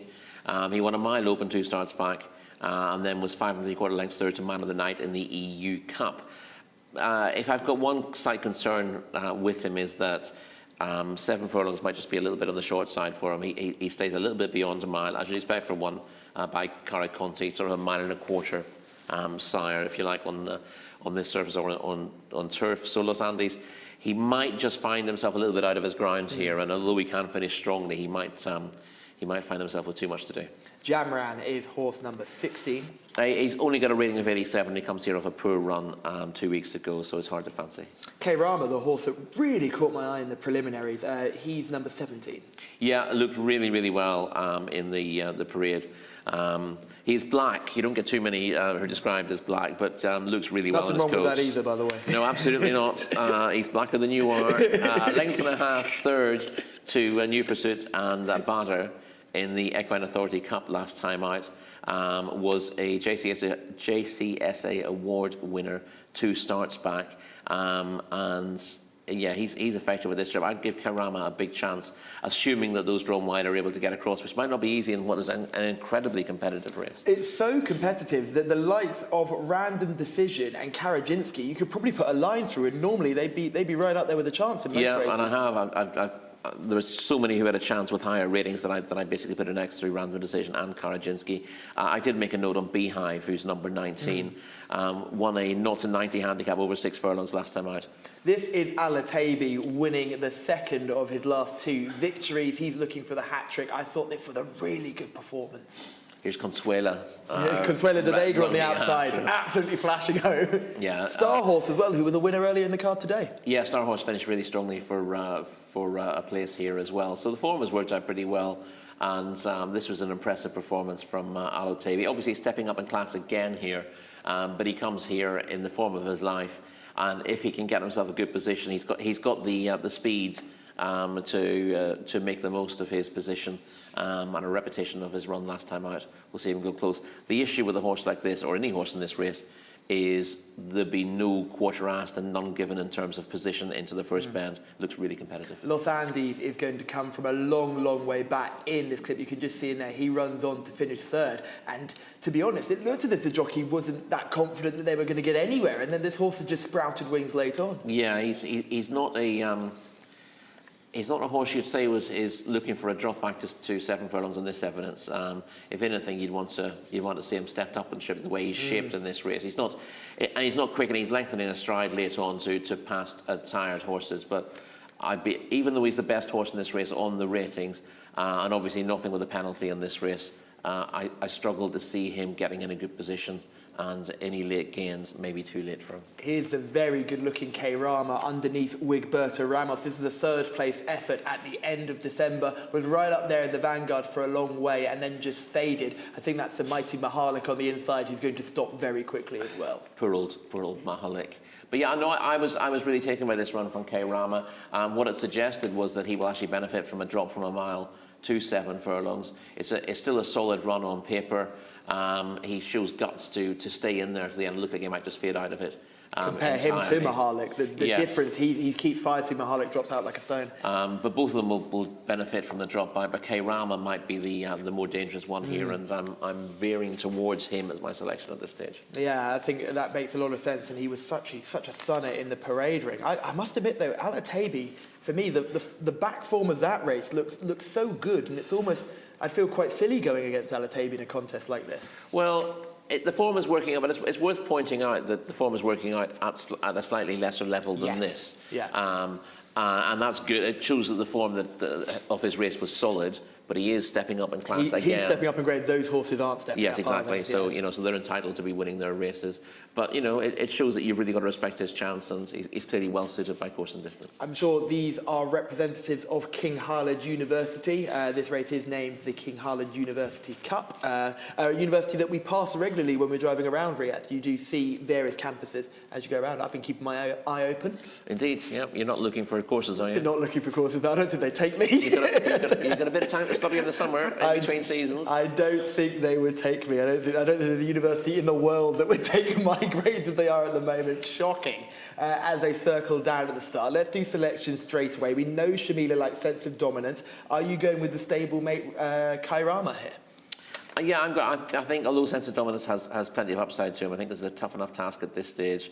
And I think K-Rama has shown slightly better form, so I am going to go with him and hope that Wigberto Ramos can keep up what's been a pretty good run this week for him. He's been in good form this week, hasn't he? And he's got a very big ride in our last race as well. I'm going to stick with the hot hand and go with Alutabi for the hat-trick. As you very correctly mentioned, Rory, this is a big step up for him, but I think he's earned this seat at the table, and hopefully he can run a good race. I also hope Mahalik, obviously, runs a much better race, but I was looking at the ratings of some of the horses here, and I think this might be a bit tough for him. He seems more the type that will dominate open company rather than these cup races.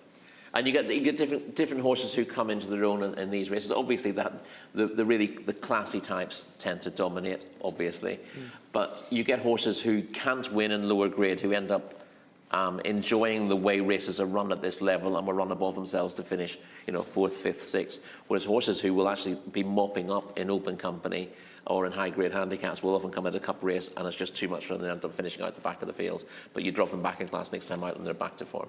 Yes, so hopefully Mahalik will run a big race, but he can't be the selection for me. So as they're loading, we'll go through selections one more time. David quite likes horse number 7, Latiati. I like Alatabi, number 12. Shamila likes Sense of Dominance, number 10. And Rory likes K-Rama, horse number 17. Gareth Topham, who do you like in this one?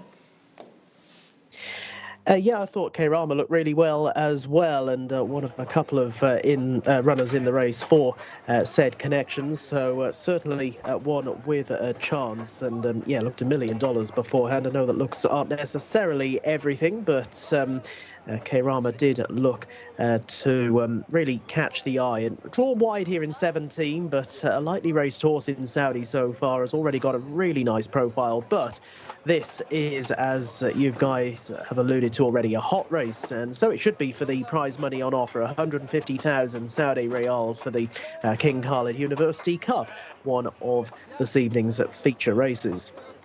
So we're down to the final few to head into the stalls with National Gallery and Sense of Dominance. They are about to slot in. Sense of Dominance, another who received positive vibes from the studio team beforehand. That one's slotting into stall 10. Mahalik heading into 13. Still out of line, Los Andes. And also out of line is Keirama and Lucky Hearty as well. And we're just about ready to go. Best of luck here. 7 furlongs, they're off and racing. We've lost one. I think it was maybe it was one in red. Might well have been Saudade, might have been Go Fast Trowland, but something in red is unseated at the start. It looks like it was Go Fast Trowland. Early on, though, crossing over. Sense of Dominance is going to be one of the first ones to show. Also prominent is Mahalik, that one in a green-coloured jacket. They're going quickly. Up towards the outside, Keirama's in a nice early posse. Sense of Dominance is over towards the inside. They're being chased through towards the end of the back by Jamran, and they're racing on ahead of the grey New Bolt. It's with Sunset and Vine over towards the inside. Out a bit wider is Random Decision, and the others being headed off by Saudade, who's up along the inside with well back National Gallery and Alatabias. They're making the run into the final 2.5 furlongs of their journey, and Keirama on the wide outside has swept on into the lead here under Wigberto Ramos and now goes for home. From in second position, Sense of Dominance over towards the inside. A 1-2 for the stable at the moment, with picking up in behind them Sunset and Vine, but this is well and truly finished with. Keirama quickens up stylishly. Keirama putting 8, 9, 10 lengths between himself and his rivals. They're toiling in behind. The King Khalid University Cup goes to Keirama. Keirama first, the rest nowhere. Second place was Saudade, then to the inside Sunset and Vine. What a performance, though, from Keirama. Has torn them apart in the hands of Wigberto Ramos doing the steering, and that's all it was, a steering job. One of tonight's feature races goes to Keirama, this son of Cairo, Prince out of Sadie Be Good. And Keirama, who's travelled pretty wide coming into the home straight as well, but has shown a turn of foot in the final furlong and a half of the race that no other horse could match. Records a facile win in a time of 1 minute 24.17 seconds. And look at that distance back to Saudade in second place, 10 3/4 lengths. With a length and a half back to Sunset and Vine in third. And it looked like Giavont made up some late headway over towards the inside. We'll have that confirmed shortly. But, well, there was only one horse in that. We had a massive field, but only one horse that counted at the end. It was Keirama, who has landed the King Khalid University Cup and has done it as he liked.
Well done.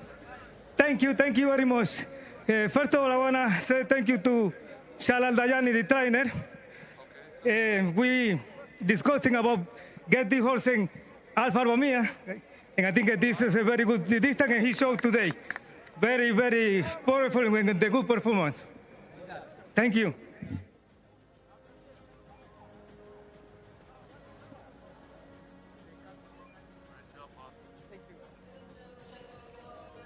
The feature race of the night goes to Wigberto Ramos and Shala Al-Dayani and Prince Sultan bin Mishal bin Abdulaziz in our 10th race of the day, the King Khalid University Cup, worth 150,000 Saudi Riyal. So we're delighted to see that we're going to get a Wigberto wiggle at the end of this. He won the last race yesterday and we weren't able to speak to him because it was a big cup race. This is also a cup race, but hopefully we will be able to pull him for a little interview post trophy presentation or after he's finished weighing out. But what a race it was. Very eventful day it has been indeed. But this horse was third last time out in a Group 3 over 1,600 meters, and debut run as well here in Saudi Arabia was over 1,600 meters. So they've dropped him down in trip, and that has done him the world of good because he was up against some really tricky horses in this contest for sure.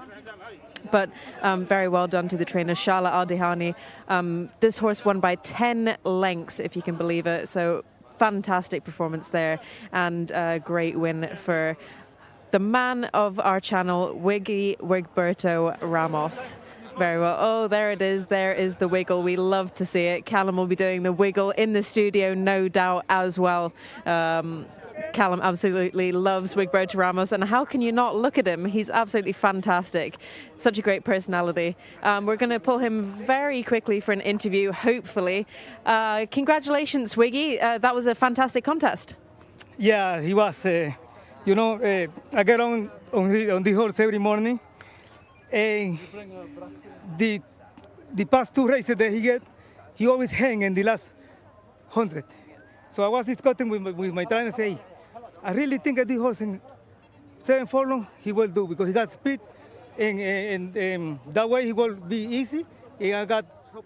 Yeah, he looked perfect over that distance. Yeah, I was thinking they want to be a little more back. No, he was right there without asking anything. He past the 600. I got the horse, the racing contrast. I had to wait and see the half most power he got, and he gave me a good kick. Not like when he go in 1 mile. When he go in 1 mile, he go, but not really take off. Yeah. And I mean, last time he was third in a Group 3. This contest was only a little step down from that, but he's a quality horse, isn't he? Yeah. That was the issue that I see. The group was a little bit down because the first time that was like a Group 1, and the second time like 2 times Group 1, and this time it was a little bit weak, but. My horse, I want to see. The issue was how he get in the 7 furlong, and he get heading good. I wasn't wrong. And you won the last race yesterday. We didn't get to speak to you, but you're flying these last few weekends. Yeah. I got lucky. I got one good horse in the last race, so just keep it up. Well done, Wiggy. Okay, thanks. I cannot tell you how much of a privilege it is to hear from Wigberto Ramos and how great it is to see the wiggle back in action. And he's had basically a steering job on this horse. He was about 4 wide on the turn, but was travelling so well. And we said it before, in parade ring, he caught both of our attention, and he's done the same thing on the track. Rory, a very good selection from you. Yes, he looks very special. His dam was quite useful in the States. She was dual stakes placed, and she was just a very good performer here in the shape of Kairama. You hear Wigberto saying that he recommended dropping back to 7 furlongs because he just tends to hang a little bit in the closing stages of races over a mile, even though he just about stays that trip. But he was really well suited by dropping back to this trip today, and was always in a pretty good position. You saw the stablemate in the same kind of sense of dominance go up on the inside, and he went up on the outside, so he ended up being about about 4 wide on the bends. They were sandwiching Mahalik and Beehive up front there. Yeah, Beehive was well away from stall 19 and got across to be 3 wide. But even though he was 4 wide here, Wigberto looked very happy. You can almost see from above that he's tanked into it, because he's travelling so well. Nothing else is, you know, he can lean into them, and they're not going to push him off his line. He just was going so much easier than them. So he's eased himself to the front here.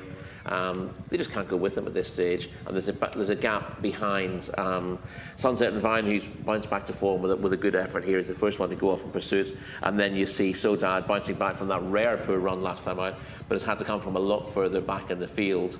And Kai Rama, he's got that combination of a sprinter's speed and the stamina you need from a miler as well. And this strongly run 7 furlongs hasn't suited a lot of the stayers. They've got out of their ground, but he's found it no difficulty at all going with the speed, but also staying better than those pure speedsters as well. He's almost put the race to bed here at the top of the straight. And what's so impressive is the fact that he keeps going. Yeah. He's pulverised them in this contest. He went hard. He was poorly placed. We'd usually say 4 wide going into that bend from start to finish of the bend. But you were never worried about it, were you? He was always just travelling with such ease. Normally, if you're 4 wide, because you're going right, you're actually covering more ground than those on your inside. So if you're going at the same speed, you're actually losing ground and you're getting pushed out and pushed further back. So what you have to do is you have to step on the gas to go the same speed, which often counts against you as well. For him, it was no trouble at all. He just had to let out a little bit of rein, and he eased past those on his inside. Wonderful to see Connections being rewarded with that lovely trophy for the King Khalid University Cup. Give us another wiggle there, Wiggy. It's great to see. And this will be a big moment for Wigberto, because we've mentioned it plenty of times already in the show. He's got a big ride in 2 races' time in our last race, and he'll be coming into that full of confidence now. He will, yeah. We were saying the other day that it's been a fairly tough time in Riyadh for him. We used to see him all the time in Taif. When I was watching the coverage early on before I went out there, it seemed to be Wigberto every other day, and he was the star of the show. But he seemed to go weeks and weeks without a winner here. But he's certainly back with his tail up and enjoying life at the moment. Yes, if you were a supporter of Go Fast Trial Land, you knew your fate as soon as they left the stalls. That horse just jinked and unshipped Ahmed Al Musa, who wasn't able to stay aboard, and that horse ran through loose. I'm sure the outriders have caught that horse without any issues whatsoever. But drama-filled day here at King Abdulaziz Racecourse. Sayedad, that's the run we know and love about Sayedad. That was a very good performance, and basically won his own race, but he had nothing, couldn't match the winner. Well, he never got to see the winner. Yeah. I mean, as far as Sayedad was concerned, he won this race because the winner was just a speck on the horizon by the time he sort of moved out from behind horses and got a clear run. So he kind of, in a manner of speaking, he'll have felt that he's won his own race. What was that famous line? I heard you discussing it with Shergar earlier with the telescope. Oh, yes. Yeah, you need a telescope to see the rest. Wigberto would certainly need that to look behind him and see how far back all his rivals were, as K Rama is a dominant winner of race 10 and an exciting horse for the future. We move on, though, to race 11, which is a local bred horses open over the 2,000 metres and features another chunky side. Field will have 18 going to post, as we have a non-runner in the shape of number 12, Far Ray. Gareth Topham, could you take us through the runners and riders? Certainly, Callum. Was it the late great Peter Bromley who came out with that Shergar line? I think it was. Anyway, we digress. We move on. 2,000 metres, the journey ahead of them for this locally bred horses open race. Number 1, Nayazi, Louis Morales. Number 2 is Ibn Abad with Fahed Al Faradi. Number 3, Nahar Al Aid with Nawaf Al Mudiani. Number 4 is Deem Al Sahab, the mount of K Al Dubayan. Number 5 is Anar with Osama Al Sharani. 6 is Thud Al Sharaf, Mohammed Al Daham on board. Number 7 is Barak Al Anea with Mohammed Al Nassar looking for a double. Number 8 is Anis Al Jalis with Abdullah Al Lofi also seeking a second winner here today. Over the page to horse number 9, Laith Al Hammi, the mount of Khalid Al Mamoni. Number 10 is Al Frani with Selman Al Rashid. 11, Al Rifle with Fawas Wanas. Number 13 is Modha, the mount of Alexis Marino. 14 is Helmi with Abdullah Al Credis. 15 is Moshaba, the mount of Ahmed Al Azari seeking a second winner today. 16 is Bada Al Maidan with Mohammed Al Shurimar. 17 is Mostawaib, the Mount of Rayan Al Torsh. Over the page to 18 Sahuk under Sultan Al Mamoni, and 19 is Ardal with Thurb Al Timyat on board, looking for his second winner today. They go without the 12 Faray this time, but still plenty of them for what is our penultimate race on the card. Thank you, Gareth, once again for taking us through the runners and the riders for our penultimate race of the day, race number 11. They're already in the parade ring, so we'll get started. And I was just discussing with you off camera there, Rory, a few of these you could put lines through straight away, can't you? Yeah, it doesn't look particularly strong. We've got horses. At the top of it, it's a competitive contest. Again, top 4 races on my numbers, 84, 84. 84, 82, but there's a few horses who are difficult to fancy, or sort of rated in the 50s and 60s that I've put a line through straight away. Okay, so let's start from the top, and if you don't like them, just put a line through them. Nayazi, horse number 1. No. Ibn Abad, horse number 2. Second and fourth in course and distance event last year, but the end of the season out of form, 18th on his last 2 starts, and he might just need the run. He is capable. He probably was in need of a break at the end of last season, but whether he's ready for this, I don't know. And Nahar Alaid is horse number 3. His last time out win came in a not a 60 contest over 1.5 miles, but he did win by a wide margin on just his 5th racecourse outing, winning by 9 lengths, so he's improving enough to bear in mind here. Deem Al Sahab is horse number 4. This is his Saudi Arabian debut. Her six-year-old mare making Saudi debut. Yeah, that's right. I mean, she may well have been somewhere else, but I can't find her in my databases.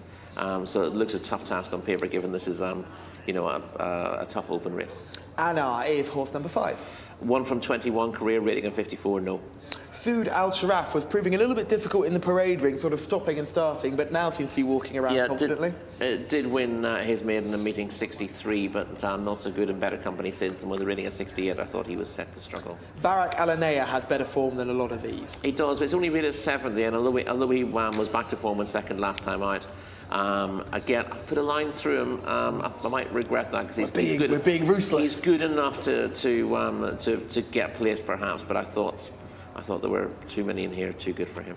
Anis Al Jaleeb is horse number 8.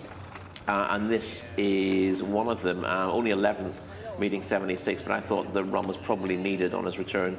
He won a course and distance non-winners of 3 last term and was 3rd in the Al Imam Mohammed bin Saud Islamic University Cup. So if he's back to that sort of form, the 7-year-old, he'll be thereabouts. We've got a rating of 84.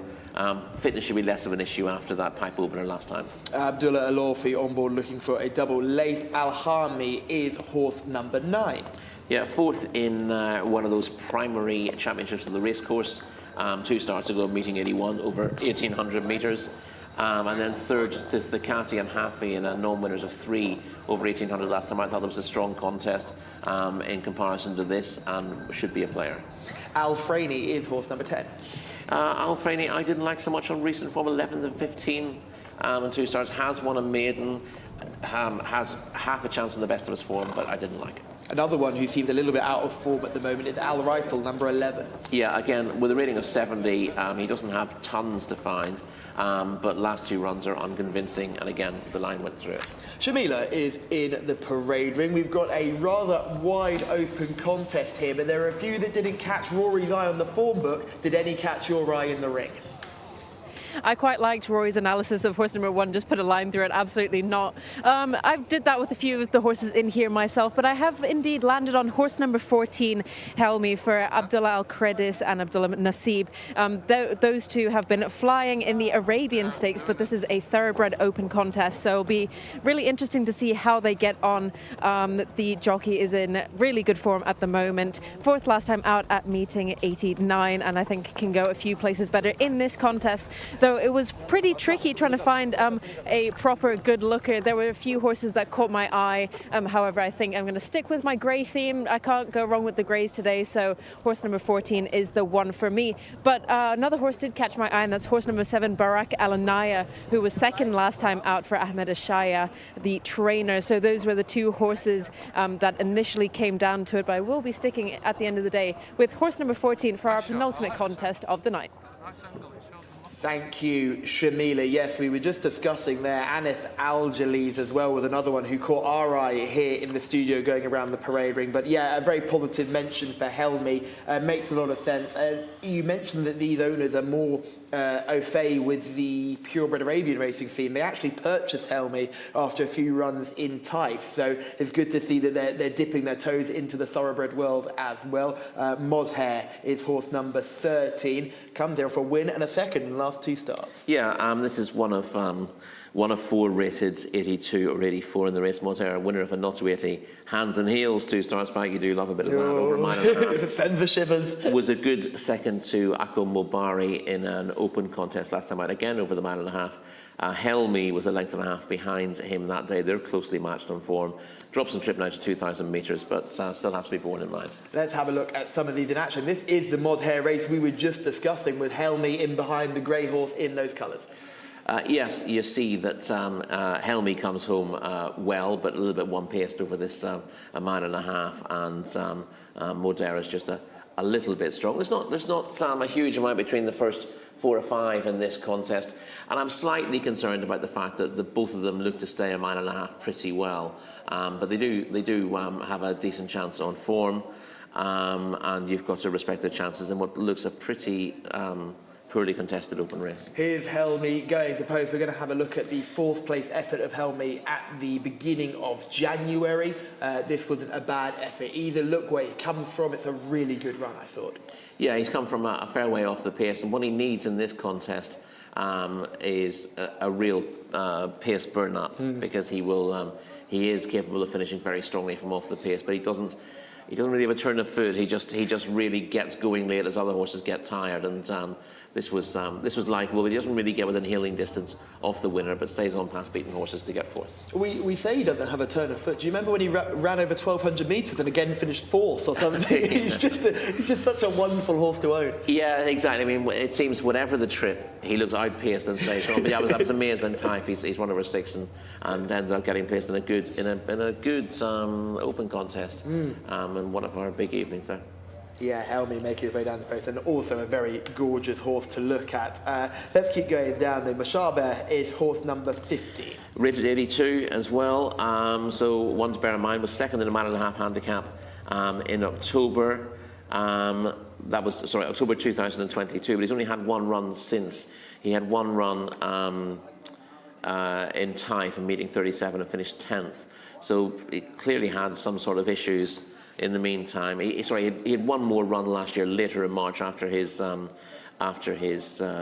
second last October, but finished 11th at his final start of the season.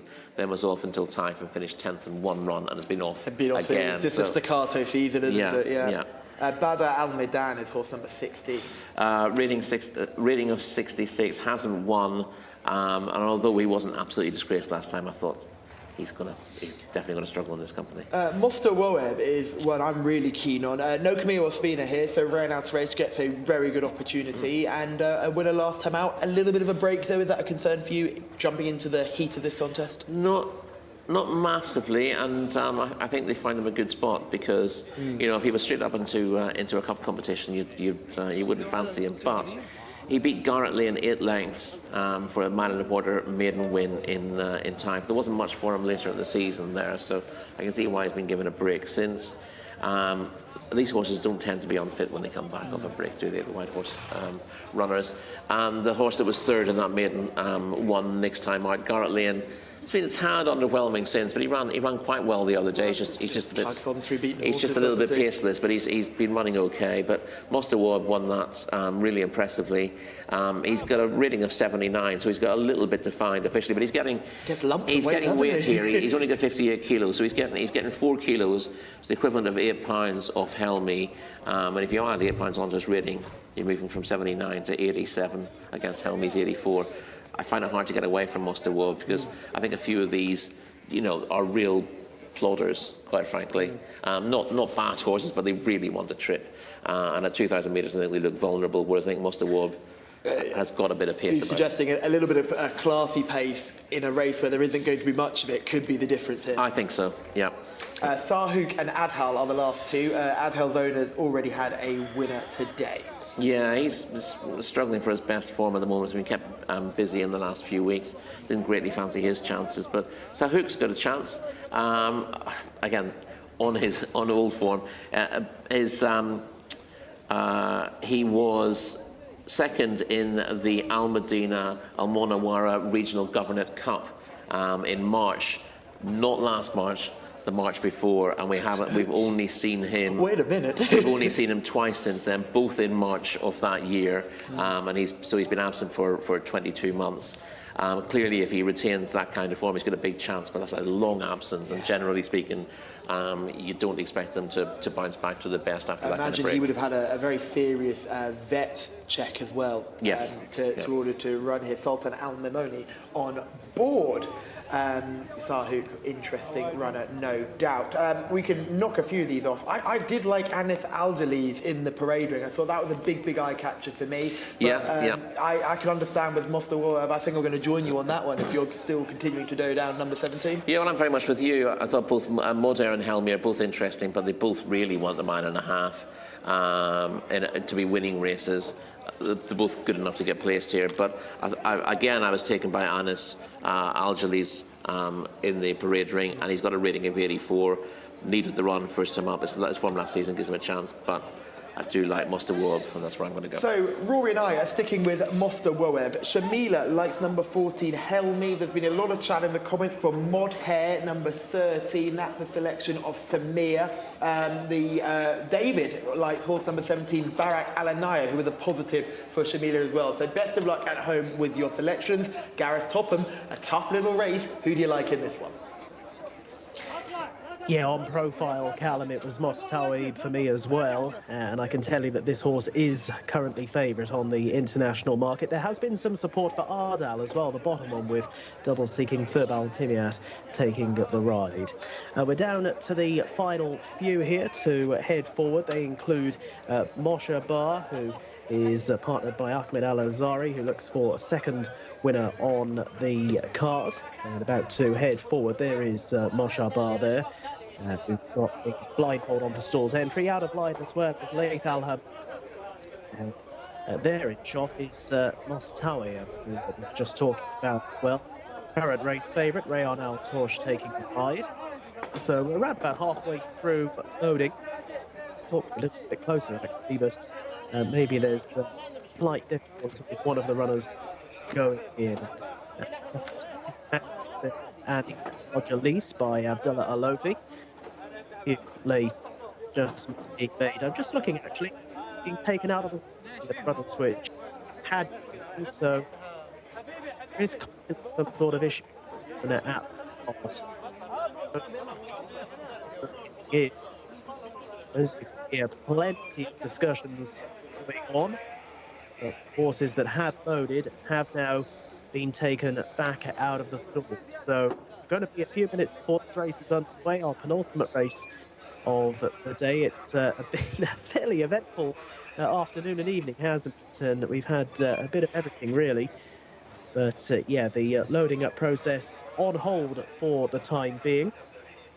Badr Al Maidan currently in the stalls, but is the only runner who currently is, as we see a close-up shot there of Nayazi, and also Ibn Abad with Fahed Al-Faradi taking the ride. So we are subject to a small delay here for this 11th race on the Riyadh card today, and not too sure what the reasoning is. Might see if the guys in the studio are any of the wiser, but at the moment it's a start not necessarily looking. And let's head back to the studio and join Callum and Rory to see if they know a little bit more than I do here, because we're delayed for this 11th race.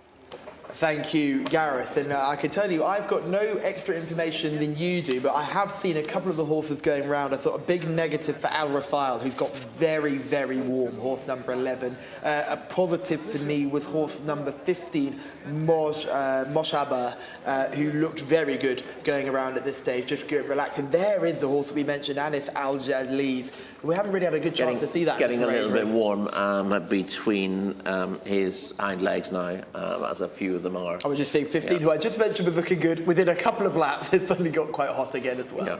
I thought he was carrying a bit of condition, to be perfectly honest, as well, at Moshabar. So we'll see if that's the case. There's our choice, Mr. Waweb, looking pretty professional, I'd say, at this point. Yeah, he would impress me more than most with his demeanour at the moment. So let's hope we're on the right track with that. And there is Arafat, who I was saying was just getting a little bit warm and above himself. You can just see that's all telltale signs. Running his race too early. The connections of horse number 10, Al-Frani, also have the horse in our last Al-Mabia they have in our last race as well, and they've had a winner this week as well. We don't see much of those colours, but Al-Mabia is obviously an absolute stable star for them. Yeah, he is. He's got a massive chance in our finale, the Prince Saad bin Abdul Rahman bin Faisal Cup.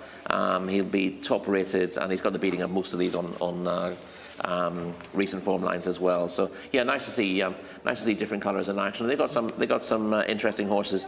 They like a big lengthy one, it seems to me. A lot of their horses are in similar sort of mould, but that's often the way with different owners have a different ideal of what they like. This could be the reason for the delay. We have a dog on the course who has now just decided to make his way back. If you have lost your dog, it is currently running loose in the car park. Oh, I don't think that's anybody. I don't think anyone knows that one.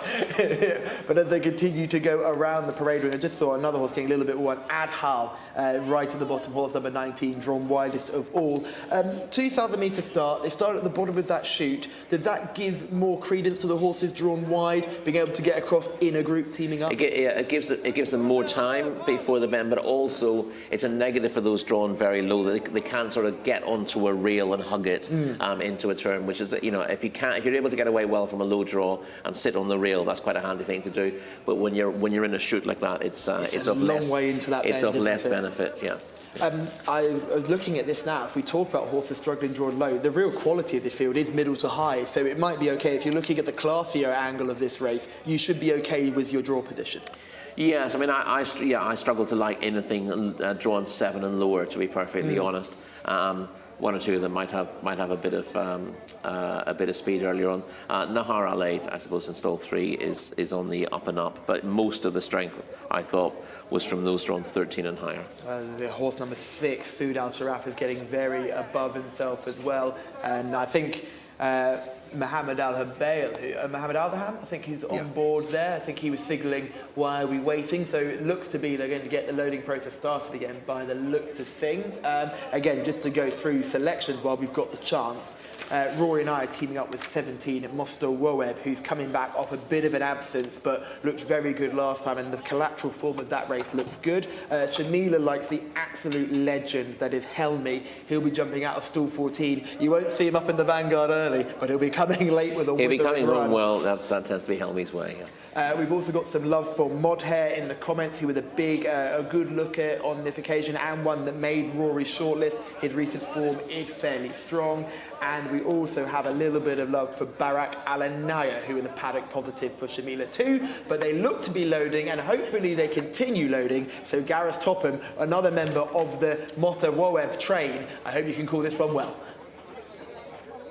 Yeah, fingers crossed as the field are heading in one by one. And one good thing here is once they do start loading, the loading up process really does sort of go through nice and quickly. And I think some other jurisdictions could learn from this.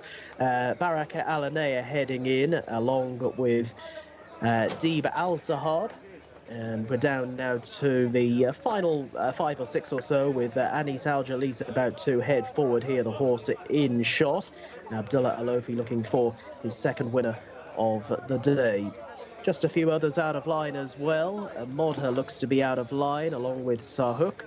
And also Moshabar with Ahmed Al-Azari. This one blindfolded, I think was blindfolded for the previous load, so hopefully they took that blindfold off. The horse won't know what's going on at all, but slotting in nicely now. 10 is out of line as well. This is Al-Frani, and it looks as if Mostawiyab, who a few of us are quite keen on and is the race favourite, will complete the lineup.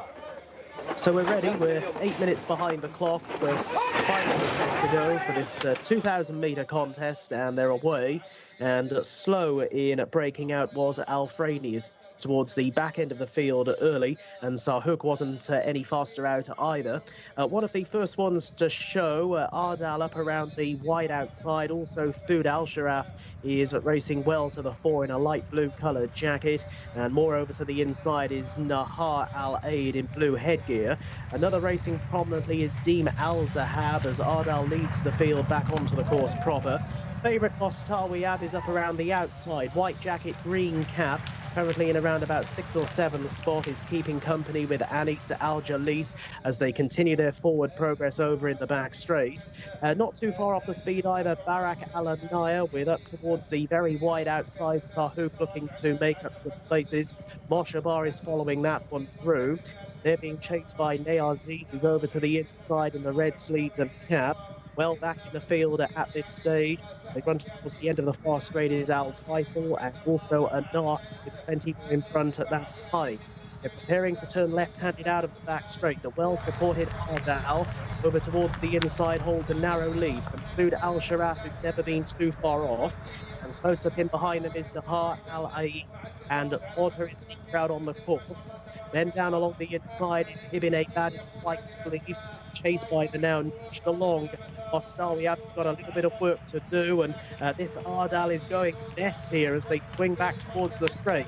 Ardal leads by 3 lengths over Nahal Al now giving chase into second as they race on into the home run with less than 2 furlongs to travel.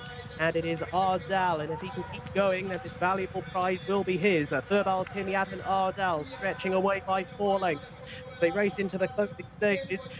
Kate Porter now runs through into second place, but is not making any impression on Ardal, who's going to make pretty much every in Ardal. Thurbal Timiat up on the car. Porter who's through for second place, and it's quite close for the miners in behind. Barak Alaneo was picking up down along the inside, with Alfreni also staying on out wider following a slow beginning.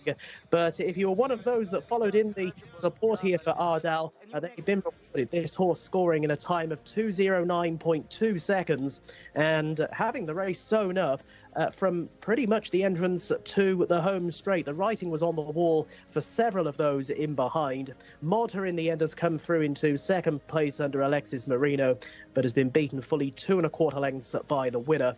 It was another 1 1/4 lengths back to Barak Alanea in third, and Alfreni's made up a lot of ground because was slow to break out of the stalls, but ran home powerfully to fill out the 4th place position. But it is Ardal who comes home in front, and another emphatic winner on today's card. Takes our 11th race in grand style.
if you didn't know before, you need to know now. Serb Altimiat is a very good judge of pace. He was a winner earlier in the card with a front-running ride, and he's done it again from the widest draw. He's taken advantage of that long run into the first bend, got a good position, and never been caught.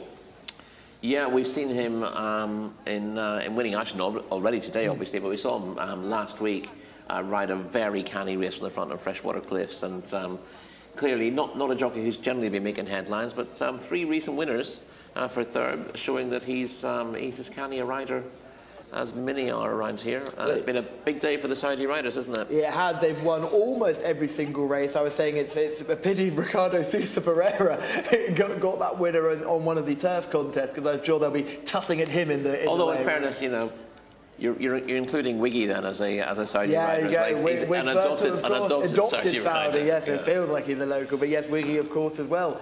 Yes, but Serb has done very well today with the double, and I remember that Freshwater Cliffs ride. He put the brakes on midway around the bend, and then kicked again. You so rarely see that in dirt racing, and I thought he was very clever with it. And of course, you know, you thought, you know, that he had a big chance of following up, and I thought that the way he rode that horse last time just maximised the chance and made him look a much better horse than he is. And he did, because he ran no race after that, did he? As we see a replay from the race, there's a horse that broke really badly, that ran a huge race with Alfreni. He ended up finishing 4th despite missing the kick badly, but your eventual winner is first out the stalls and never sees another rival, or does he have to squeeze his way past the couple? Yeah, he goes up early, but there's a big move on the inside from Toud Al Sharaf, who makes a move to get to the front. But Thurb is always going very well. He's very happy briefly to have been taken on and just steers wide, lets his horse stride on.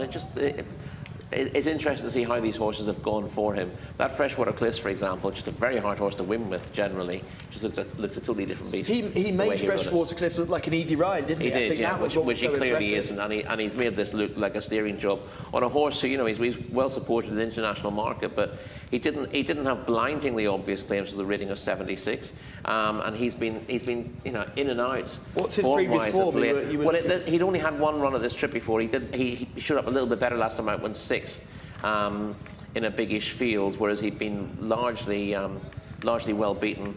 And I thought that yeah, he's run his way back into form, having been a little bit in and out. But clearly fancied to show up well here, and his wide draw ended up being a blessing in disguise. We've seen so many with natural speed able to cross over, and in a manner of speaking, the wider you are, the more room you have to do that, and he made it look like it was second nature to him to come across the entire field and get to the rail without asking any questions. He didn't push his horse forward. You saw he was taken on briefly by Toud Al Sharaf, but Toud Al Sharaf was you know, ridden along to get a brief view of the read he had. Before the start too, hadn't he? So you know he could have emptied quite quickly. Shot his ball pretty quickly, didn't he? But we're seeing the usual suspects running on for places here.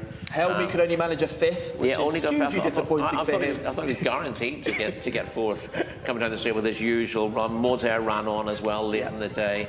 And one of Shamila's paddock politics, Barak Alanair, ended up finishing 3rd as well. That horse went right down the rail. You just see him in the 2-tone blue and the white cap, just creeping up, scraping the paint, and just passing tired rivals, really. Yeah. He took a chance to get through. Didn't get through that gap in the first place. But then when they swing off the rail into the straight, he does get a little bit of room and comes through to get that position, whereas others are moving out wide to try to get out of others' way. But yeah, the winners.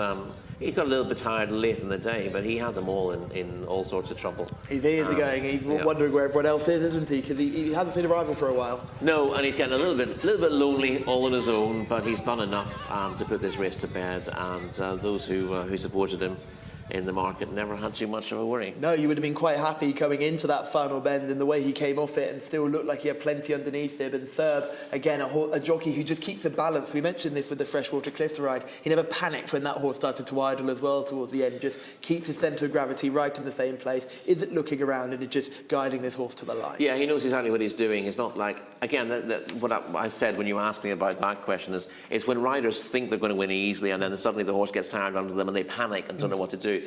He knows the way he's ridden both this horse and Freshwater Cliffs. He knows the horses are going to get tired very late in the day, but he also knows that he's worked out that he's going to steal enough of a lead to hold on. And what he needs to do then is keep the horse balanced, keep them striding as smoothly as possible. He knows that, you know, the gap is going to get narrowed, but there's no point in panicking. Panicking doesn't help your situation at all. Certainly doesn't, as we see the field make their way away from the start. And it was the horse drawn widest of all who came right across, as you can see now, under a very talented rider, Serval Shimiat.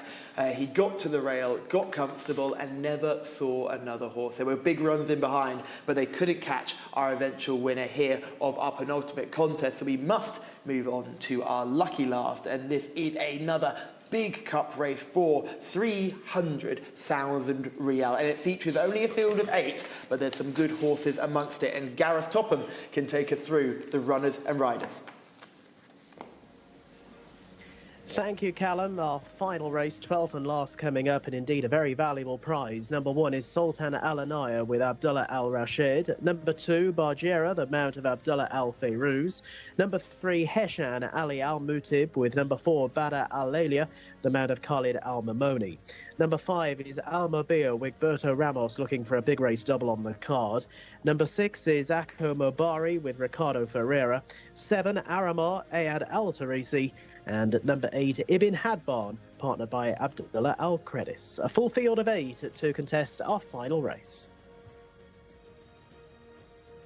Thank you, Gareth, for taking us through a very brief runners and riders. Only the 8 here, and there aren't too many you could say don't have a full chance here. Are there any that you tried to put a line to straight away? I thought Heshan would struggle, and I thought Arama would also struggle in this field. Arama could find this a little bit tough. Yeah, and you can also go through. I mean, Sultan Al Anaya is a solid performer, but has run into a couple of these in recent starts and has held. So not a no-hoper, but you know you need something to change for him to turn the tables with the likes of Badr Al Elia or Bajira. Well, let's go to number 2, Bajira, white stable runner. Adel Al Farouz on board in the saddle as well. It'll be interesting to see how Bajira gets on here, because having shown great form in Taif and looking like a real world beater, has come to Riyadh and sort of been found out in the last 2 runs. Well, yes, I mean, I would say you can give her a credit for the first run, in that might have been needed after a break and might have needed to get a feel of the track after having run mid-season at Taif when the track was riding very deep, which clearly suited her. And I thought she ran an awful lot better last time out. She was 5th in the Group 1 Crown Prince Cup last time out. There's nothing wrong with that piece of form. The only problem with that piece of form is that is the horse who won it is in the same race. But yeah, normally if you finish 4th or 5th in a local Group 1, you say that's a terrific effort, and it is. It's certainly it's a sign that Bajira is back to the form that she was showing in Taif. But yeah, there's the big shadow hanging over her here.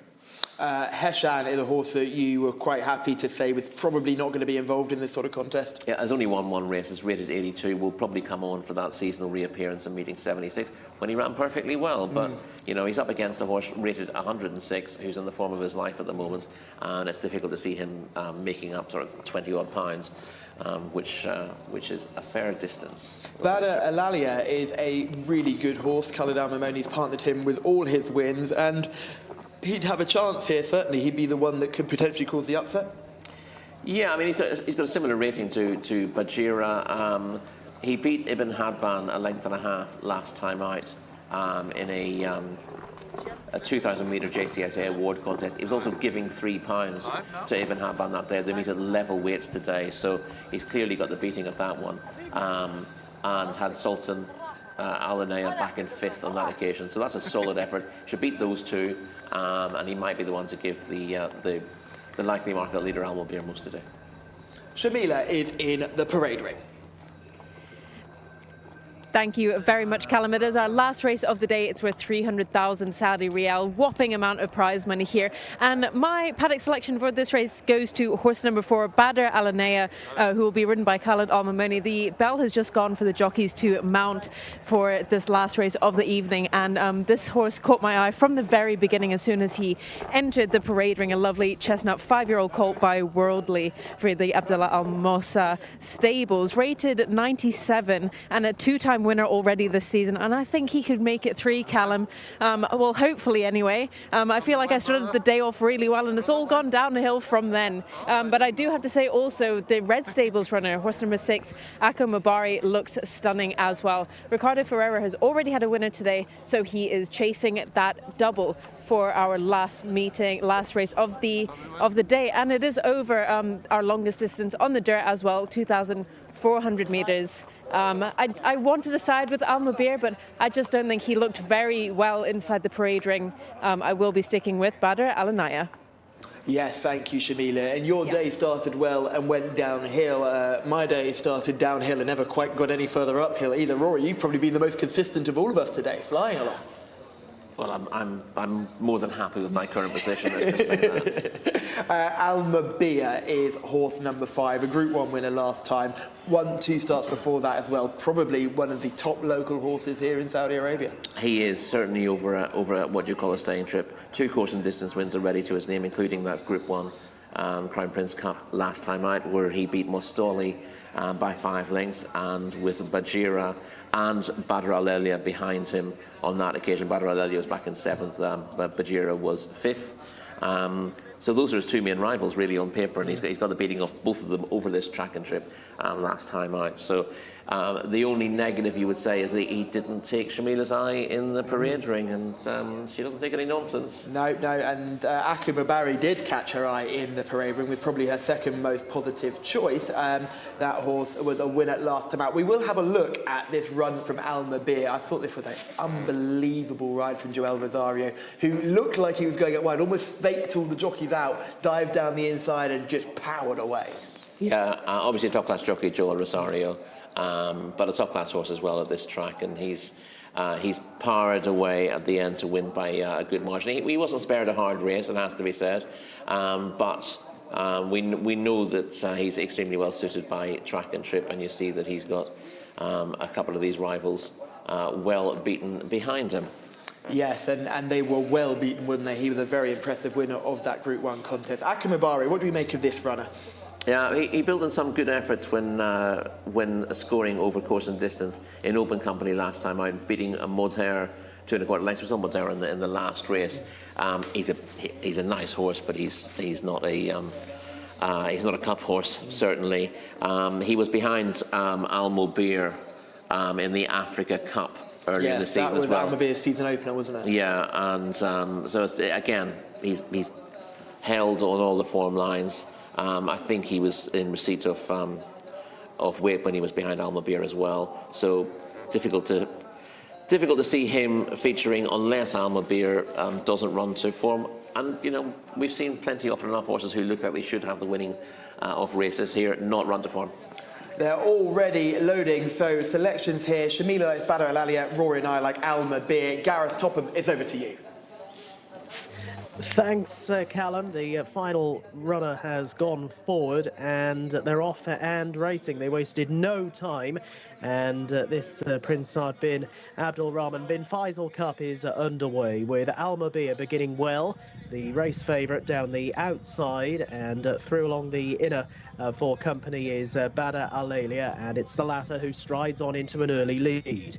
They're followed down towards the winning post for the first time by Sultan Al-Anaya, with Bajira close up as well and deeper out to Ako Mabari.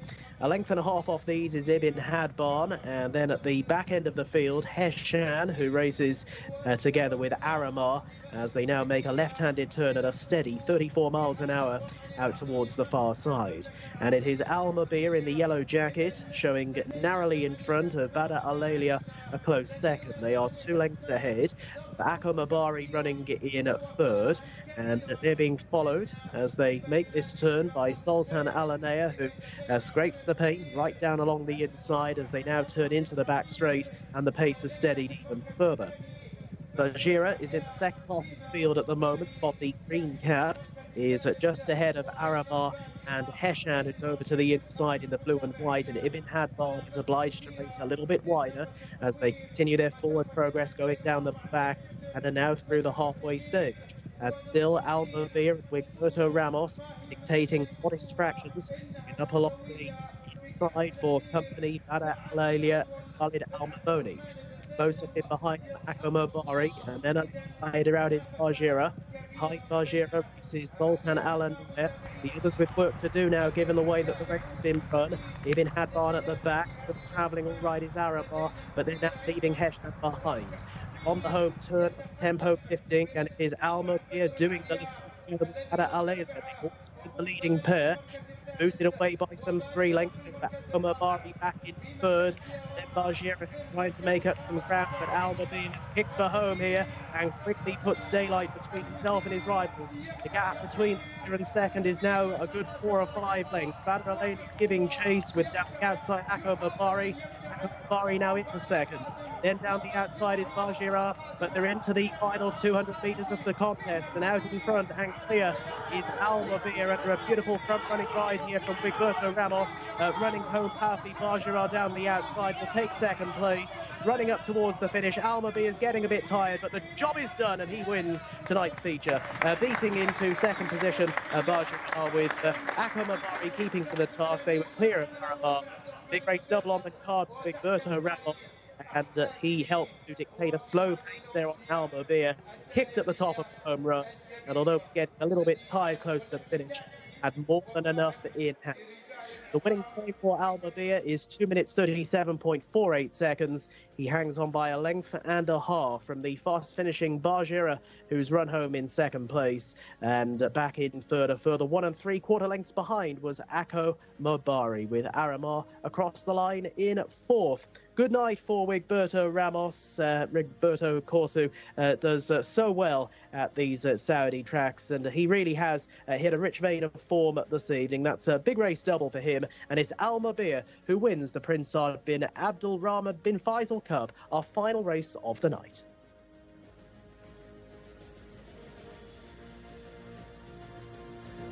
Mabia is your winner of the lucky last. And Rory, although the winning distance won't seem impressive, I thought the fact that this horse pulled all the way and still found so much on the turn to put length between himself and his rivals was really quite impressive. It was, yes. He was always going to win this race, and as you said, he's put it to bed off the turn. You could see that Bajira was finishing with a bit of a rattle from early in the straight, but the gap was too big. And although Almobir got tired late in the day, again, Wiggy, he's been in this game too long to panic at that sort of stage. He knew that he just had to keep his mount's rhythm and keep him going to the line, and he was going to win fairly comfortably, a length and a half in the end. Let's have a look at the replay here. They jumped away in a fair line, but it was soon to see Almobir taking the lead, and Bada Alalia, who gave him a little bit of a fright on that final turn. But Rory, he's pulling all the way. He's never really in a rhythm. Small field contest. Yeah, and he could have done with something setting a stronger pace for him, but at least Bada Alalia has gone up and given him a lead. But you can see his head going there. He wanted to go faster than they were in this contest, and really fighting Wigberto, but Wigberto knowing that you don't want to let him have his head at this stage. He'd run himself into the ground, but he moves back to the front, but never gets particularly far clear of the second here, Badr Al-Elia, at this stage. Tracking them behind that is Akko Mobari, who eventually finishes third, and you've got in fifth place in the white colours with the green cap. That's Bajira, who's been produced with a late run. That will gradually gain positions and make a strongish run towards the leader. But by the time that Bajira really gets into full flow, the race is fundamentally over. So Almobir, again, Wiggy doesn't want to say go because he knows this horse really will go when he asks. But he also knows that the horse will stop if he asks that as well. So he's got to hold on to him as long as possible without disappointing him. So he's still showing on the front. He's still throwing his head around a little bit. I thought Khalid Al-Mamoni at this point made a really interesting move where he says, I'm going to put some pressure on you here. And he's really asking for an effort. And you can just see Wiggy doesn't want to press go, but when he does, the response is quite frightening considering how much he's pulled. Yes, his initial response is very good. But obviously, as you said, he's been wasting energy through the race.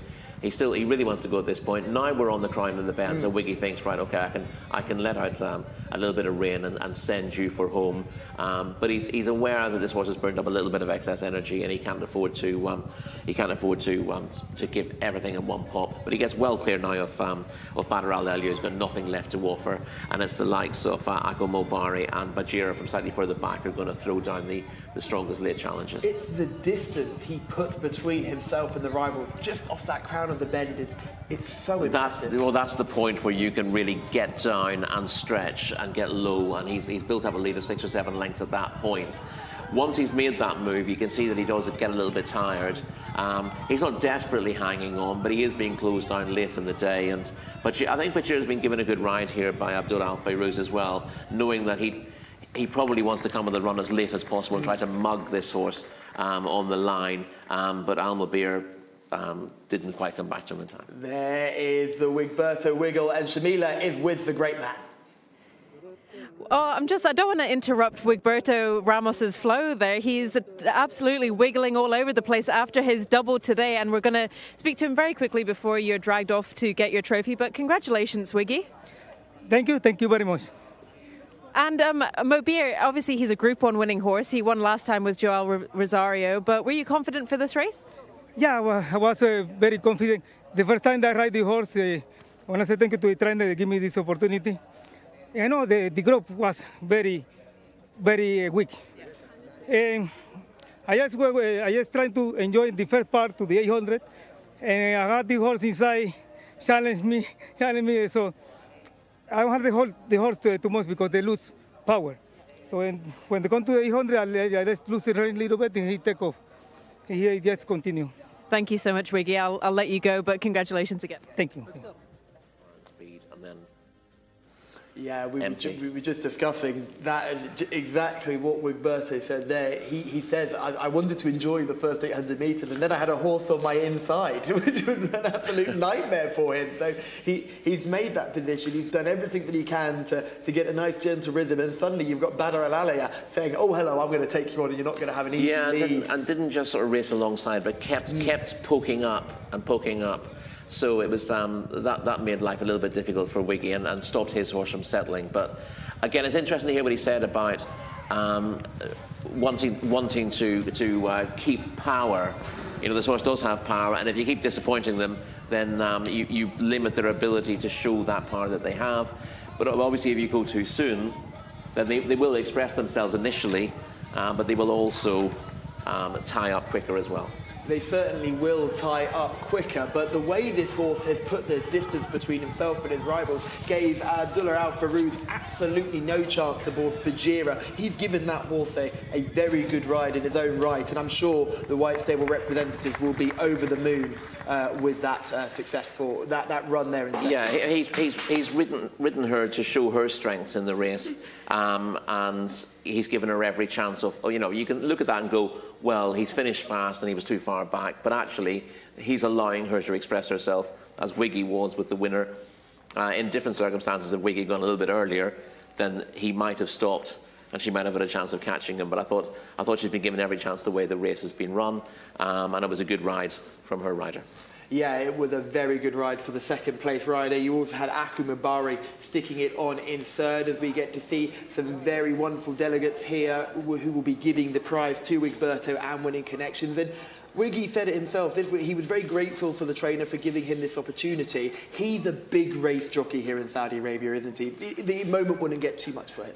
Yeah, no, exactly. He's been riding in the big races for as long as you like. Obviously, Saudi Cup winning jockey as well, and top class rider, and he's not going to forget himself in this moment to see.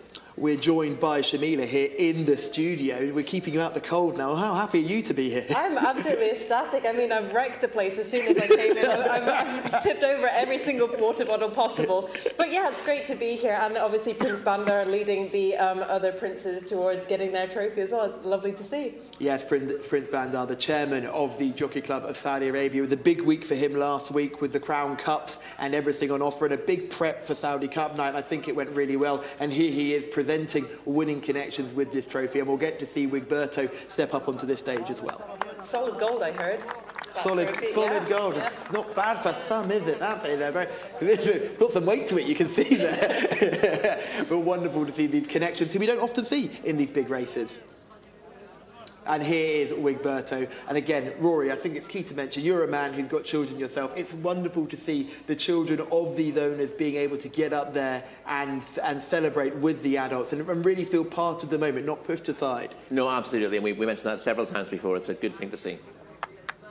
Wigberto has had a double, and the first half of that double is your highlight today, Rory, and what a performance it was. Yes, Kairama was really impressive early on in the day in the open contest over 7 furlongs. We're seeing the end of that race now as he's come clear, and I thought, turning into the straight, he was going to win the race and win fairly comfortably. But 10 3/4 lengths in an open race like this, beating a horse, a multiple winner like Sodad, right back to his best, was a wildly impressive performance, and a time of 1:24.17, not even... well, barely pushed out to the line is a tremendously impressive performance. He's a horse who's shown high-class form at a mile on his previous 2 starts. Didn't quite get home, went 3rd last time, and Wigberto suggested dropping him back to 7 furlongs, and he was an absolute revelation today because he's got that combination of a sprinter's speed earlier on, so he can go the pace with all these good horses, and he also has the stamina to see that out as well. We saw the likes of Sodad, who ran on really well to be second, just taken off his feet in the early stages and then running on, whereas Kairama just really comfortable with that pace. Even though he was 4 horses wide going into the bends, Wiggy always looked like he was going to win it. Shamila, Wiggy riding with all the confidence in the world. You must see it from down there, right at the coalface. It's absolutely fantastic. I mean, he's wiggling away. It's great to see, and it's great to see that he thinks this horse can go a mile as well. So, I mean, if they will keep him to for Saudi Cup weekend, or something in between that, maybe the Friday, that'll be really cool. The Friday is looking like a really good day of racing. We've had a wonderful weekend of action here in Saudi Arabia. We saw some really good performances on Thursday. We saw a very good effort on Friday. Yadar with an exciting horse for the future, and we've seen some very good runners here on the Saturday. I'm glad you've all stuck around with us for this racing, because while it's been cold everywhere else, it's been red hot in this studio, and we can't wait to see you again next week, Thursdays, Fridays, Saturdays. Be there. It's all good here in Riyadh.